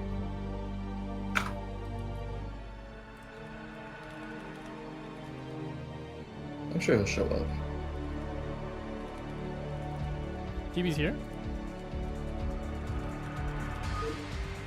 Yeah, he's in the lobby right now. Oh, TB made it! What? Ooh! Oh, gave me a heart attack. Dang. So much for the vote of confidence. I don't have confidence in anyone right now because everyone keeps bailing on me last second. Yeah, because you never actually set the tone. You gave everyone the flexibility. Said...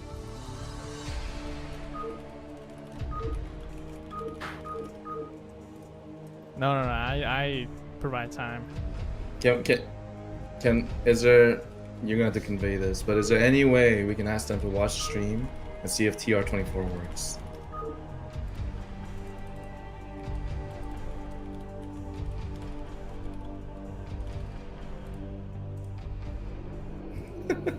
Yeah, Terry needs to...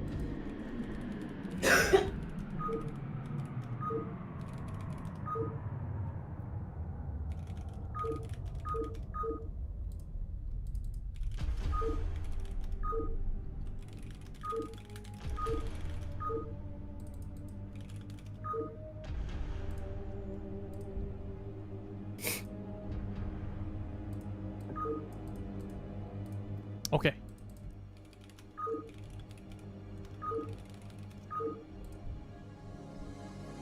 Ah.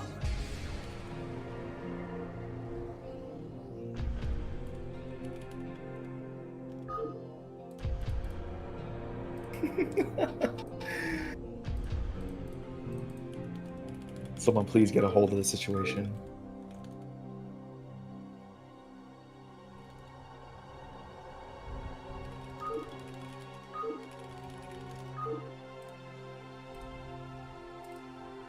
Oh my goodness.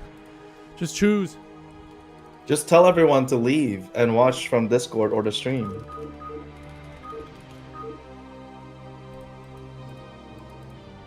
Why they see? We need to tell everyone to leave the lobby. No, because Banging thinks he's playing, but I'm telling people it's warm-up game, right? So, but TB is like, he wants to play against computer. So then why are you still in the lobby if you're gonna play against computer? Right? Okay, so here.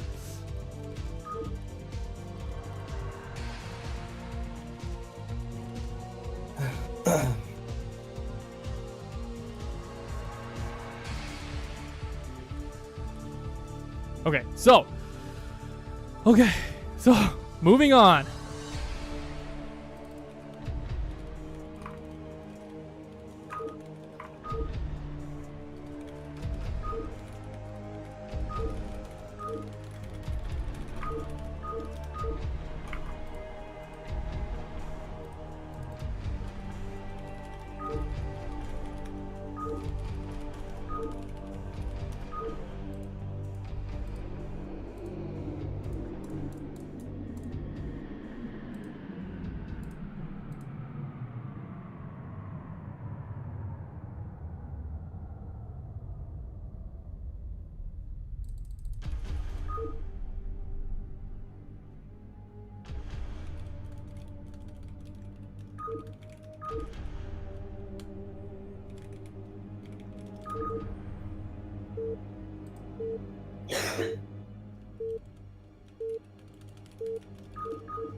Why are they acting like this is a real game? This is literally just spam for 30 seconds and then move on.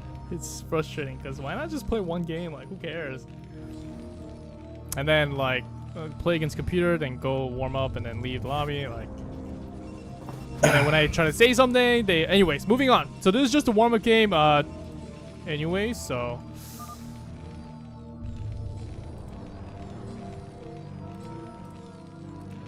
Our next matchup is going to be TB Bear versus Terry Banging.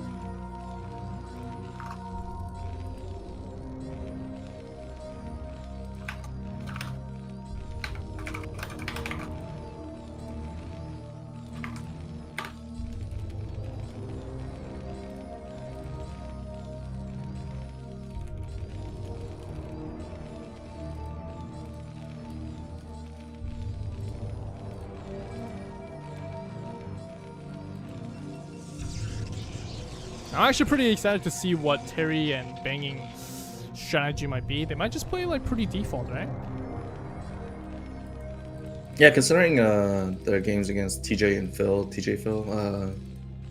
I'd imagine they have to be pretty confident, especially with that PT game. It's hard to say what to expect from TB and Bear. Just from, I guess, my insider knowledge, as far as I know, they haven't really practiced together, so yeah, it's sort of a wild card with those two, I think. I'm gonna use the bathroom real quickly. I'll be back. Who should I FP VOD right now? Probably Terry. Alright, I'll be back.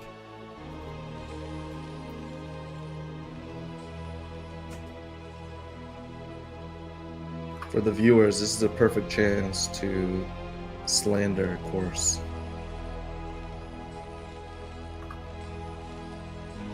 Or should I shout some obscenities, profanities, and slurs to get Course demonetized?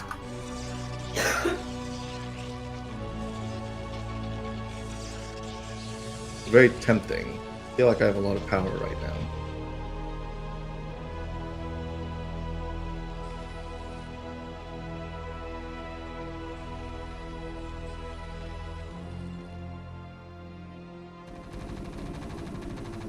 Nice, Mike. Oh, Zach Guzion, you're giving me the vote of confidence. Okay. I think I just need like 1.5 more. Oh, Marines just walking in.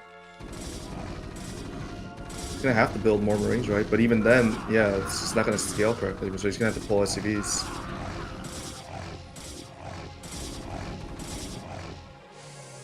But it should be fine. Eventually, once the wall is fully online, there's no threat of zealots. You only have to worry about these Marines, and then you'll be able to defend.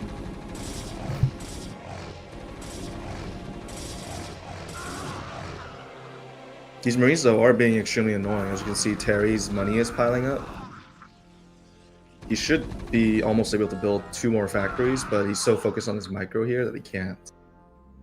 So, not entirely too sure what 11 or what 7 o'clock has, but he should be further ahead than 6 o'clock, or Terry is.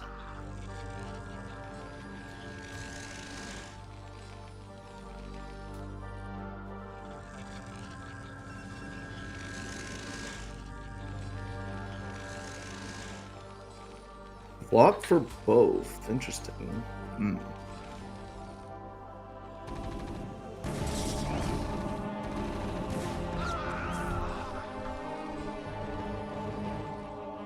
Okay, back. Wow, room's getting so hot. Oh, don't be surprised if you get a letter from Twitch asking you to no more stream. Why? I may have shouted some slurs and obscenities. Oh. Okay. Why would you do that? I said very fun racial slurs. Why is it fun? It's fun to see you get demonetized. It's fun to see you get demonetized. Well, but this means Jehudi has to send you money now. Yeah, he can't send it through freaking YouTube. Yeah. I think he's gonna need your OOF. Oh, what's going on? So they blocked 9 o'clock and then pushed into 7. 7 got blocked really well. Yeah, and what is it? 7 o'clock banging did send, or not banging, Vanguard did send Marines down to 6 o'clock. Actually managed to delay 2 factories for a long time. Here, though, it might be a little bit troublesome. I mean, the vulture count is favoring Terry here, so Vanguard gonna have to wait until the next round of vultures hit. But yeah, otherwise you can't really engage. The slippery slope that comes with fighting vulture on vulture. Yeah, the thing is, if your vulture count, if you're just losing your vulture count like this, there's just no hope in coming back. Yeah, there is a tank, but if there's just too many vultures, even the one single tank can't really save you.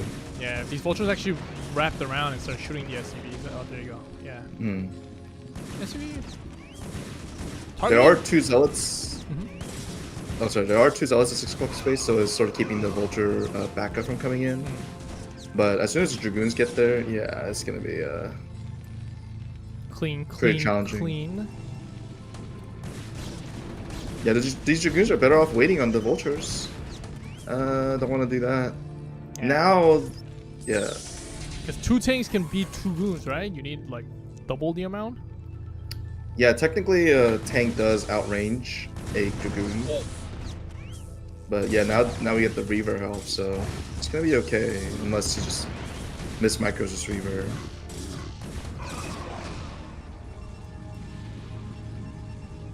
So usually, I missed it. What happened? He lost the Reaver. So usually in this position, if you get blocked, right, and you have your cannons up like this, you technically don't need to get the observatory. You can just get 2 robo and go into Reavers right away, and then play strictly drops. Yeah, exactly. There's really no reason for 7 o'clock to even bother, honestly, getting mines first at this point. You know, you're looking to just defend, so probably gonna end up defending, probably gonna get starports, whether to establish ledge or to prevent drops from coming in. Yeah, So. and goons are gonna be late too, so you don't really need ops. You just need siege tanks. I mean mines. I would like to see the tank just go, honestly, take down 9 o'clock's cannons. Just so you give them something else to think about.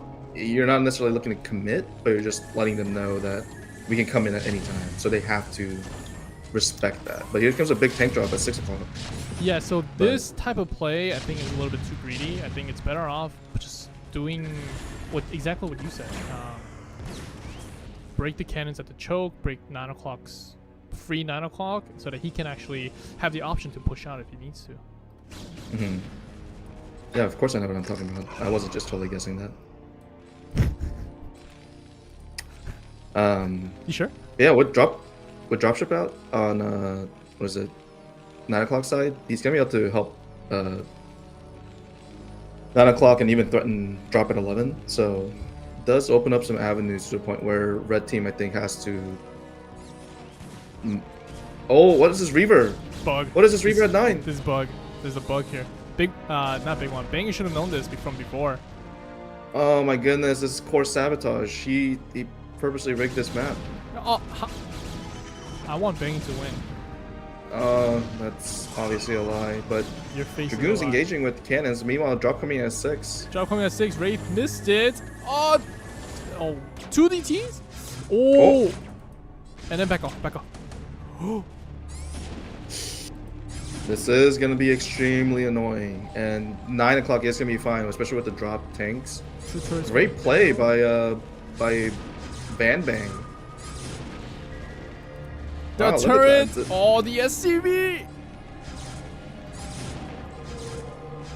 2 more shot! 2 more shot! Oh, then the repair.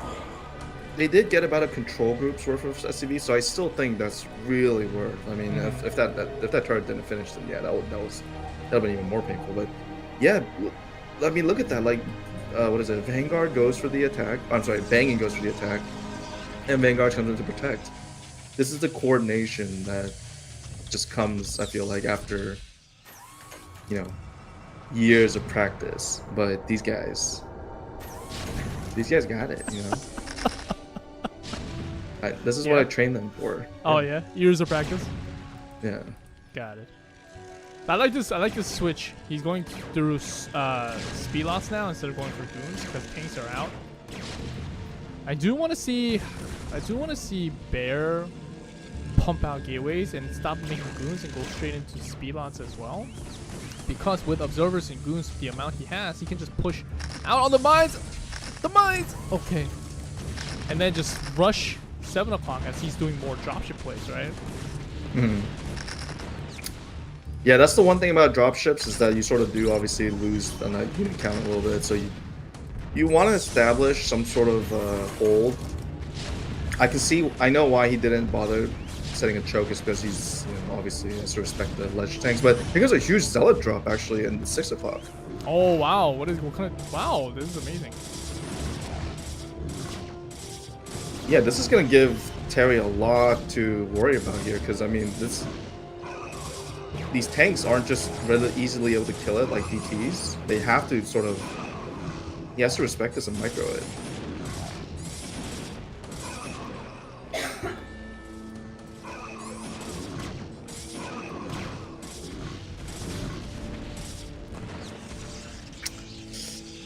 With everything cleared out, I think 9 o'clock could even maybe potentially threaten the push out and go straight towards 11. I think the main problem with 11 o'clock here is he cannot decide what he wants to do. He's thinking of doing like 2 robo drop play, but I didn't see any shuttles. He also got Templar carved, so it's not a storm drop. It's not. He doesn't have speed lots, so it's not speed lots. It's like kind of nothing, right? Yeah, it's almost like he's taking every possible tech tree without doing any of the tech trees right now. Here comes a drop at 11. But yeah, if 7 o'clock keeps holding, 6 o'clock is broke. And there's not going to be much reinforcements coming in. Wow, and now banging these 2 breaking. Reavers are amazing. He's actually using them really well. He's not just letting them die. Yeah, this is way better than Horse. Holy crap. I think we have the new Reaver King. I never said I was a River King. Hmm. Oh! I know you want to be though.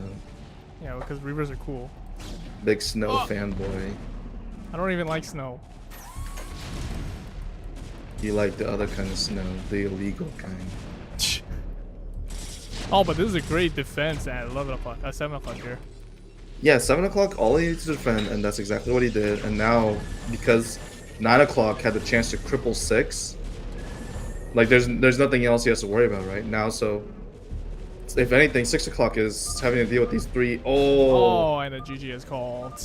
GG, yeah. He had to deal with that 12 Zealot attack, which was, oddly enough, very effective.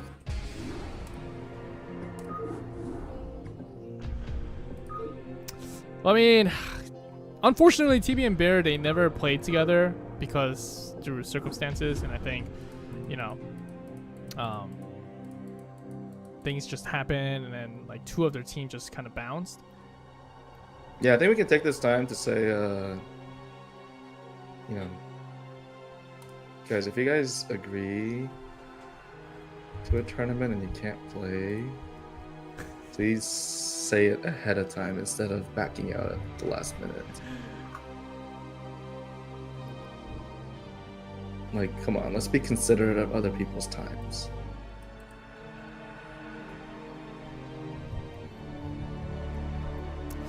All right. So TB is here.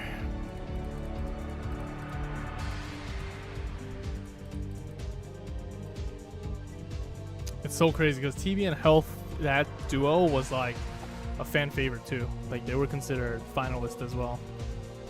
Yeah, I had them with Terry banging same level, but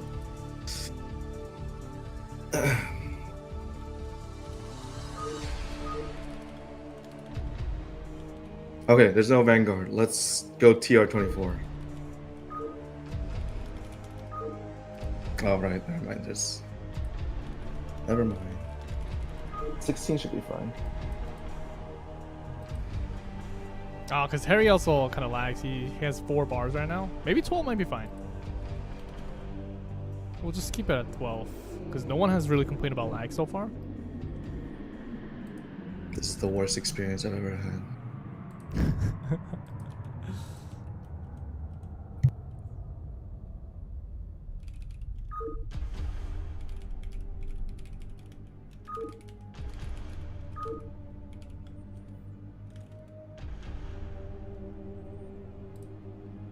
Okay, our next matchup.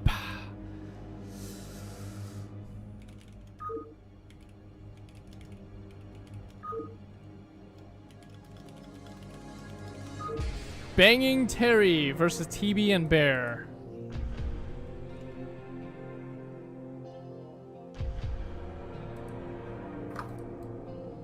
Yeah, Terry Bang we already saw play really well against TJ Phil. TB Bear, again, bit of a wild card. It's hard to say exactly how they'll play because they just had so little time to practice together, and yeah, I mean, we haven't seen them play at all yet, but TB is a strong player. Bear, haven't really seen him play too much except, you know, just now, maybe a couple days ago, so interested to see how this will go. TB joined Discord and he's muted.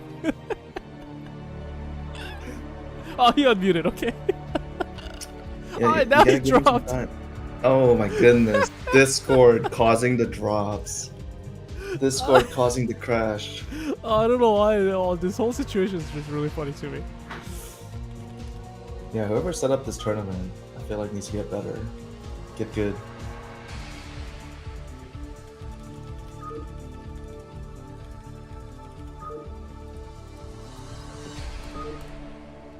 Let's go.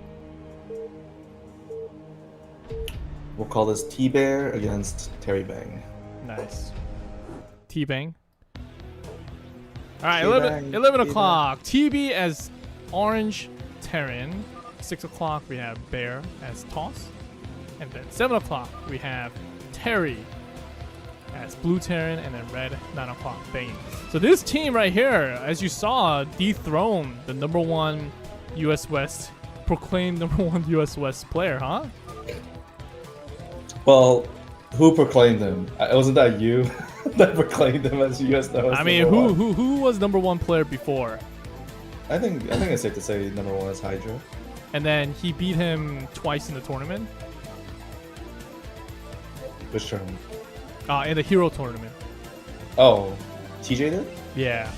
Or Oh, I was didn't it know once? No, yeah, that's I why didn't know that. ever since that tournament, people were like, oh, he's #1.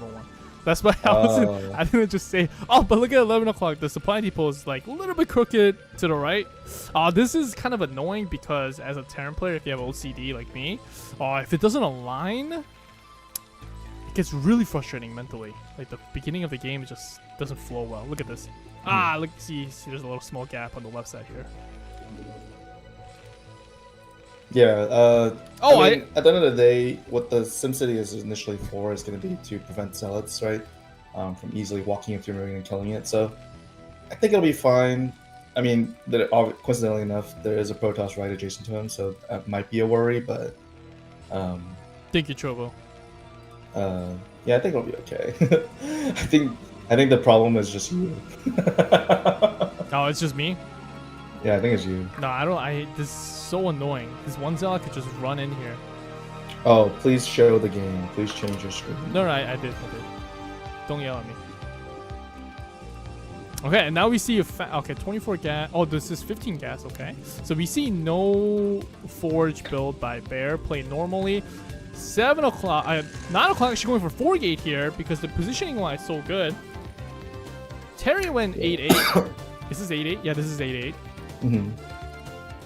So let's see what kind of. Yeah, 4K, interesting. I guess he feels very confident about his micro, and 6 o'clock going no forge either. So we'll see exactly how their multitasking is. Oh, this is actually kind of dangerous. I think I would have opted for forge first here because of the position wise, and because of in case that toss is mid position, like this could happen. So if Bear actually went for forge first, he could defend this by himself, right? Buy enough time for 2 vultures to come out, and then 2 vultures could go to 9 o'clock and start killing the probes here, right? Nocta, how's it going, man? Oh, but the zealots get stuck. Yeah, the Bear's defending this pretty well so far now. Wow, that was great stabby. Yellow HP, almost loses all shield. Marine, 1 Marine comes out. Good pull. So far, so good by Bear. He only needs to pull 1 zealot. Oh! He just needs to pull 1 zealot. I see the 2 zealots are coming from the other side. Just put 1 zealot on this Marine. Around here, are you? Hey, thanks so much for the follow. 2 kill from the Marines. And then easily gets cleaned up. Nice. Yeah, but now 9 o'clock is gonna have to deal with this vultures with no cannons. So. Oh, but the 7 o'clock 2 vultures are coming on the way here. So TB call now 4 gate, get a forge. If TB just, I mean, if oh, nice micro TB, good. 1 more kill, nice. So that already 3 pro kill negated the damage that happened earlier on. But let's see how Bear is gonna be able to defend this. Yeah, but 6 o'clock should be further ahead in tech, so I still favor this for red team. What a great, amazing surround! What is going on at 6 o'clock? Yeah, and the whole purpose of the 4 gate is to be aggressive. Oh no, but TB's Marine is blocking his vulture escape path. Yeah, the whole purpose of being 4 gate is to be aggressive, right, and to sort of apply pressure. He's not able to do that, and so now 6 o'clock is ahead in tech, and he's able to sort of apply the pressure. I would like 6 o'clock just to go straight to 7. And yeah, if you go straight to 7, yep, go straight to 7. Yeah, because there's no answer to these goons right now, and so Protoss has to come down, which means that 11 or TB can go to 9 o'clock. But the vulture count. This is not a bad idea either. You know, help your Terran. Kind of, well, move up the army. Yeah, first. the Dragoon needs to come help. Dragoon needs to come help. Imagine if the Dragoon is helping right now.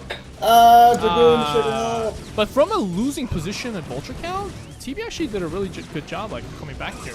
Now they're slightly down, but the problem is Robo is really late.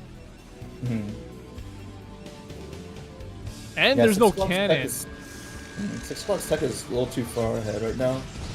These vultures are going to be annoying, but I mean, if I feel like 9 o'clock here is in trouble. Actually, he might be threatening a kill here. But 6 o'clock, look at this. This vulture is gonna get an all here. He has 8 kills, 10 kills, 11 kills right now. They have to kill. Oh wait, can 9 o'clock die here? That's what I'm saying. I feel like 9 o'clock could just die here because these 2 Dragoons, they can attack the cannons. Oh no, but they're just microing good. Not gonna lie. TV has to play this as if he's going to have to play 1 vs 1 against Terry eventually. But these goons, oh, great, oh! Break the cannon, no?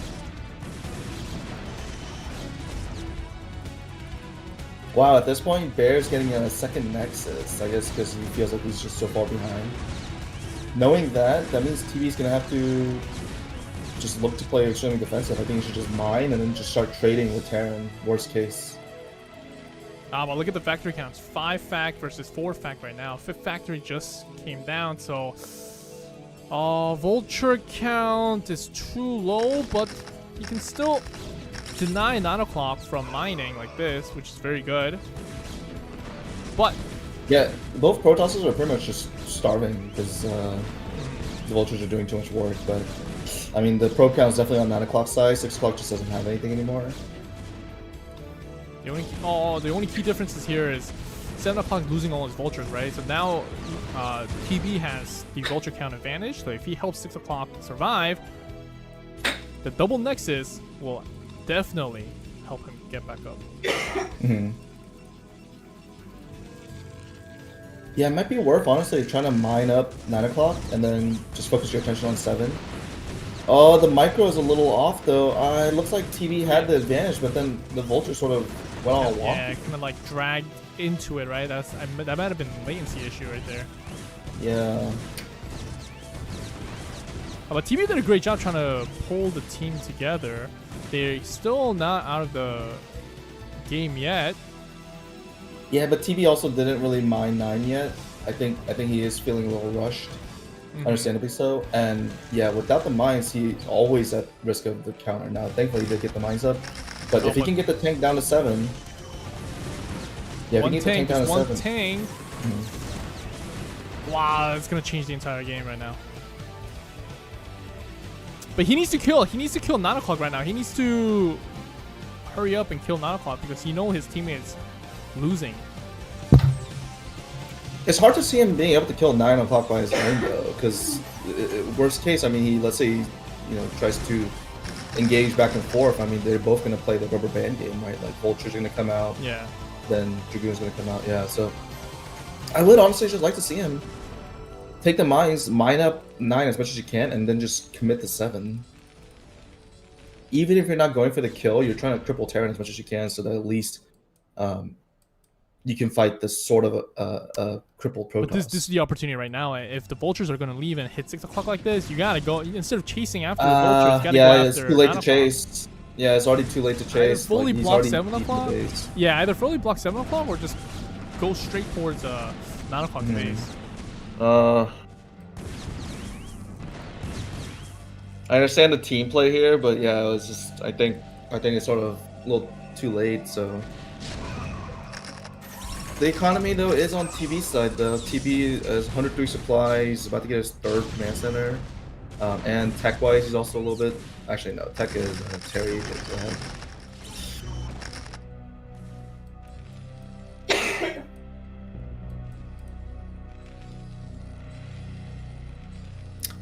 Yeah, this is gonna be hard, especially with maybe drops to combat.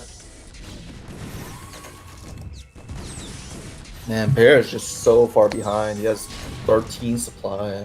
He's just getting all the time. Vultures are moving Yeah. in. I feel like yeah, if I was Terran, I think my move was just sack 6 o'clock and try to kill 9 o'clock before. Mm-hmm. Because more time you buy, it's better for the blue team in this position. Yeah, and right now you can sort of see he's trying to split his tanks. So, you know, there's some tanks attacking 9 o'clock. There's some tanks trying to hold 7 down and keep 6 safe, but, you know, that's just a uphill battle. Yeah. Yeah. And yeah, at this point, blue team, all they need to do is just trade 1 unit for 1, and then they're going to eventually push TB as well. I mean, 6 o'clock has just nothing.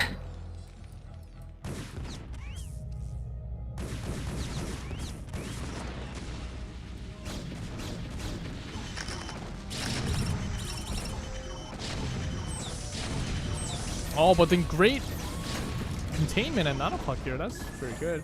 Is there a starport? Yeah, this- Okay, 2 starport coming out. Nice. Okay, drop This coming is a in. valiant, yeah. This is a valiant effort. And if this drop lands and actually does a lot of damage, then we might see this be a competitive game still. See, oh, I think the pull is a little off. The pull is a little off. Oh! That was great. How many probes does he have? About 15, 16? Yeah, about a control group and a half, I think. So that was huge. Now, if he can defend this push coming from 7, but the drop at the ledge, that's gonna make this reinforcement a lot hard to get to. At this point, TB should just sack and then kill 9. Forget about saving. Forget about ledging. Just drop 9 o'clock and get his nexus before they push 6 o'clock here.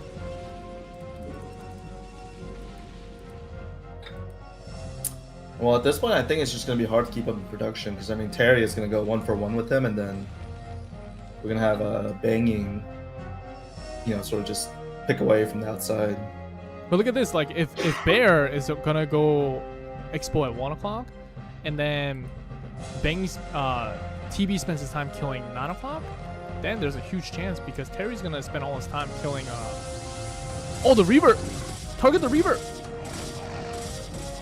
Oh my god, there's a lot of Zealots That's though, a lot yeah. of Zealots, yeah. Yeah. He is going to come away with minimal damages here, but if these SCVs go too far, then... This gives an opportunity for Terry to push 6 o'clock, yep, and that's what he does.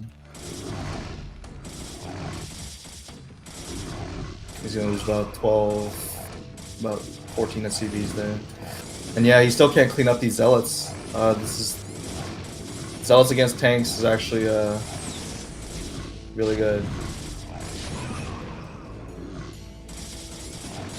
And we also seeing Terry actually collect rave count, and once he gets to a certain critical mass, that means all these dropships are probably going to go down as they're trying to go for drops.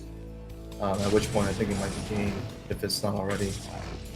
Yeah, this is not looking good for red team here. I think there were a couple of opportunities for red team to turn around, but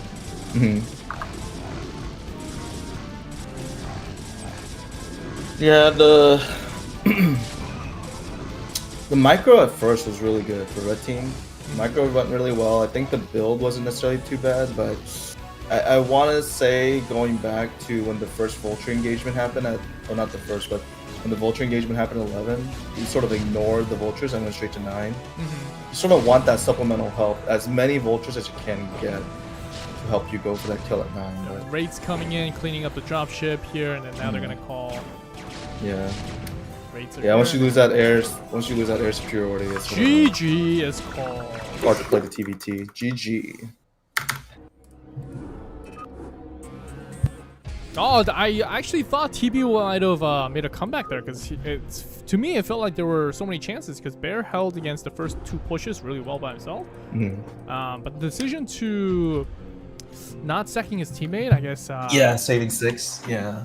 Yeah. I guess- agree. I think. Oh, go ahead. I was gonna say. I think. Yeah, being a team player, I think sort of hurt him there. You know. Yeah, especially in that as position. selfish as it is. Yeah. That's unfortunate. Sorry. Go ahead. No, I was gonna say that's just unfortunate because I think there was a great chance for them to make a comeback there. Yeah, I think he definitely had the ropes, or he had Terry against the ropes with the Vultures initially, and then sort of keeping him or pushing him back into his base, and then pushing 9 o'clock. That would have been the play, but having to come save 6, I think 6 is almost already dead. So Yeah. Then they did a good push onto 9, so they didn't fully kill him. So. mhm. All right, so we have 1 o'clock banging as the toss, Terry as the Zerg at 5 o'clock, and then Bear 7 toss, and then 9 o'clock Zerg TB. So this position there, it's so much better, right? So I kind of wonder if they're gonna go for a block play. I think they just need to communicate a little bit more. There weren't really much communication there. So here we go. Want to block or regular? So let's see what the decision is. Granted that TB is typing and Bear is speaking, so we won't understand. Okay, so he said okay. 9 pool. So let's try to context clue this. So he went 9 pool. That Yeah, so it means- sounds like regular, right? Oh, actually, I thought they're gonna go for block, right? 9 pool is like sort of your standard play. I feel like if you're going for the block as Zerg, you would go for the 7 pool, wouldn't you? But it's a pylon. It's a pylon scout. So let's see what happens. Forge first. Forge first. Oh, it Okay, is the block then. yeah. Okay, yeah. Yeah. But I do agree that if it's gonna be Forge first, then you should go 7 pool instead of 9 pool, because the three probe that comes out to defend against the Forge first cannon, it's very effective. Yeah. Yeah, I mean it's gonna work out for them, thankfully, because of the positions already. The innate positions. So where... he sees a toss going to 9 o'clock. That means you gotta cancel that. 3 o'clock. Yup. Okay. Yeah. Perfect. But yeah, Good. it's gonna work out. It's gonna work out anyways, just because 5 o'clock is corner and going to hatch. But... So right now Bear is conflicted. Did it come from 12 or did it come from 1 o'clock? That's why he built it right in the middle, and I actually really enjoy this play. And then Overlord's gonna go ahead and check, or Probe is gonna go ahead and check and see. And then during that time, Lings are gonna come out. Oh, he is pulling probes though. Oh. Okay, never mind. He's pulled back. I was just gonna say, I feel like considering the distances, is it even worth contesting this? Oh, he's pulling probes again, huh? I guess I do feel like it's worth contesting, but I feel like. But look at this. Position, If Bear intentionally pulled 2 probes here to fight this, I would have said this guy just did like a Thor move play. And then 2 probes are here, Lings are out, so I guess he might have actually anticipated this kind of move. Lings are out, block is here.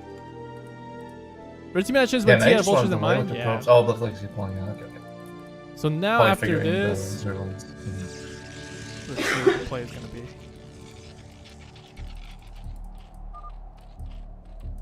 Okay, Lings are out, so this was a 2-hatch, right? 2-hatch. They haven't scouted yet. The Lings are pushing in and seeing what kind of build it is. But good thing about 9 pool is that speed is going to be done first. But the 2-hatch player is going Lings, so he's not going to get pushed over anytime soon. Oh, look at this. TD. I was going to say 7 Bear. He knows how to do the gateway meta. I mean, cannon meta. Yeah, going Nexus first right away, or not Nexus first, but Nexus. And yeah, you actually see a TB also joining up. I think they both recognize that if it's just Terry going for this sort of Ling mass play, it's not gonna be too hard to stop. Although, oh, they're gonna get a scout in at 1 o'clock. Wow, they're gonna see the double gas, which probably was the case anyways. But He's gonna spot it. Oh, he spotted the gas. Okay, so let's see what yeah, happens. he spotted the core, he spotted the gas. Yeah. But here it could be a little problematic because it's not like he didn't go Lings, right? Terry did go Lings, so there is a timing where he might die here. He can't just keep droning. Yeah, that's the thing. Even if you're droning, which is good, but you don't want to overestimate or underestimate the power that the Linging player still has. Looks like they're gonna go for the They're gonna go for a breakout. Yep. Yeah.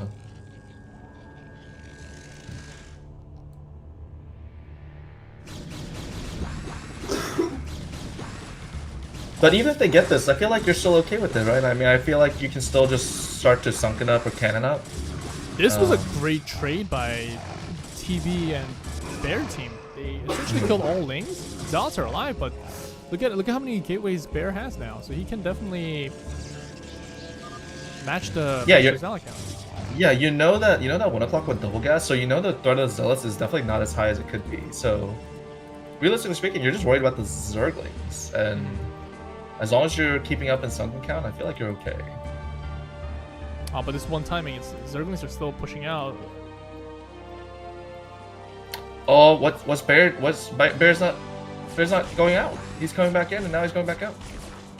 This is a lot of sunkens though, but let's see. This is a lot of sunkens. I think TB TB did a great job. He sort of baited the Zealots. Oh, he doesn't have to pull the drones. He doesn't have to pull the drones here. Yeah, he doesn't. You don't want to risk losing the drones, especially in this current position. I don't think he definitely wasn't any threat. But yeah, the problem here is it's not this push actually. It's what's gonna come afterwards. It's true Robo Reaver play. He doesn't have gas. He doesn't have Hydra then coming up. Yeah, he's gonna have to ask Bear to maybe make him some cannons, or even like just to buy him some time. Yeah. There's no. Oh, he forgot Citadel of Dune too, so it's not a speed lot at this point. Yeah, it's hard to say. Usually the gas timing, as you get 100 gas or 150 gas, is what makes you move up in tech. But yeah, the Citadel is definitely late.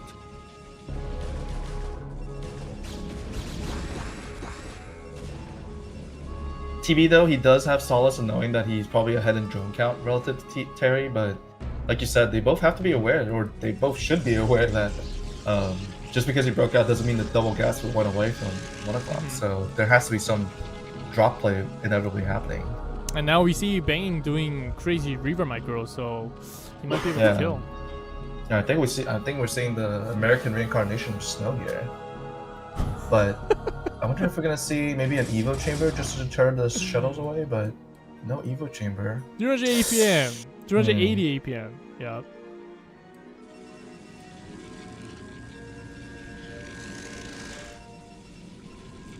But here, I would say there's still one. But if you can't, don't lose these Zealots, right? Hold on to these Zealots until your speed is done and your +1 is done, and then go for this one big push. And I think you can kill 1 o'clock here if you did that. Yeah, the threat of the Protoss ball of Zealots is pretty much what sort of keeps the Zerg and Protoss humble while your Zerg is droning out. Reaver is now show and tell. Yeah, the Reaver's out. Once they sort of maybe poke at 7, you would think they would go to 9, right? Yeah, now the Hydra Den is out. It's not even done yet, so it might be in trouble if the Reaver is being used to fight 7 o'clock. They could find success here, especially with Hydra's on the way. If he's able to successfully pick off these Zealots. But yeah, I agree. I think this is maybe a little too much effort almost. It's like the low effort play is gonna be. I don't know. This is a lot of Zealot. The Reaver is not. It doesn't have the damage upgrade either. Oh, actually, never mind. It just evaporated the entire Zealot. Yeah. But I mean, but you still have to go through this cannon line, right? So it's not like it's a free trade. Whereas, had you gone to Zerg, you definitely would have forced the Sunkens to be killed and forced earlier drones. Oh, I'm sorry, not drones. Oh, he's losing the Hydra after trading. I mean, the Reaver definitely got his value worth, but no, this is great. This is great. He just has to keep pumping Zealots here, and he can definitely. Not Dragoons. Not Dragoons now. So behind this, Bear Yeah. should be building like 100 gateways right here, like gateways right now. Yeah, he's at 3k minerals. He needs to build. He needs to be building, just queuing up units and building gateways at this point. Yeah. Instead of trying to micro your units, I think focus on building your macro here, gateways, and then go for a big timing push. Because you did go double early, right? Get your second guess up. Yeah, that's TV. also part of the reason. Go ahead. No, I was gonna say that's also part of the reason why it's better to go zealous sometimes, just because it requires less micro. You can just do more things while your zealots are attacking, tanking more shots. Whereas with dragoons, you have to babysit them, you have to micro them, otherwise you're not getting the full potential out of them.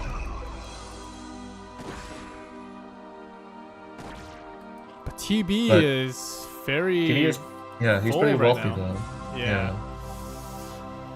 Bear just has to spend a little bit more of his money, and then he could be maxed out a little bit. Mm-hmm. Keep building. Use 2 probes. Come on. Use 2 probes. And then Yeah, go. yeah. Ironic that you're the one saying use 2 pros and you're the one that never uses 2 pros. I always use 2 probes now. Now you use 2 pros, Yeah. but you definitely were not. Yeah. Yeah. I mean, the longer the game goes, it is beneficial for TV versus Terry.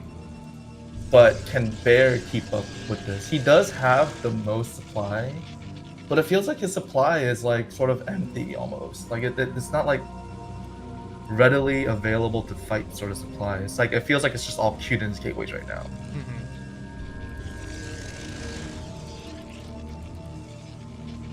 This is good. So while this is happening, Bear should be coming out and sort of threatening, I feel.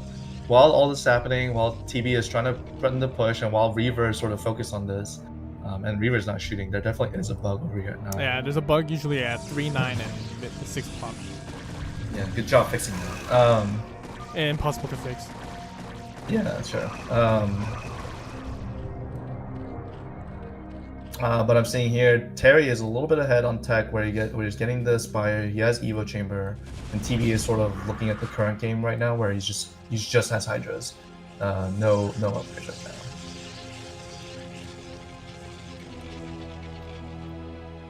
I think Bear is definitely a little frazzled. He's getting double Templar Archives, unless he's going for the signature mind control Maelstrom build.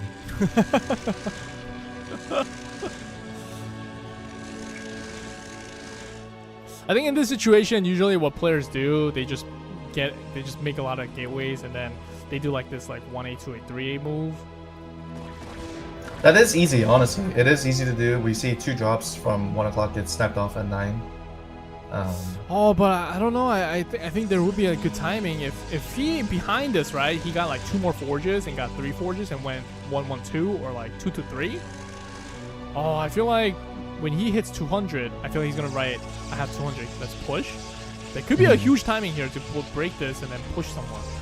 Yeah, it's also gonna be important exactly how Bear decides to engage with this. He's almost maxed out. I mean, the only reason he's not is because of pylons. But if he were to, let's say, streamline into this choke here at 9 o'clock, he's gonna lose his entire army. Whereas if he were to sort of, gather an arc, let's say from one endpoint of the units to the other, from 3 to 5 or 3 to 7, that would be worth it. That would be a great engagement there.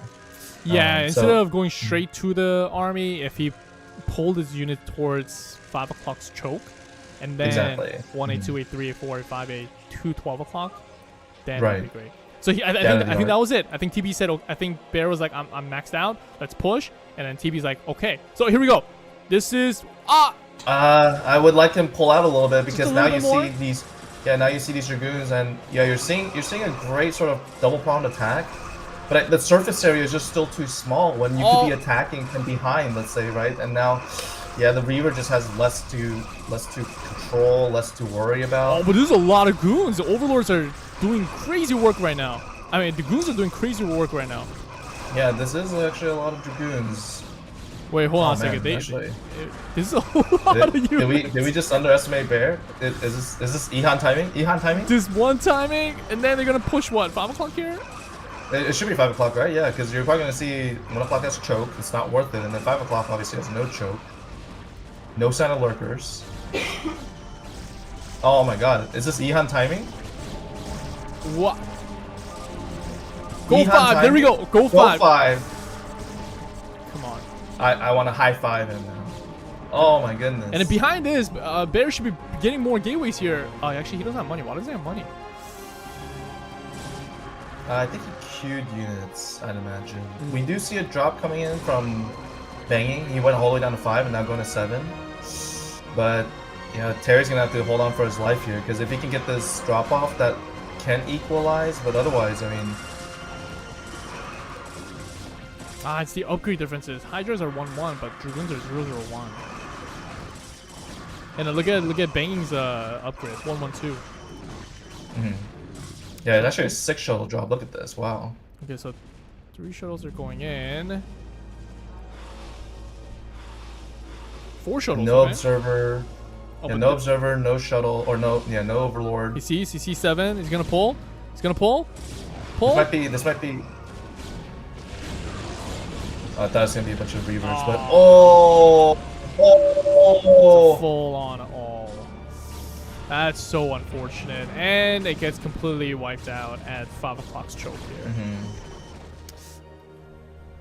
Maybe a little bit more attention paid to that army, and maybe also an observer and or overlord. But yeah, that was like what you were saying, where they just start 1A, 2A, 3Aing without even looking, and you know the momentum you have is just gone. There's nothing to show for.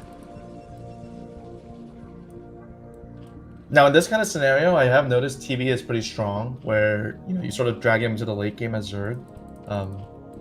TV specifically, I feel like he's a decent player. Terry also is obviously really good too. So I think it's gonna be our first long PZ game. Yeah, I mean both players got Hive. We got Guardians coming in, Defiler Mount on the way. What I think is gonna happen is Terry's gonna just train swarm his way into it, because there's no lurkers, right? Yeah. I mean, unfortunately, the only way to combat lurkers is with your own lurkers. 7 shuttle got cut. Guardians on the edge. Yeah, this is pretty much the same concept as split tanks here, so great way to save.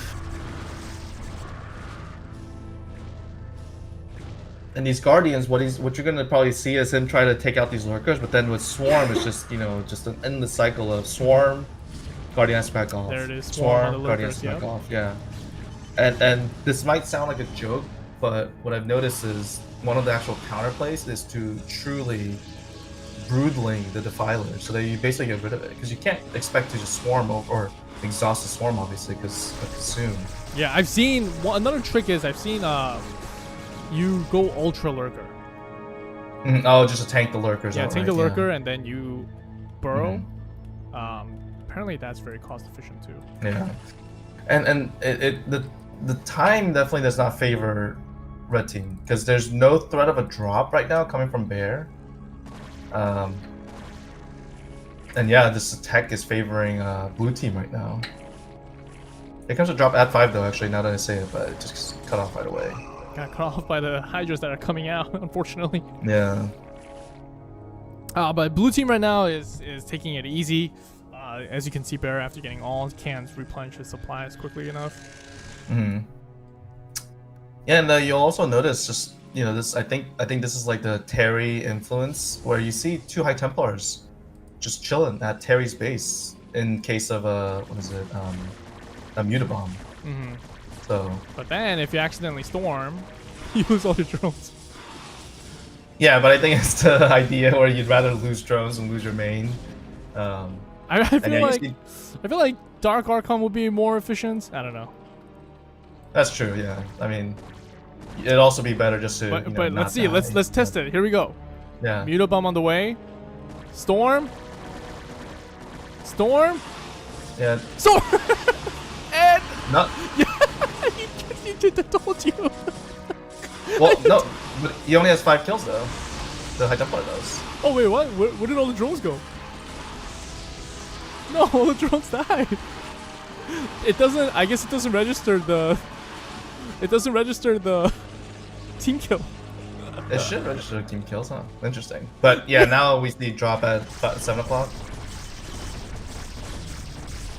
A storm, Where did those defensive drones storm. Only has 1 storm though. Oh, but he has more High Templar at his choke.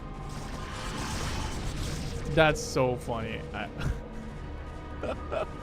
Hey, like I said, I'd rather lose my drones than lose my main. True.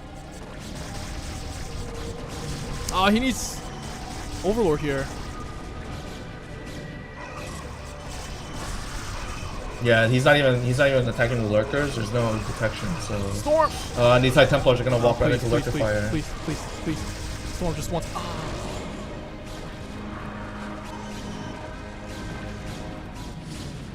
Yeah, as this swarm gets closer and closer to the main, with no storm, it's gonna be harder and harder to defend. And he has one more. Oh, and then the drop follow up. Is there a pull? Is there a reaction? There is a pull, but it might be a little too late. 17. Yeah. Oh, that's a complete fat all right there, unfortunately. And now the choke is gone. Oh, we're gonna see a legendary game, big one, Vanguard versus Terry and Banging. I still can't believe. Oh, big fat drop or big fat spawn at 5 o'clock. Wow. They just sliced and diced him, huh? I think Terry Bang is too strong. It's so unfortunate because both games there were so many moments where they could have won. Yeah, it wasn't a one-sided game. Is the thing. Yeah. Like they were both competitive, especially this game. I think T-Bear had definitely way more of a possibility to win. Yeah, they played it like they played like the Spurs, right? They just like sliced and diced the entire Clippers back in 2014. Is that what the Spurs are known for? Slicing and dicing? They're known for more methodical, slow play. I thought. Spurs, they set and then they diced the Clippers. You know the 2014 game? You know what I'm talking about? The playoff? That's slow, methodical, like dissection. Okay, I send you what I'm talking about later. They just like carved them up. This kind of style is more reminiscent in Starcraft analogy wise. Nada, the tornado talent. He would vulture harass you all over the map, and eventually go in for the kill with the maxed out army type of deal, which is exactly what happened. The series is over, right? It's 2-0. The series is over. Vanguard, Terry and Bangin advances to the next round.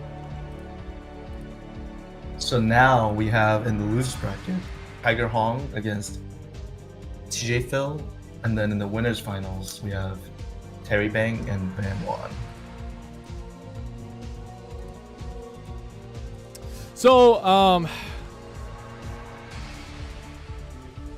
TJ, I think he's gonna come at like 1 a.m.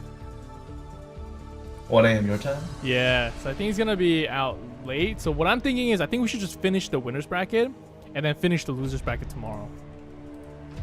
Okay. And then play the finals game tomorrow.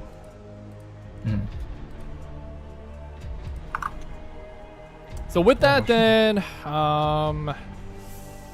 let's see.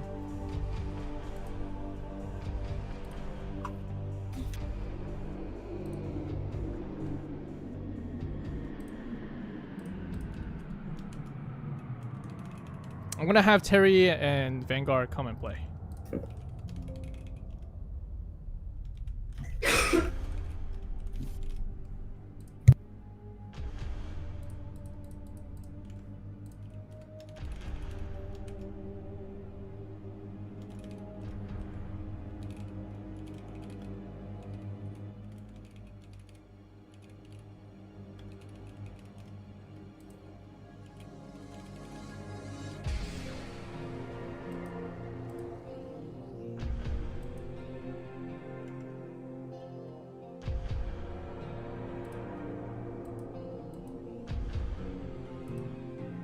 And then if anything, like if we don't have time, or I think TJ said he can't play tomorrow or something, so maybe they could just submit the replays and then we could cast that tomorrow, and then organize it for the finals. I'll see who will be in the finals and then schedule that tomorrow. Are you like asking me if that's okay, or? Yeah, I think that's the best way because we don't know who's gonna be available tomorrow. So I think TJ and Dr. Hong has to play today. I think after 1 a.m. or whenever he comes back, right? So let's see how it goes first.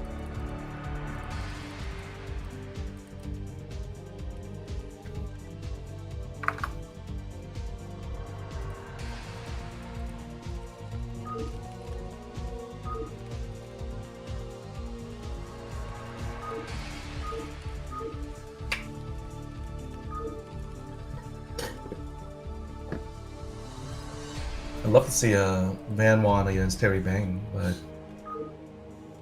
if you have to see that later, I'm fine with that as well.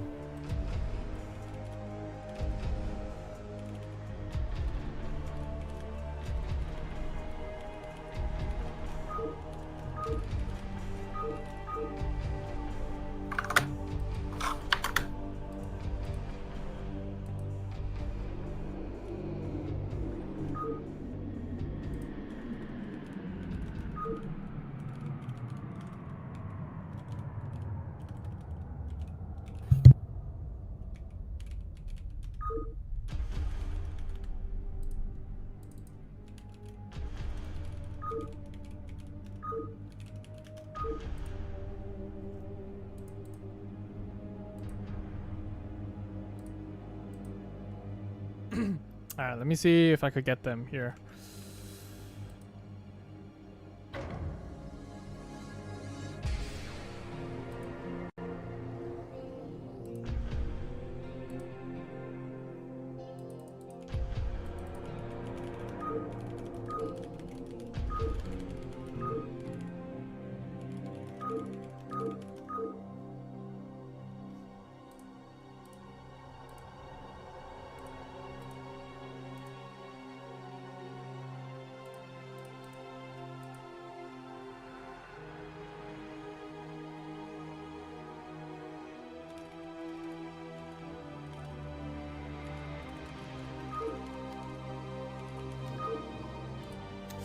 If everyone left, then I guess we just have to push it to tomorrow then, huh?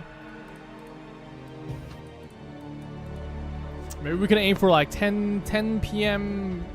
games, or I can ask the loser team to play tomorrow or tonight past like 1 a.m. Because people just keep disappearing. Oh no, Bang's here, Big One's here, Vanguard is missing, huh? So for the losers bracket, the person we're missing is TJ, and then for the winners bracket, the person we're missing is Vanguard. Yeah. Yeah, I mean, I guess we. I mean, we. But I think TJ said he's gonna be here in like an hour later, so at like 1 a.m. Oh dang, and you're way past your curfew right now. No, I can stay a little bit later, but I don't know if I. Can A little bit stay later, till, as in like 25 more minutes. No, I don't know if I can stay until like yeah. 3 a.m. Or get yelled at. No, I already told. You got your permission? You got your permission slip signed? Mm-hmm. You've been a good little boy lately. Always. Doubtful.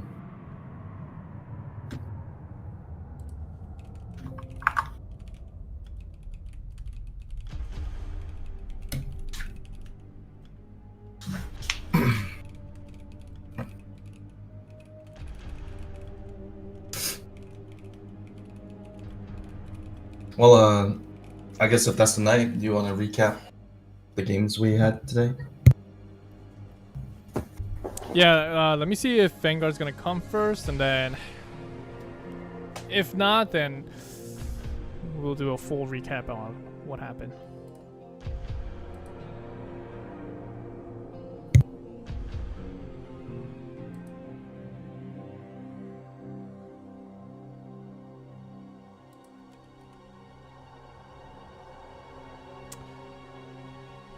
Do a full summary, Dizzy.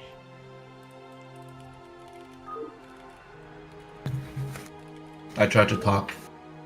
Course would cut me off. Tell me I'm wrong. And then I cried. And Big One somehow won.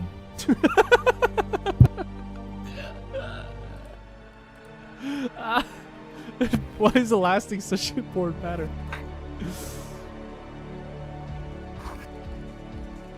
I think if we see Van Wan make it to the finals, I think I call collusion. I'm gonna call Stream Snipe. Stream Snipe is the only answer. It's the only reasonable response. It's the only logical answer.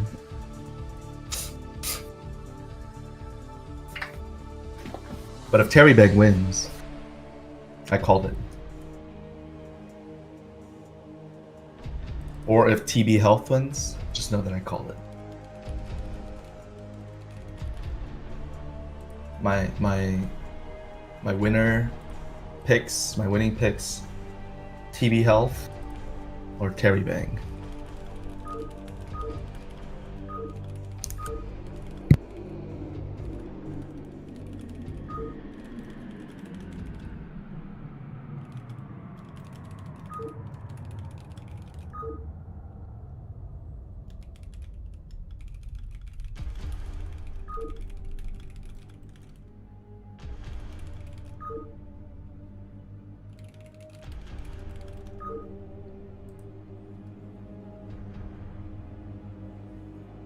Okay, so it seems like Vanguard's not here, so I think we're gonna stop here because according to the bracket, TJ is not here, and Vanguard's not here, so we can't move on with our winners bracket nor losers bracket. So what's gonna happen here? We're gonna wait for 5 more minutes for Vanguard to show up. If he doesn't show up, we're just gonna stop here, and then Dizzy will do a full summary of the recap, and then he will create a highlight video reel.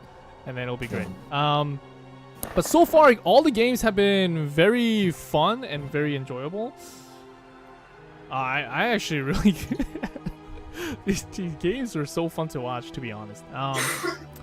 But the plan is tomorrow at 10 p.m. Eastern time. I think. What? The Vanguard's out with his daughter. Well, yeah, that's what happens when you have a daughter. You go out with them. That's like true. Normal people. All right, Instead then. of watching and playing Starcraft for hours. That's true. He said he's gonna be back 1 hour, so let's do this. The winners bracket will put a pause. Actually, maybe I don't know what would be the best for you. Do you think they should just play throughout the night and then submit the replays tomorrow, and then we can cast it, and then we do finals tomorrow? Yeah, I mean I thought that was the original plan anyways. Okay, so I'm gonna summarize it.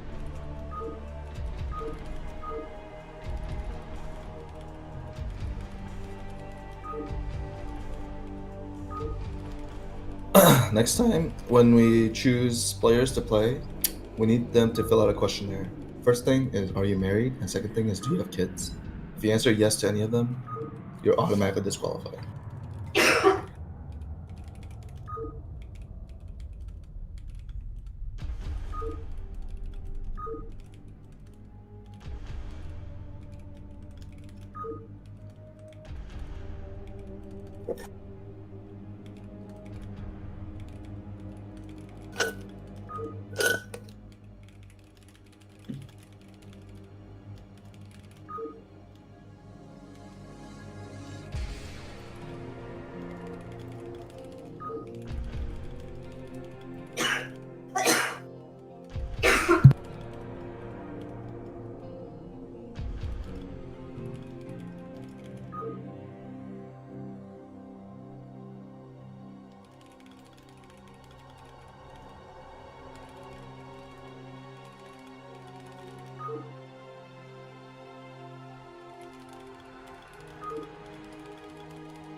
Someone says this is a StarCraft 1, not sure anyone too young and single involved. Brother, if we're playing StarCraft 1, That's true. we are categorized by normal people, by norms. You know, as outsiders, as weirdos, okay? Out of the weirdos, the possibility that we're either young and or single is really high. Should we give them time for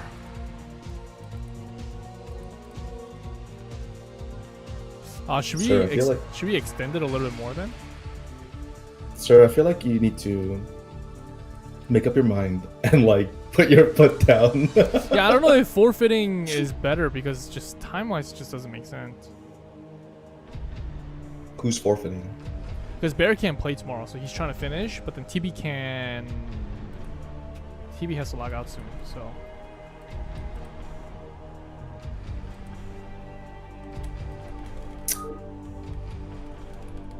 Well, I mean, realistically speaking, and to be fair with everyone, it was supposed to be a 2-week thing, so. But, I mean, within 2 weeks, are you gonna be available? Like, and if we give them another week, are we gonna still safely expect them to get their games played in time? Expectedly, maybe not. They had 6 weeks to play the game. I'm just being straight here. Yeah, but okay, they have 6 games to play the game, but the game hasn't been played, right? So what do we do moving forward? Like in this situation, not thinking about the past, moving forward, we could give them until Sunday. If not, then I guess they'll just have to forfeit. Okay, so next week is not an option. Yeah. I think this dragged on a little too long. Okay, yeah, that's fine. I think if that's the case, then Sunday it is. If they can't play by Sunday, then it's a DQ walkover. I'm assuming it only applies for 1 or 2 people, so.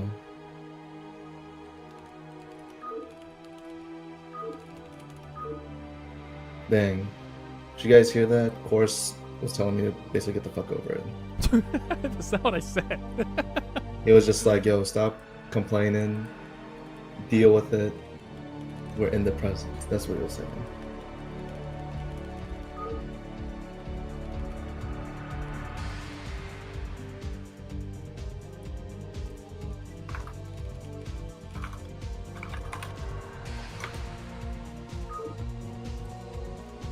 If you want to know it in Korean, it's 실격.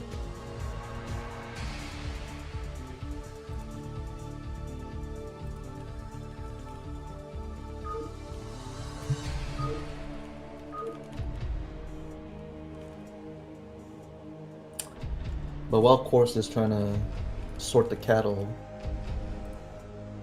I think my favorite series was probably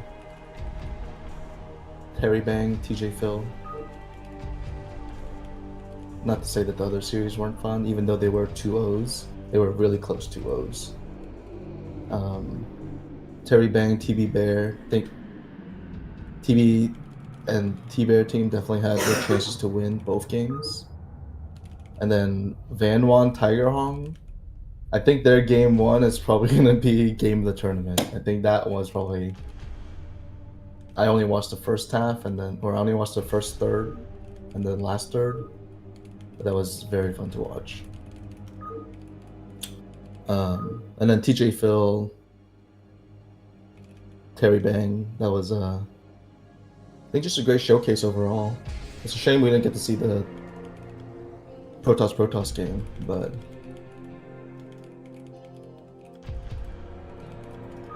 knowing that the PT was fun to watch, knowing that the PZ just came down to a single cannon placement, I think that just goes to show you how good the players are.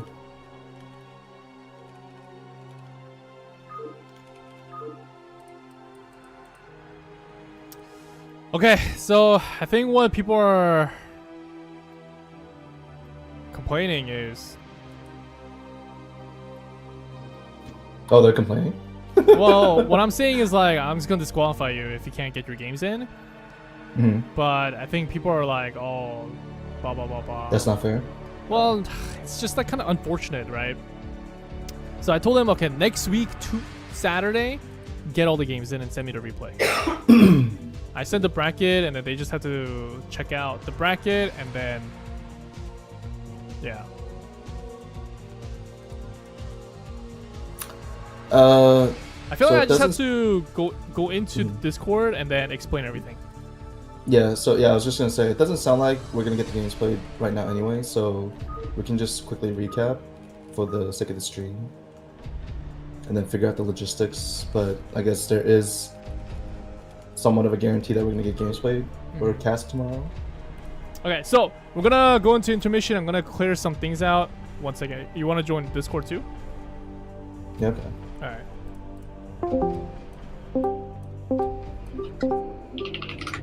아, 안녕하세요. 안녕하세요. 오케이, so 지금 진행을 못 하고요. 위너스라 벵가드 형이 없고 TJ 형이 없는데, 근데 TJ 형님이 1시간 있다 온다고 해가지고 만약에 사람들이 오늘 밤 할 수 있으면은 해주시고요. 그 다음에 저한테 리플 보내주세요. 그리고 벵가 형도 1시간 반에 끝나니까 뱅잉이랑 테리 형님이랑 빅원이 있으면은 해주시고, 그 제가 없어도 진행은 계속 할 수 있는데요. 제가 생각한 거는 내일의 결승을 하고 싶었거든요. 근데 내일 시간들이 없으시면은 다음 주 미국 시간 토요일 밤까지 각자 알아서 해서 결승까지만 해주세요. 그다음 거기서 리플 저한테 보내면은 제가 또 그거를 그냥 DG랑 캐스팅해서 보낼 수 있을 것 같기도 하고, 그다음에 결승은 라이브로 시간 맞춰서 할 수 있을 것 같아요. 오케이, 결승 빼고는 다 네네네. 알아서 진행하고 결승만 이제 라이브로 다음 주 토요일에. 네네네. 그러니까 그러면 시간이 충분하시죠? 왜냐면 이번 주 내일 아니면 내일 모레 TJ 형님 못한다고 하고 사람들이 못한다고 하니까. 비공식으로 하면은 해야지. 안 되는 사람 뭐 어쩔 수 없나. 그냥 기권 해야지. 안 되는 사람들. 네네. 오케이. 그러면 오늘은 저는 여기까지 하고요. 만약에 계속 할 수 있으면은 각자 알아서 해주시면 좋고요. 아마 오늘은 다 토너먼트는 여기서 끝날 것 같고 내일 된다니까 내일 벵가랑 맞춰서 볼게요. 우리. 오케이. 그러면 저도 들어올 수 있으면은 저도 들어가서 같이 해볼게요. 알겠어. 오케이. 그러면은 다음 경기는 Terry Banging vs Vanguard Big One and Tiger Dr. Hong vs Q for Philo.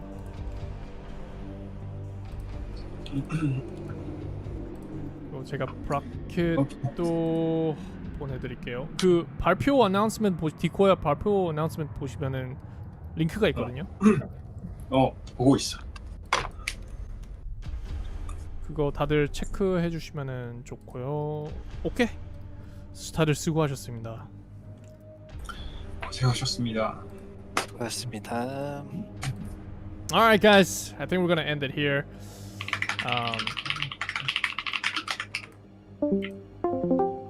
Alright, I think it's gonna be I